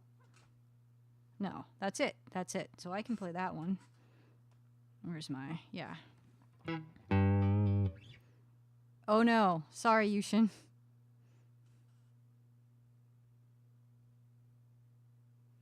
Sorry Yushin.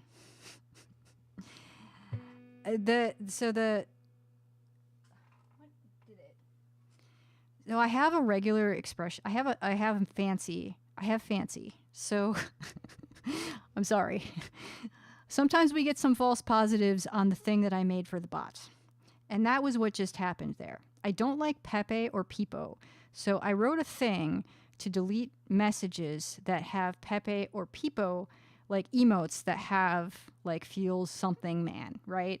But you didn't do that. But the hype popcorn emotes, I like just haven't gone back and figured out how to make this more specific. But the hype popcorn emote triggers it, and so that is a problem. That is a problem that I need to fix. So that's what happened, I think. I don't know. Let me see this. What is this emote? Because the hype popcorn emote is adorable. Just so, you know, yeah. So that was it. You're welcome to try yelling. You mean to try putting the hype popcorn emote in there and seeing if my regex is smart enough? It'll smack you down. It doesn't mess around. It'll smack you down with that hype popcorn emote. That was what Yushin dropped. It was a Pepe? No, the hype pop. It was a hype popcorn.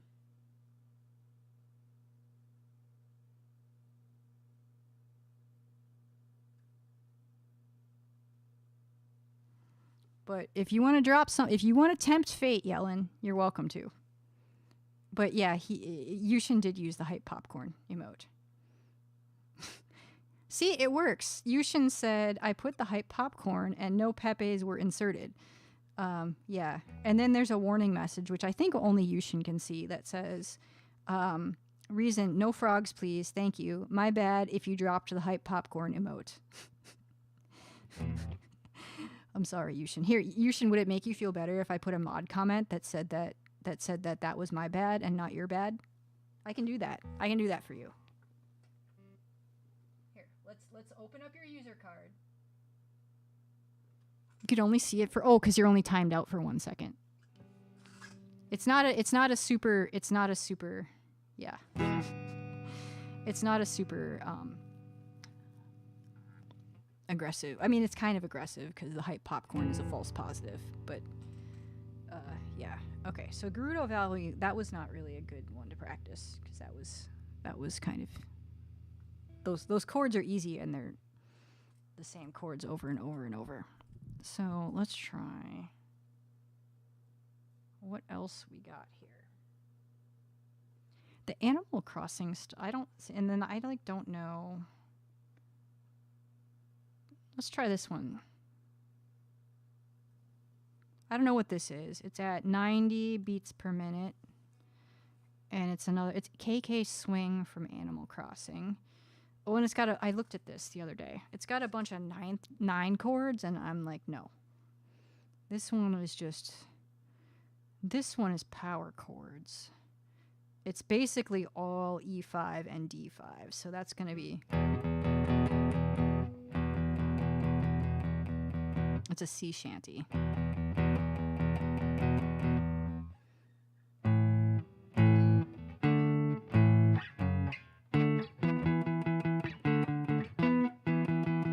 That's boring.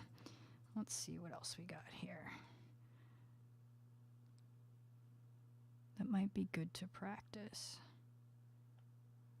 I'm just paging through this PDF now.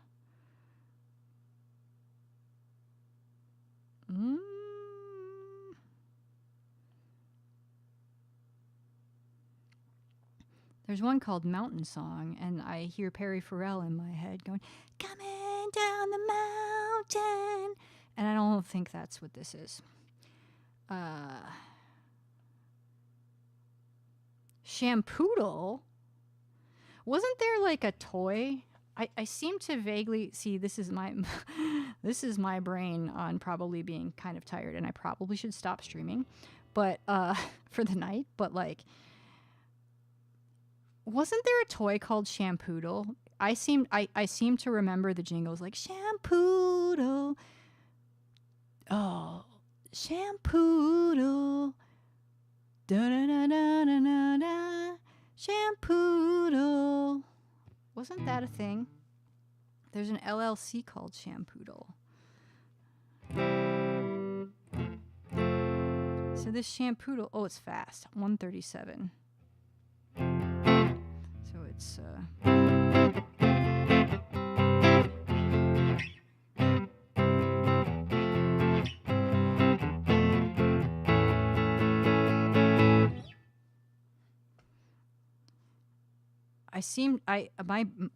I grew up in front of the TV, so I have like there's a lot of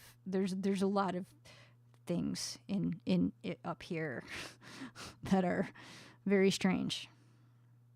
It was a toy in the 90s. Yep. Shampooing and doing their hair. It was like if you're gonna like, maybe if you have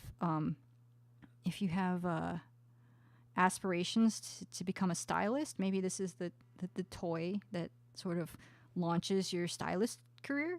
I don't know. DC says, I don't know about a toy, but I wouldn't be surprised if there was one of those trendy toy shampoo bottle heads back in the day. Yushin found the commercial.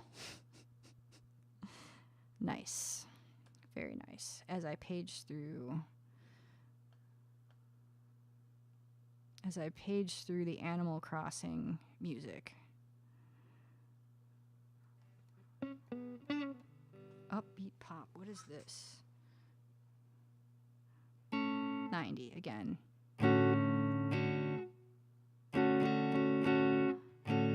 What is 90? What is 90? Let's get a metronome.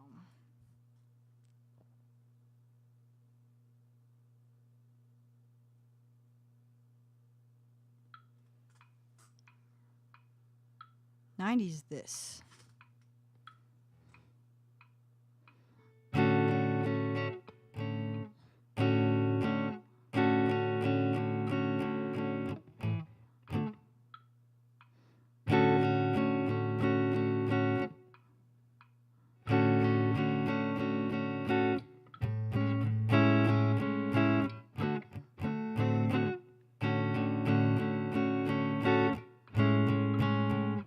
See, okay.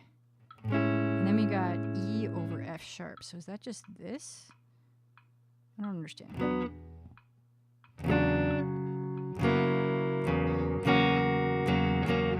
Shampoodle, shampoo not included. There's all kinds of things rattling around in here for useless information.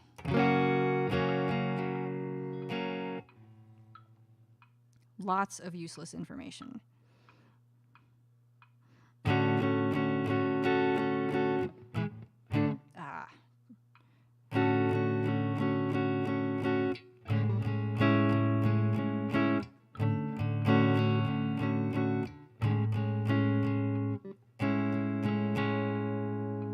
Okay, and then we have, let's see, E over F sharp.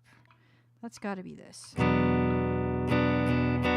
Wonder what random commercial is also stuck in there. Thanks for the follow, Spicy.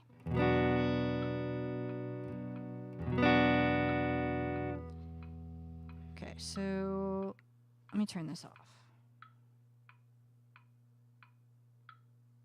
Okay, so we got D major 7, 2 measures.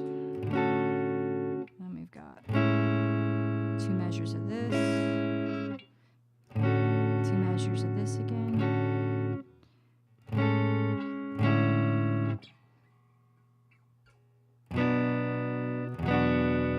Argyle, hey. Do you know common chord progressions? I'd have to look stuff up, so no. I've been dabbling with those. Like, I don't know, like 145, that kind of thing. Like, I'm familiar, but I don't have like a list of 145. So if we're in G, isn't this a 1? Isn't that? Is that 145? Yep.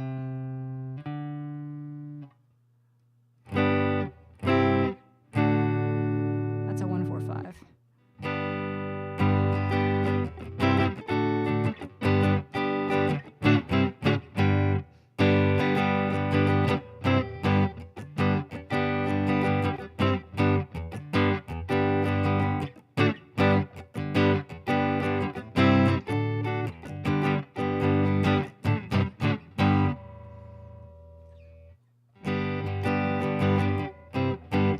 Yeah. I'm working on a video game music right now, so I'm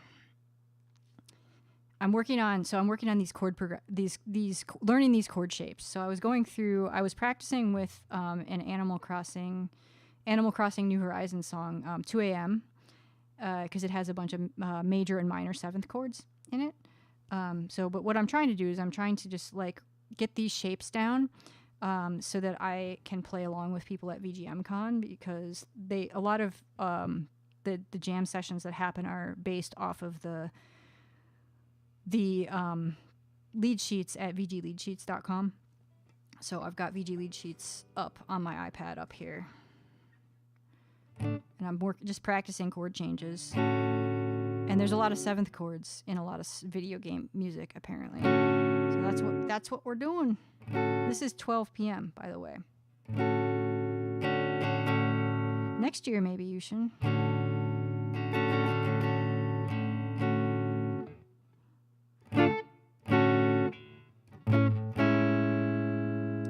This is a Fender Stratocaster. It's a Mexican Stratocaster from 1991.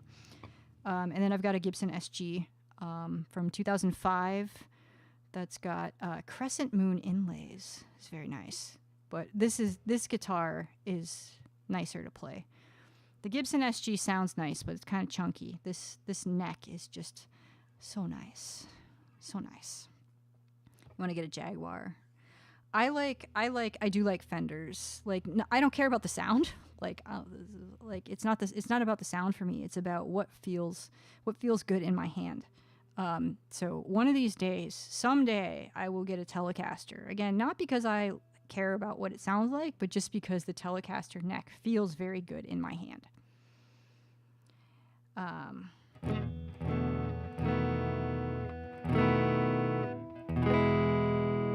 Yushin says, I love my Fender Strat. Yeah. Telecasters are versatile. Yeah, so, and I think like the SG is a really good complement to the Strat, because they're just totally different guitars. So I feel like I've only got two electrics. I'm trying to, like, I've been playing guitar since 1994, and I'm personally pretty proud of myself that I only have 4 guitars. I have 2 acoustic guitars and I have 2 electric guitars, and that's it.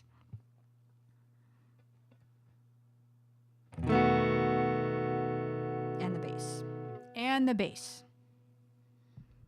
But yeah, it's I will not be buying another guitar anytime soon.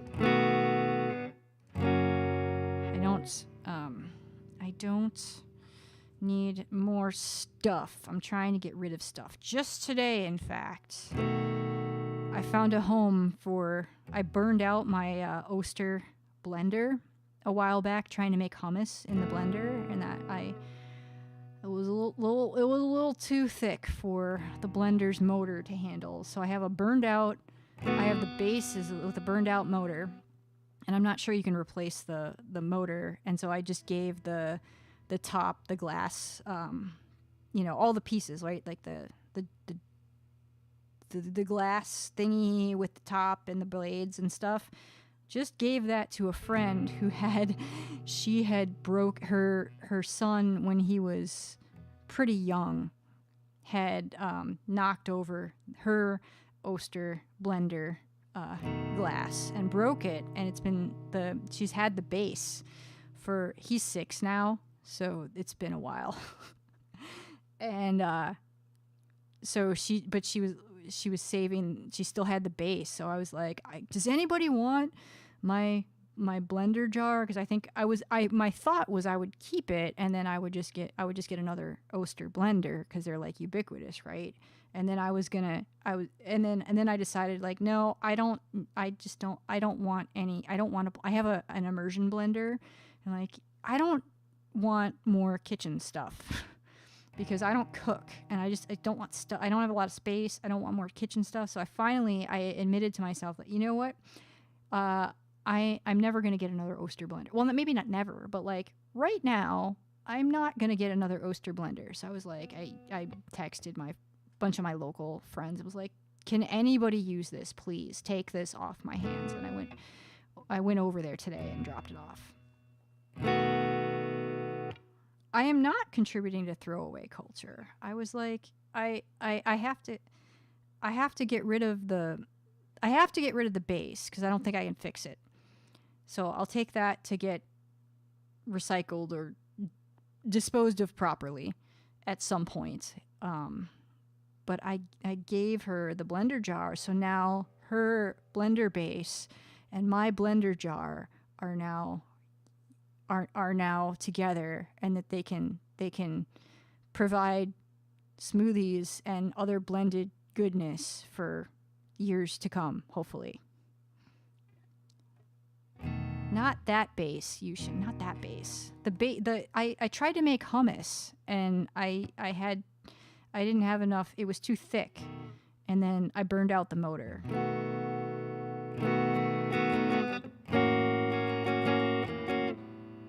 So I don't have a food processor, so I tried to make hummus in the blender because I had some dried chick. Anyway, it was a whole thing. Like this is why I don't cook. It's almost 1 a.m. My brain ain't working. Yeah. Maybe we should like wrap this up or something. I feel like I got some really good practice in on cello. And some good practice in on guitar. Those chord shapes though, like some of those chord shapes are just... Oh, what's this? Let's try this one. This is called Resident Services from Animal Crossing New Horizons, and it is 90 BPM. So let's set the metronome. Let's see if I can just sight read this. And it's in 4, which is good because my metronome is in 4.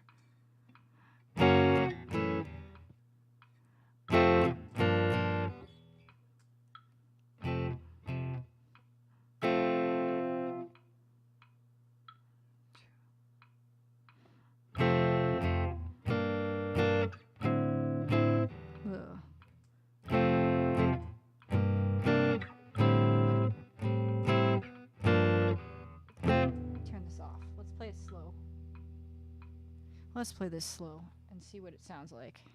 So we got...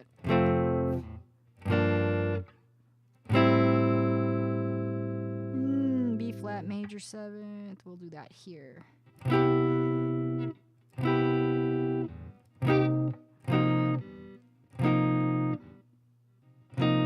What? Oh, there we go. That's what I was doing. Okay, so this is... so it's in 4/4 time. There are 90 BPM, like I said. It's a light samba, but it's got chord changes every 2 beats, is what I see here. So we've got...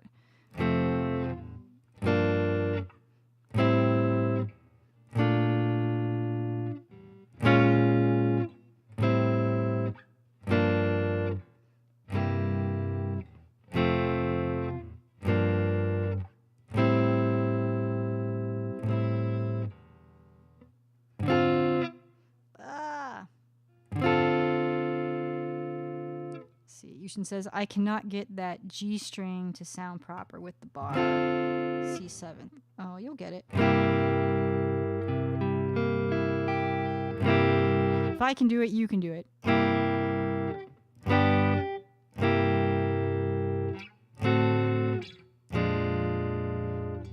So, okay, so this is pretty straightforward, actually. Okay, so we got...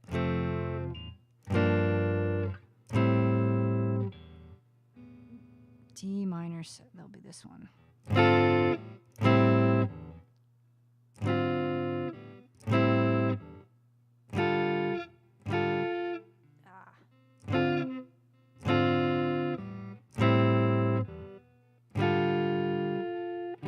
It's a lot easier to do this to finger pick because you can cheat a little bit.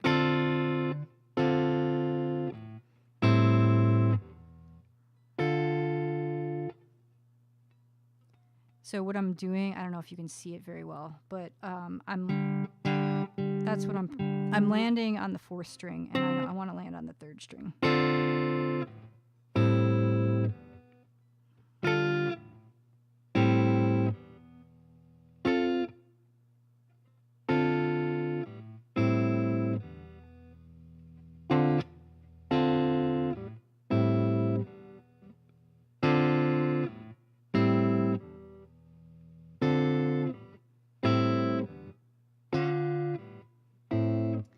probably should do this with a metronome and just practice going back and forth and then just incrementing the metronome 1 BPM at a time as I get it. That's going to be a pain in the butt.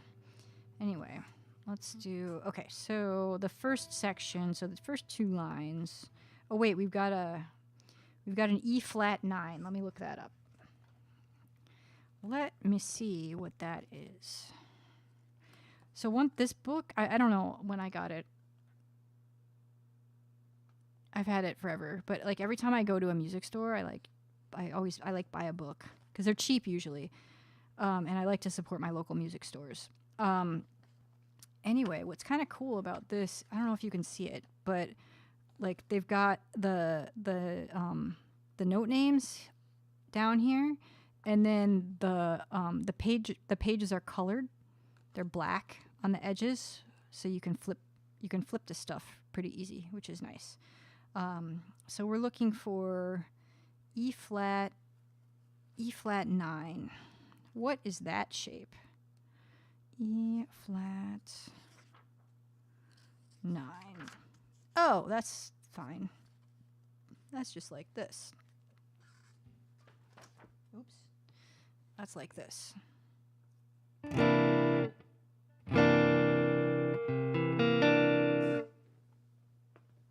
I think, because I closed this. Yushin says, I recently got the guitar grimoire. Oh, I think I remember we were talking about that, and I was like, I'm gonna get one, and I don't think I bought it. Yeah.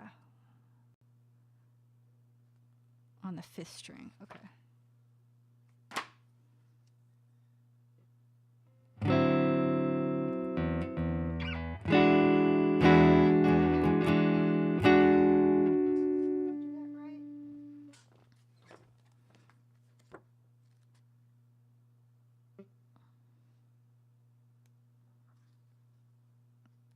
I should keep this open. That would be smart. So I was looking for an app that would have like guitar chords, because like this book is great, but it's slow. And then I wish it had, and then I can like look stuff up on the internet, but that's also slow.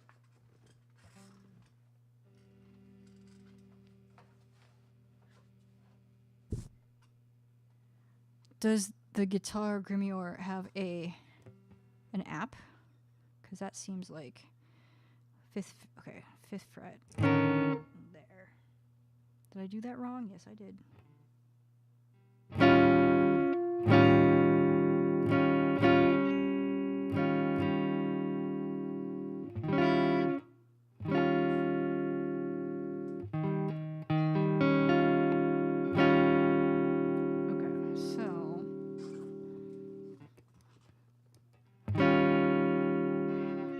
Because I want something, so like especially when I'm at VGM Con, like now that I have 2 iPads now, so I figure I could probably have my second iPad as like a chord reference, like when we're switching, like if we're playing and somebody's looking, we're switching songs or something, I can like quick glance at I can pull up the song and quick glance at it and see if there's any chords that I need to look up before we start playing.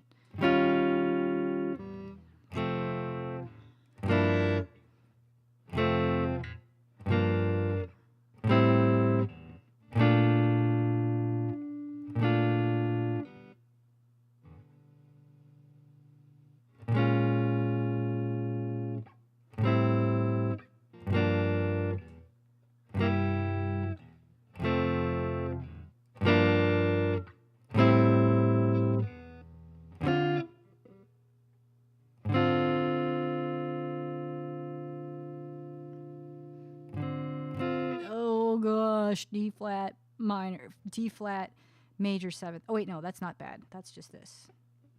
I was thinking, oh wait, no, that was E flat. This is D flat.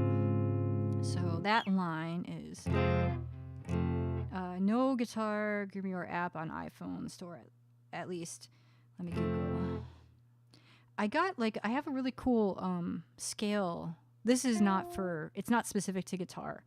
But there's a cool app called ScaleMate that I've been using for scales. But I don't have something like I'm envisioning something that doesn't exist probably. But you would think, I mean, there's like guitar players are everywhere.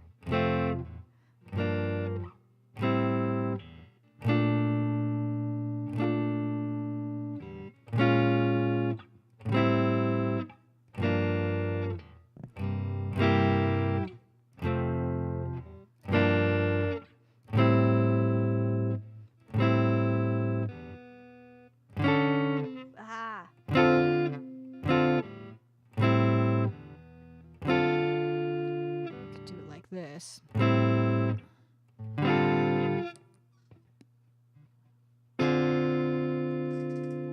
This is where the finger picking comes in handy. That chord is so much easier to grab when you do it like this.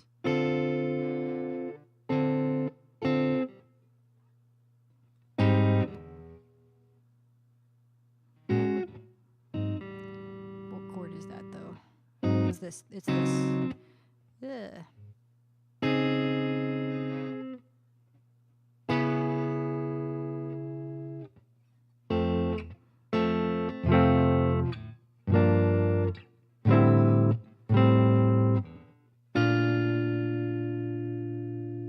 I keep losing my spot with my eyeballs.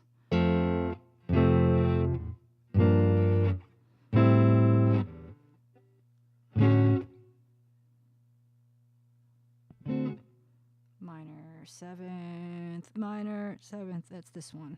That's the one I don't like. It's this one.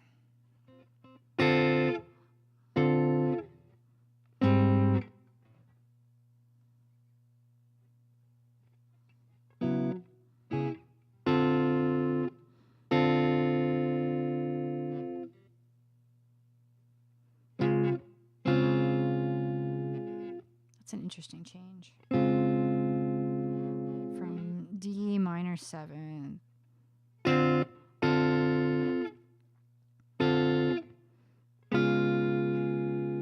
That's nice. And then we got the E flat 9, which is here.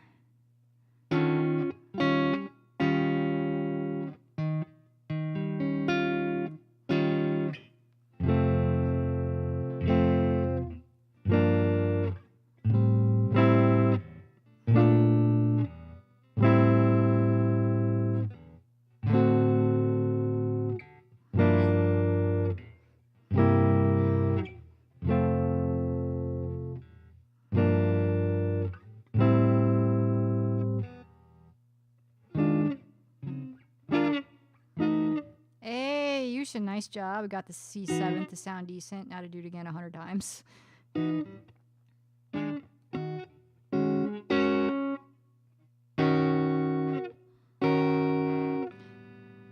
so if we start at B here.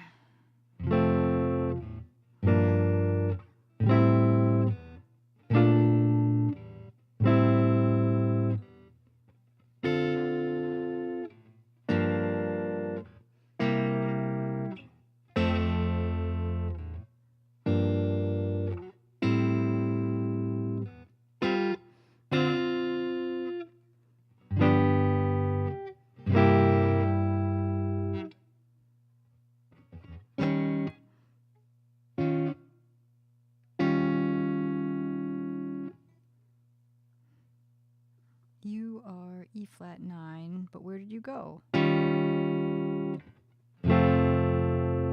That's a nice change. I like that. I like how that resolves.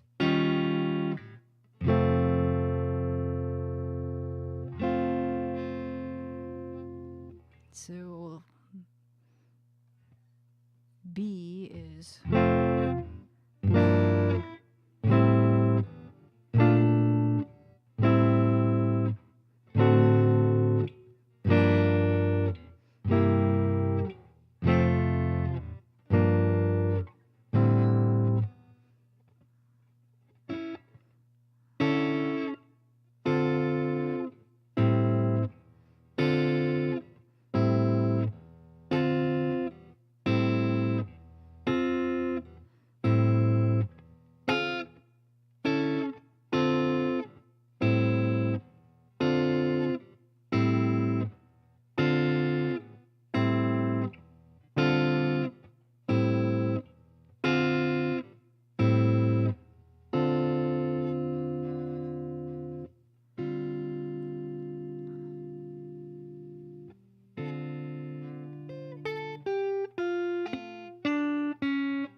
Okay, so then, and then the C part now is B flat 7,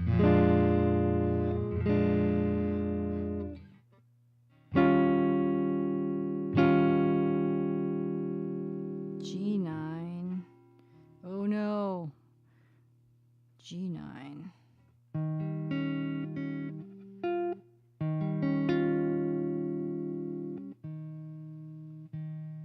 Where is G? This is the A string, so G would be here. If I don't want to change shapes. And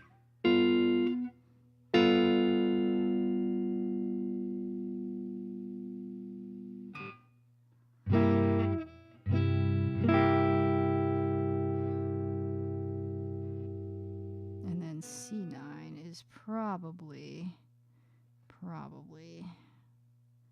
here.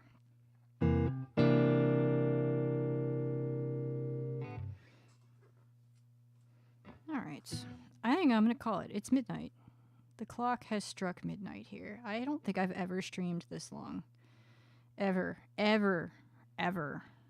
Yushin, I will send you this so you can have this. This is from my first guitar teacher back in the Stone Ages. And yeah, they're good chords to practice. Yeah, anyway, let's go find somebody to raid. Thank you, everybody.